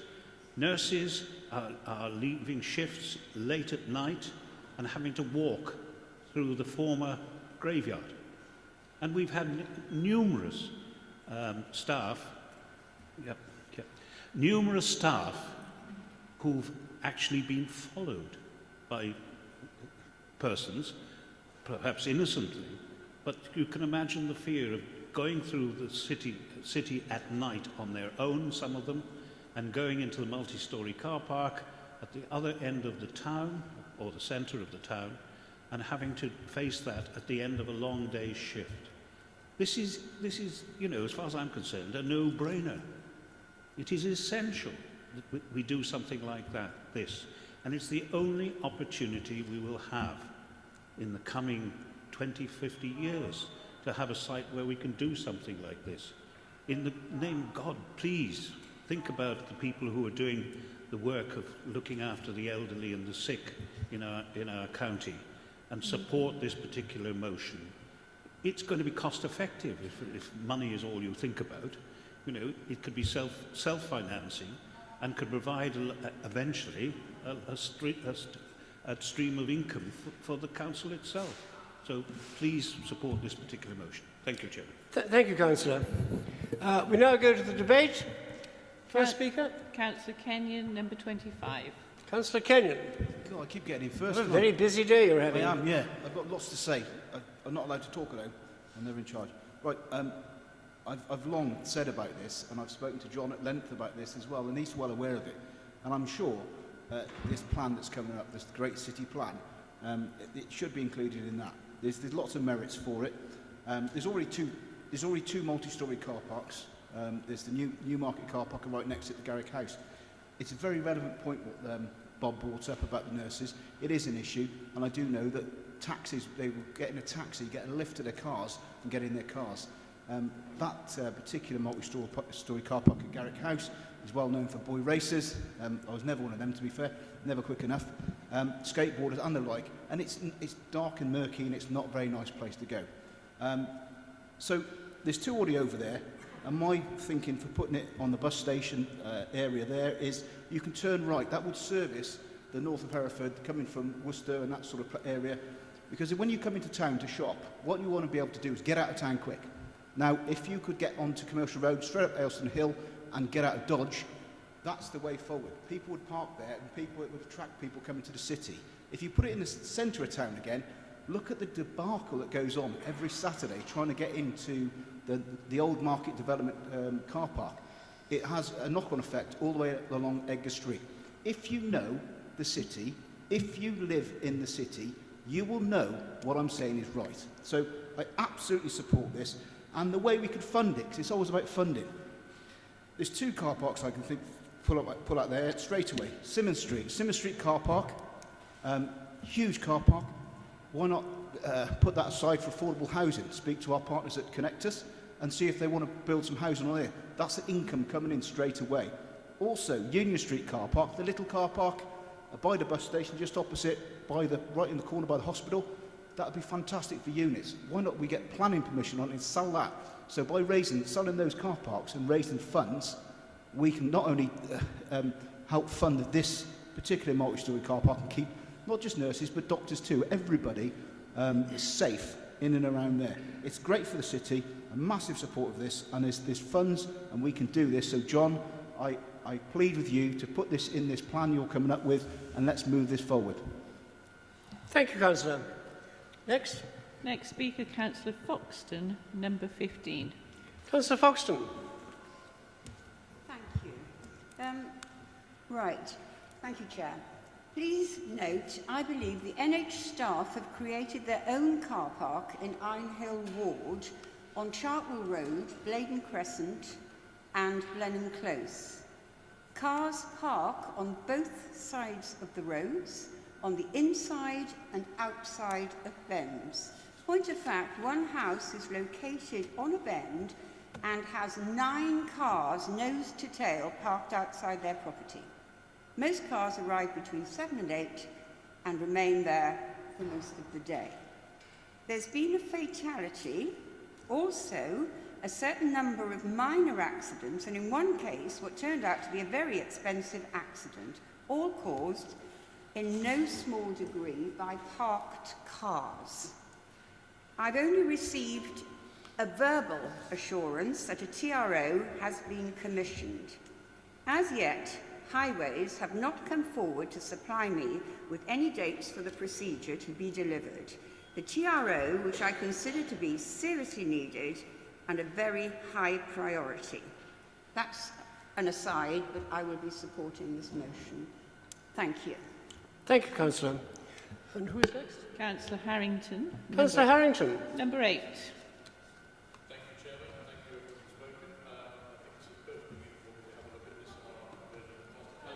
Can't hear you. Can you hear me now? Yes. Well, there we go. Thank you, everyone. I think it's perfectly reasonable that we look at this in our merging master plan, and we are. We're looking at sites, including Merton Meadow, for a multi-storey. That would serve the NHS almost as well. We'd have good lighting. It's a little bit further away. There are lots of other issues to consider, and we can consider this. Simple as. Happy to go to the vote. Can I request we go to the vote on this? Thank you, Councillor. Chairman, I have 2 more speakers. We'll let 2 more speakers go. So Councillor Milne, number 17. Councillor Milne. I am grateful to Councillor Matthews for bringing forward his interesting suggestion for the future of the county bus station site. It might have been tactful had he thought to have a word with me about it, as this is my ward, but we will let that pass. So this is the site in the Middle Ages of the Priory of St Guthlac, of which only archaeological remains are presumed to survive, and between 1797 and 1915 of the county jail, designed by John Nash, an important English architect.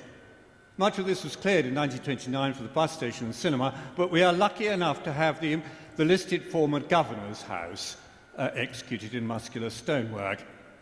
So what do we think of putting a multi-storey car park here?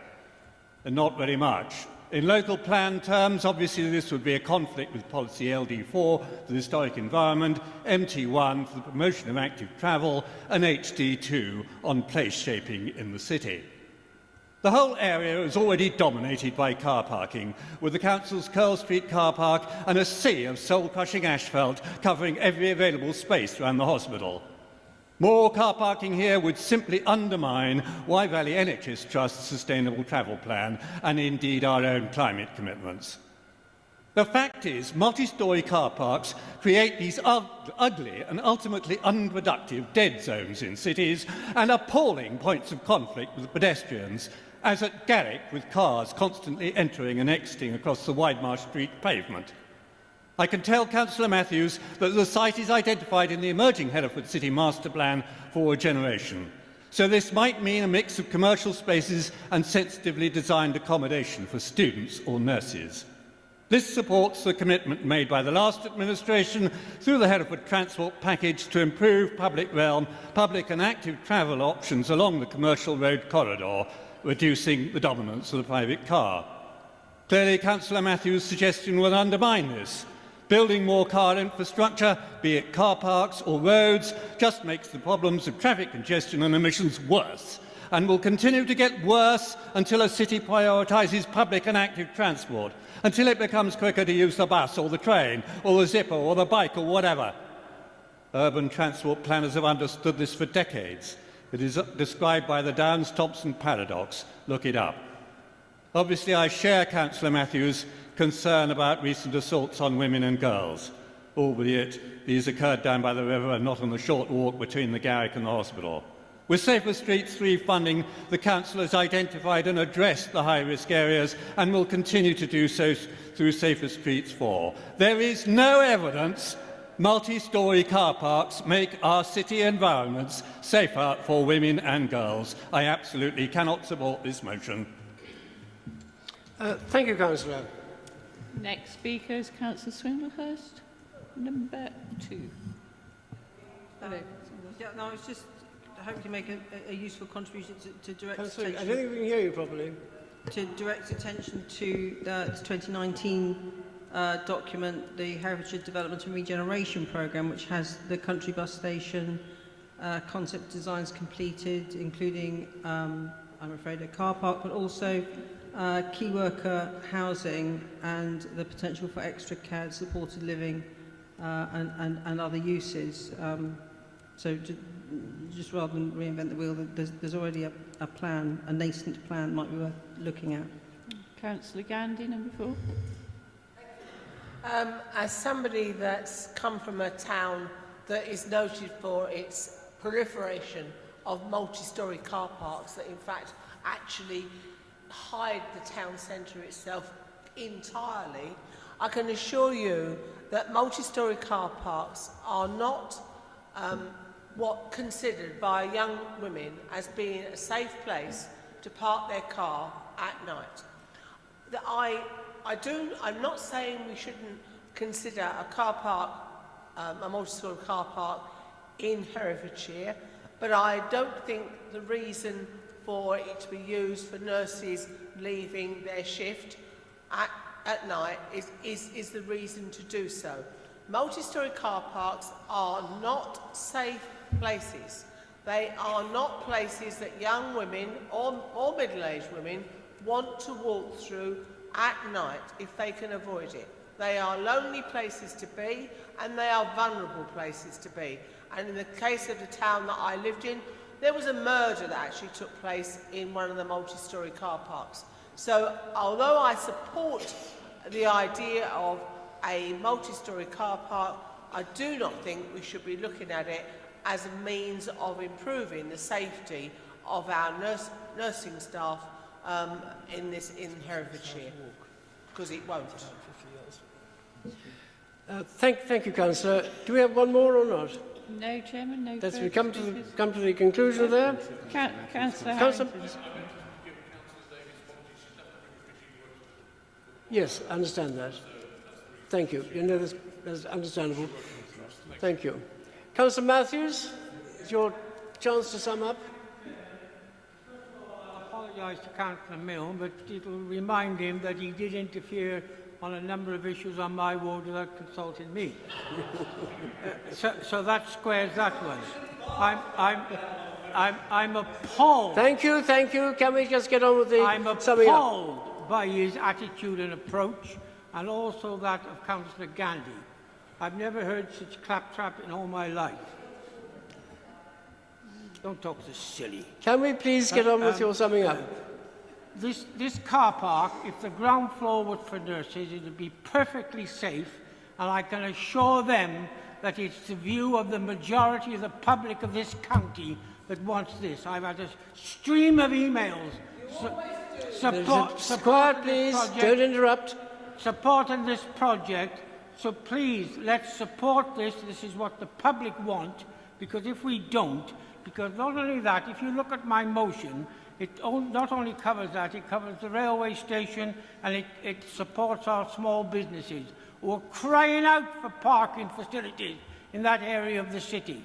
So if we don't get this approved, I can assure you that a lot of people take a very dim view of what's been said by some people today. So please let him speak. Not your no, Councillor. Councillor, no, please.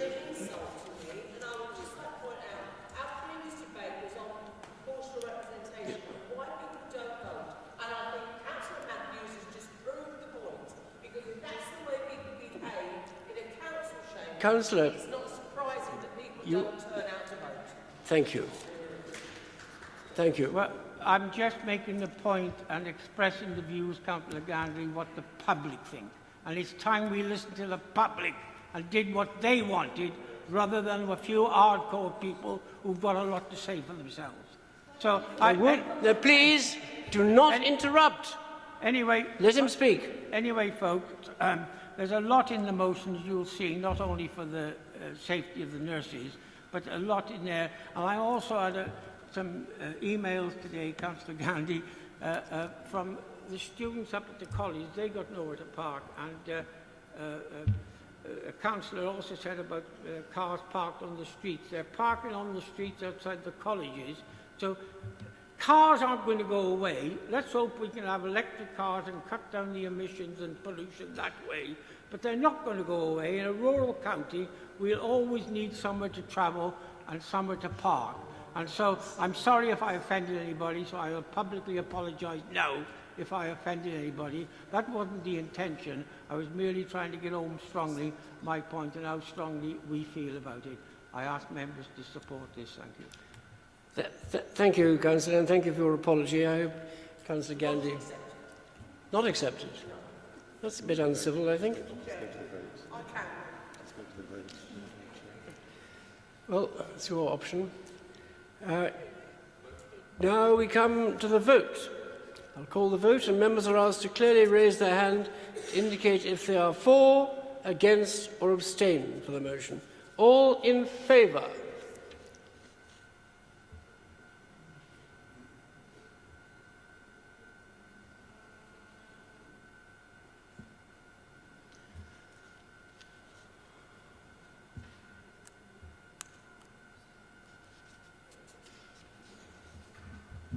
Against?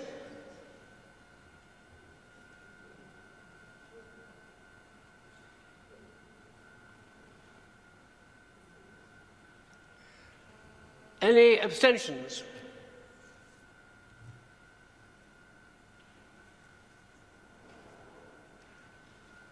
That motion is carried. Thank you. And please, can we have a severe check on our thinking about rude thoughts?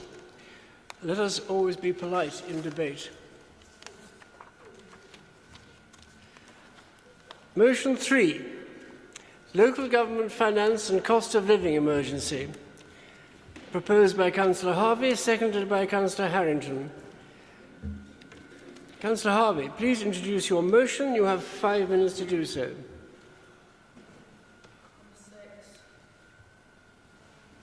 Yes, sorry, number 6. Thank you. I have no pleasure whatsoever in bringing this notice of motion to Council today. However, under the circumstances, I feel it would be derelict of me not to do so. I became motivated to become a councillor back in 2011 when I first became aware of council service cuts of concern to my family. And I've stayed a councillor because I have huge enthusiasm to build upon Herefordshire's many strengths and remain determined to tackle its particular challenges.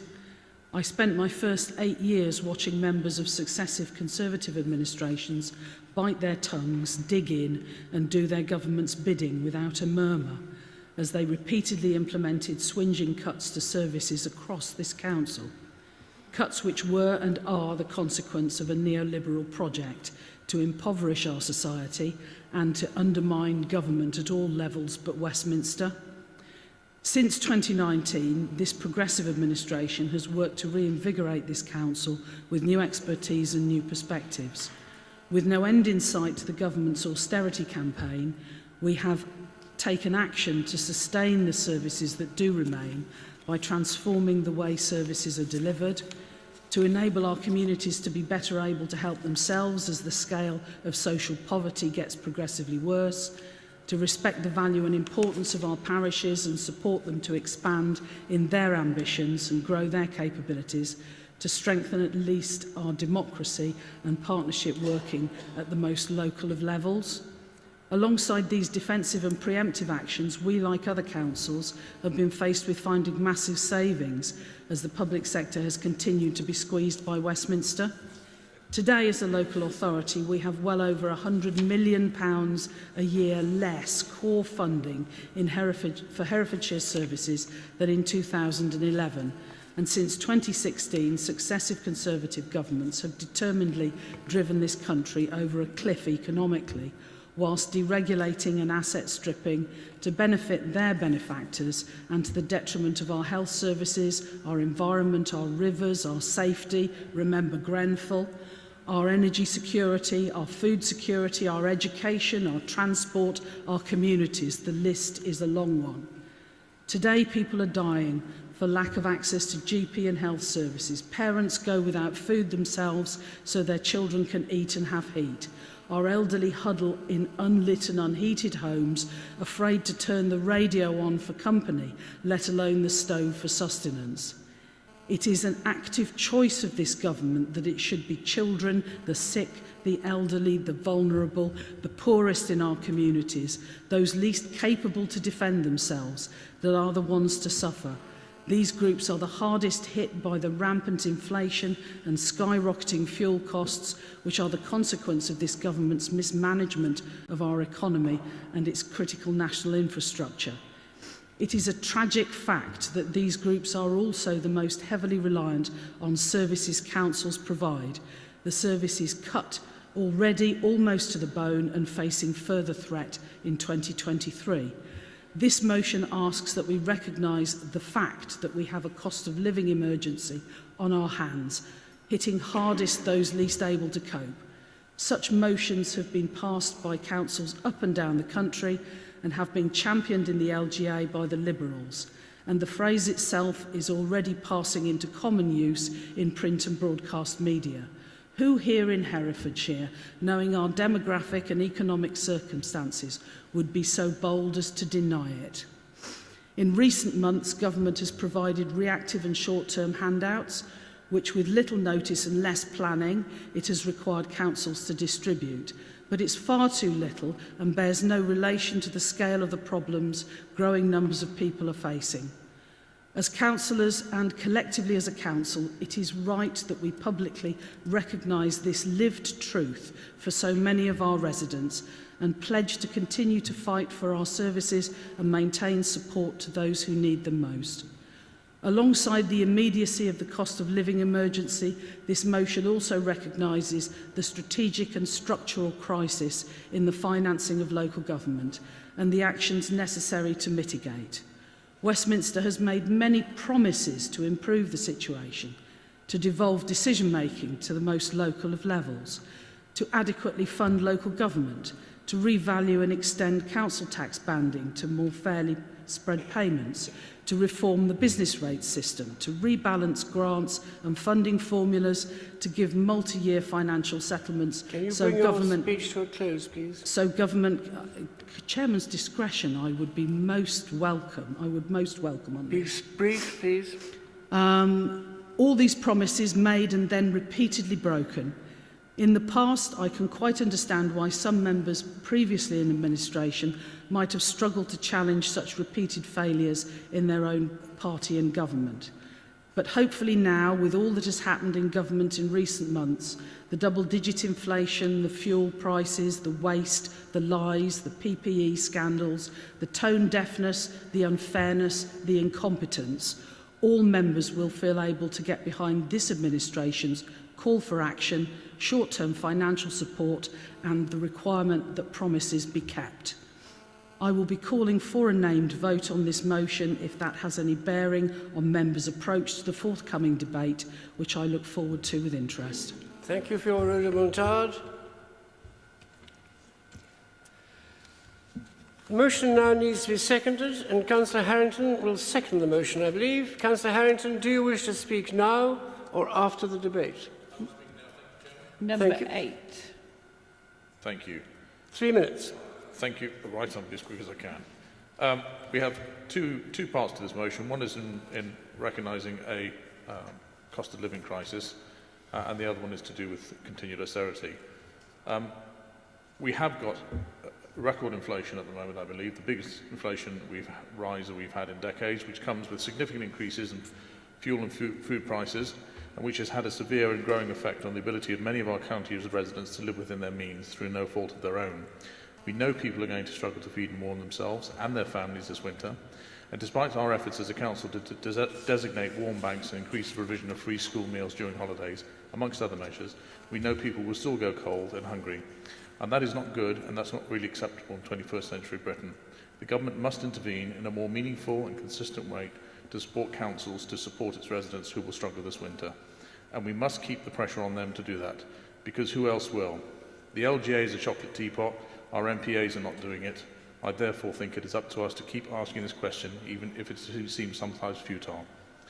The cost of living crisis is exacerbated by the dire situation we are in as a council in relation to fair funding after a decade plus of austerity. A situation which shows no sign of abating, a situation which will and is getting worse. The national policy of austerity now set to continue has devastated us as a local authority in terms of what we're able to provide for our residents. The withdrawal of funding through grants that we used to get, particularly the revenue support grant, means, as Councillor Harvey has already said, we have about £100 million less in revenue coming in a year in 2022 compared to 2011. That combination of that yearly reduction over many years means we have been deprived as a county, on my rudimentary maths, which isn't as good as Councillor Shaw's or Harvey's, of around £500 million in revenue over these last 12 years. We cannot continue like this. That is obvious, that is logical. And yet there seems no plan from the government beyond empty platitudes and belt tightening and requests for belt tightening from folks in the street as cronies sail off into the horizon on yachts. In my own portfolio, the damage withdrawn funding has done is more visible than in other areas. Balfour Beatty, our public realm contractor, told us this year that we are now approximately £315 million behind in returning our roads and bridges back to a condition considered good. Not optimal, but just simply good. They described the contract officially as managing a declining network. And yet our government, our MPs expect what? Expects us how to get out of this. Is there a plan to destroy local rural councils and make them join up into bigger mayoral entities? I don't know. I don't think I should actually give the government credit for that kind of critical thinking. But I do know that we can't go on like this. We can't go on. It's not feasible. It's not logical. It's not acceptable. So why a motion? Is this just grandstanding? Does it have any effect? We ask for support for the motion because we need to show the government in no uncertain terms that we are all fed up, that we are all worried about our residents and the effects of cost of living crisis and austerity is having on them, and our local communities are affected, and that we as local councillors of all persuasions, and I probably not being as partisan, I don't wish to be as partisan, but of all persuasions can see and feel that this is a problem and we have a right to demand better, and therefore I ask your support in doing this and supporting this motion. Thank you. Thank you, Councillor. Do we have speakers? Councillor Kenyon, number 25. Councillor Kenyon, setting a record. I am. Come on, folks, get your hands up a bit quicker. I see it as a taxpayer in Herefordshire. The cake's been eaten, give us more cake. You talk about poverty, you talk about people who are struggling, that's quite correct. But I would be more inclined to lobby the government to pay them direct. The great unwashed out there, I suppose we can call ourselves, just think, Christ, if you give the county council any more money, what are they going to spend it on? Planters and moss, whatever they are. So I would prefer if we were actually lobbying for the government to give the individuals the money rather than the council the money on that particular issue. Obviously, there are other issues within the council where funding has been reduced. I think the letter needs to be written in two different ways. So that's just my thoughts on it, because I don't want us to think that the people just think we're asking for more because we spent it all. Thank you, Councillor. Next one, please. Knowford, yep. Councillor Gemma Davis, number 6. And then followed by Councillor James, I think. Yeah, just a couple of things. I'm not quite sure what Councillor Kenyon meant then about calling the taxpayer of Herefordshire the Great Unwashed. I got a little bit confused in that sentiment, but I'm a taxpayer. I do wash. And I was really... I had to leave the room when you were discussing the agenda item before because, and everybody gets bored of me saying it, I work for the NHS, and in my role, I have to see people who are going to food banks, and as much as we would all love to believe that it's, and by the way, nobody said during the debate about anybody other than nurses and doctors, there are a whole host of people that work within a hospital that need to attend, and it'd be good for us all to remember that. But it's not the people who are on the the lower bands that we should be worried about. It's those people that slip through the cracks. So the most people that use the food banks, and I know the Liberal Democrats have got some people in the Hereford City branch of the food bank, it's actually those people that are working in poverty. And I think I get what Councillor Kenyon's saying about giving the money directly to people, but actually they're not giving us any money. It's not about being able to give to any person. It's about saying, right, you've done this for so many years. They've done it with the nurses' bursary with regards to the government. They've said, oh, it's okay, we brought back the nurses' bursary. No, you didn't.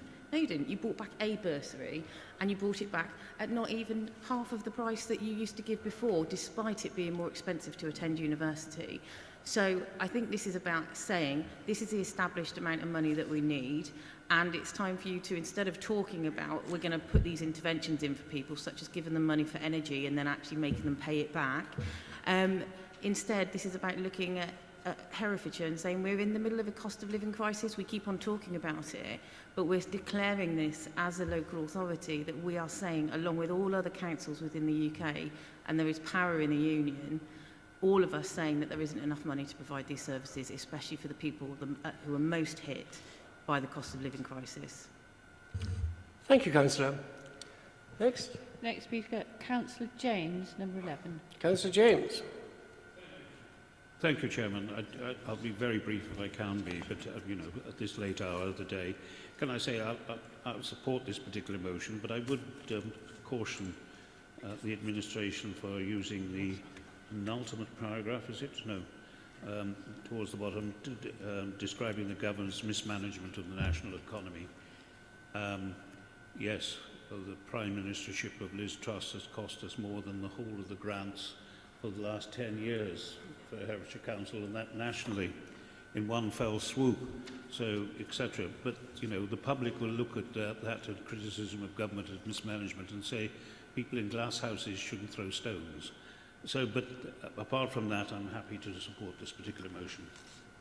Thank you, Councillor. Do we have another speaker? Yes, next speaker, Councillor Shaw, number 12. Councillor Shaw.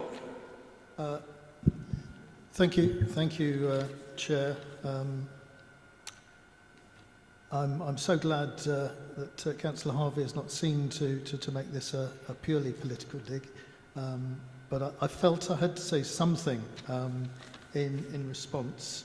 And it's complicated. It's very complicated. If we unpack the specific and special grants towards revenue expenditure for the Council, this current year we get 134 million towards that expenditure. The previous year 131, the year before that 114.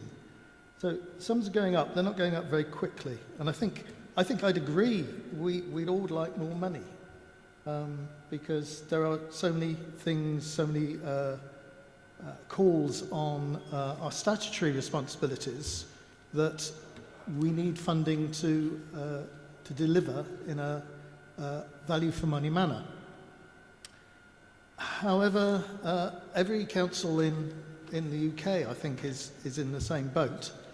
And what I certainly did ask the 151 officer before this meeting was that, given the paranoia is not the right word, given the severity that the potential strain on the budget next year has been announced as being 20 odd million, did he consider there was any worry about a Section 114 notice? That's a notice of bankruptcy, which a number of notices have been brought by various councils up and down the country. I'm glad to say he said he didn't consider that there was any chance of a 114 notice. I've got every confidence that this council will bring forward a balanced budget in January. It's going to be tough. It'll be nice to get a good settlement from government, and I hope that our rural sparsity funding will be good. Whether it'll be certainly hoping to see that it's the same as last year, if not increased in line with inflation. But I think that I don't think we're going to get a lot of attention from government from simply going cap in hand. I think we need to go with more specific items. And trying to unpack the figures, yeah, it's a tough job. And I couldn't see this 90 million or 60 million reduction that Councillor Harvey was talking about when I actually went back through all the data sets, which are available, and I can tell people where to find them. So I'm going to abstain from this question. I don't think there's enough data there to really persuade me. Thank you. Thank you, Councillor. Okay, next speaker, the leader, Councillor Hitchener. Councillor Hitchener. Yeah, thank you, Chair. I support this. Hello. Can we have the leader's mic on, please? Hello. No. Anybody else? Do you want to? Hello. Because yours works. It's only here. Here we go. Thank you, Chair. I support this resolution wholeheartedly. We are leaders in the community. I'm not sure there's anybody else who really knows the community as well. We should be out there supporting, helping. We don't have a huge bag of money, but we should be using our soft power to address these issues in our community. I object to the way that central government seems to be using local authorities as a way of reducing inflation. They are providing with the opportunity, if we wish to take it, of increasing local taxes by 5% with inflation at 10%. The figures just don't work out.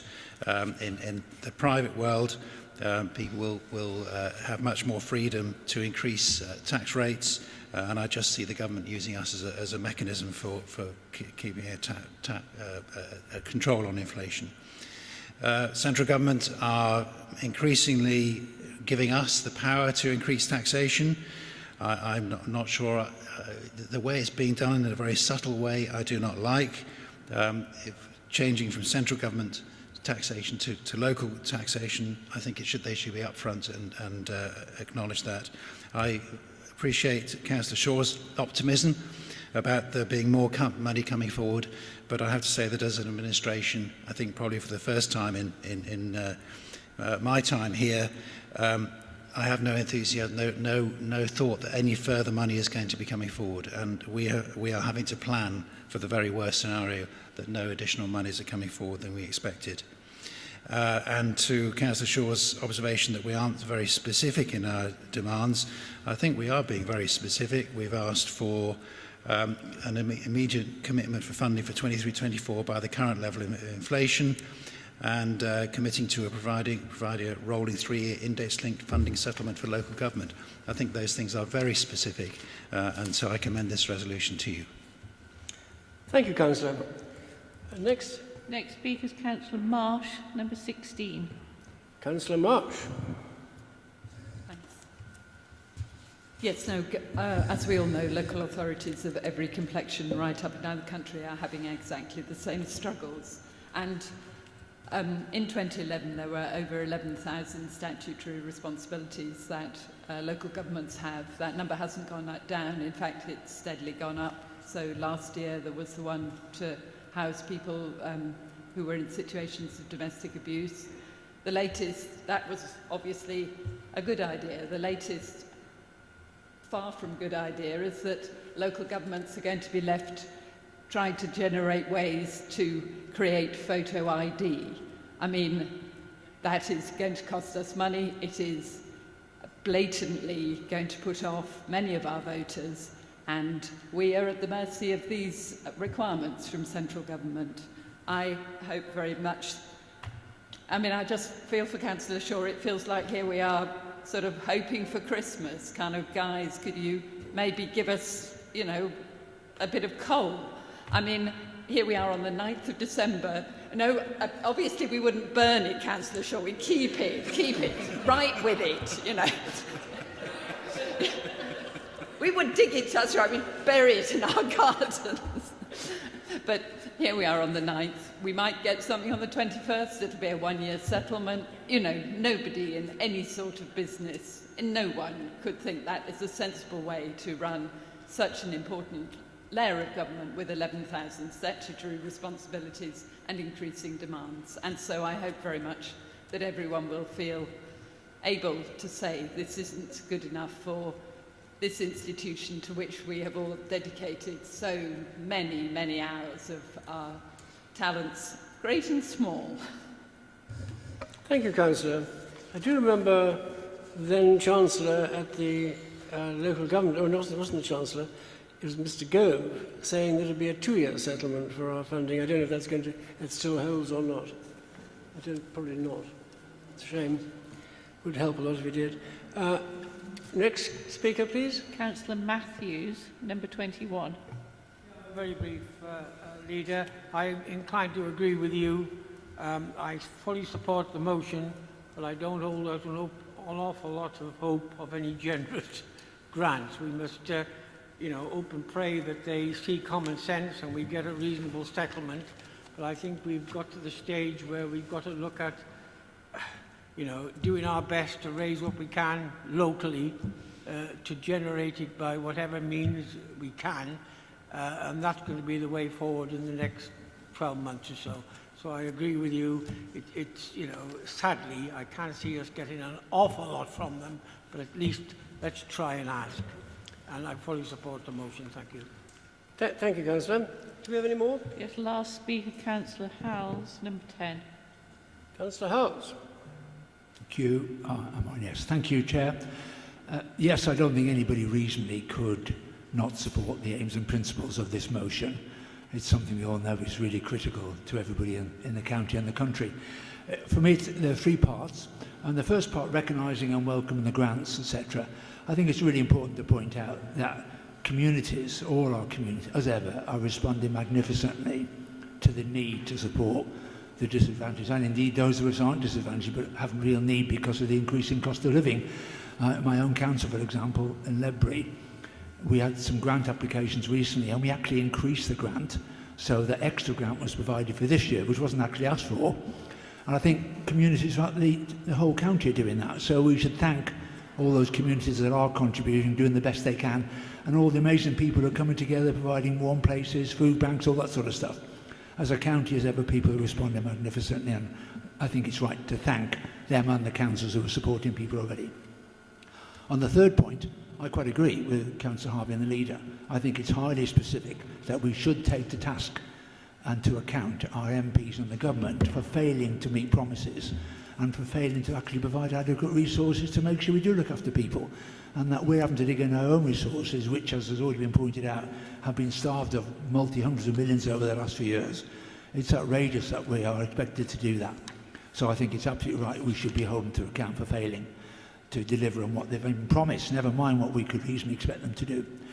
On the second point, the cost of living emergency, I don't think any reason not to support that, but I'm not quite sure what declaring a cost of living emergency could do extra to what we're already doing. It might be worth explaining that, but I totally support the motion overall. Thank you. Thank you. Next speaker. No further speakers, Chairman. No other speakers? In which case, Councillor Harvey, it is your right of reply and some summary. Number 6. Thank you, Chairman, and thank you to 3 minutes, by the way. Thank you to the members who've spoken on this. I'm disappointed that Councillor Shaw is inclined to abstain on this, but I guess I should be grateful he's not voting against. I guess he, having shared the role of Cabinet Member for Finance, he has an understanding of the difficulties that we're facing because he's faced them himself. I also sympathise with him going round looking for where the money is, because we're all doing that. But I would point out that a lot of the grants that we get now are either ring-fenced, like the schools grant, or they're capital grants. They're very short notice, they're hand-to-mouth. The 100 million lost is the revenue support grant, so that's 100 million that we do not have now, that we had 10 years ago, that was supporting the delivery of core services.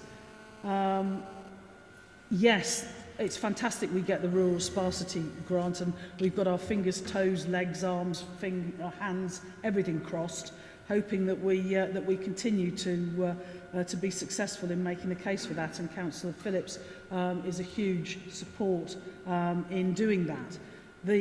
If it's the same as it was last year, then that was the same as it was the year before. So actually we're seeing a significant, in real terms, reduction in that grant just by it remaining static. As a local authority, we accept, and it's our responsibility to try and manage local pressures, but responding in year to double-digit inflation and being asked to absorb that double-digit inflation in our base next year just simply is not tenable after 10 years of swinging cuts. Double-digit inflation is a function of the national management of the economy, and the national government, in the same way as it's supporting private households, should recognise its responsibility to support local government, in the short term at least, until it fulfils its promises on all the other things it said it was going to do to secure and sort out a long-term approach to funding local government. So I hope people can, in the room, support this, and if it's not been noted by the Chairman, can I formally call for a named vote on this one, please, and however many people need to signal to get that to go through. I don't know whether it's 10. You need to have 8 people standing up for a named vote. Yes, make us stand up. It's good for you. 2, 3, 4, 5, 6, 7, 8. Yeah, that's well easily accomplished. Thank you. And less than 3 minutes. Now we go through a named vote process, done alphabetically. Right. Okay. Councillor Call out the names. Andrews. Graham. Councillor Andrews Paul. Councillor Andrews Polly. Absent. Absent. Councillor Bartlett. Councillor Bartlett? She's here. 4. She said a 4, rather quiet 4. Sorry, I thought you said Bartlett. Councillor Balderson. She's absent. Absent. Councillor Bolter. 4. Councillor Bowen. 4. Councillor Bowes. She's gone as well. Okay. Councillor Chowns. 4. Councillor Davies Gemma. 4. Councillor Davies Clare. She's gone. Councillor Fagan. She's had to go to. Okay. Councillor Foxton. 4. Councillor Gandhi. So. Abstain, was that? Was that an abstain, yeah? Abstain. Councillor Guthrie. Abstain. Councillor Hardwick. 4. Councillor Harrington. 4. Councillor Harvey. 4. Councillor Hewitt. 4. Councillor Hay. 4. Councillor Hitchener. 4. Councillor Howells. 4. Councillor James. 4. Councillor Ginman. 4. Councillor Jones. Mike. 4. 4. Councillor Kenyon. I listened to the debate and I was going to vote for it Councillor- after the debate, but I don't like being arm twisted in by a named vote, so I'm now going to abstain. Would abstain. Abstain. Councillor Marsh. 4. Councillor Matthews. 4. Councillor Milmore. Absent. Councillor Milne. 4. Councillor Norman. 4. Councillor Price. 4. Councillor Probert. Councillor Roan. Absent. Councillor Shaw. Abstain. Abstain. Councillor Summers. 4. Councillor Swinglehurst. Abstain. Councillor Simmons. Not here, okay. Councillor Tillett. 4. Councillor Toynbee. 4. Councillor Tyler. Okay, I've not missed anyone, have I? Who's here? I think you got everyone. Okay. Is Thank you. carried. That motion is carried, and of course it's one of its main features is a letter to the Prime Minister and to the Herefordshire MPs calling for their support. So the motion is well carried. Closing remarks? Five. We all in agreement? Well carried. Thank you. Well, I would like to thank members of the public and councillors for their attendance at today's meeting. The next scheduled meeting of the council is the budget meeting at 10 a.m. on Friday the 10th of February 2023. And may I wish you a very happy Christmas and New Year, and let's hope our prosperity improves rather than declines, and may you all travel safely. The meeting is now closed at precisely 3:30.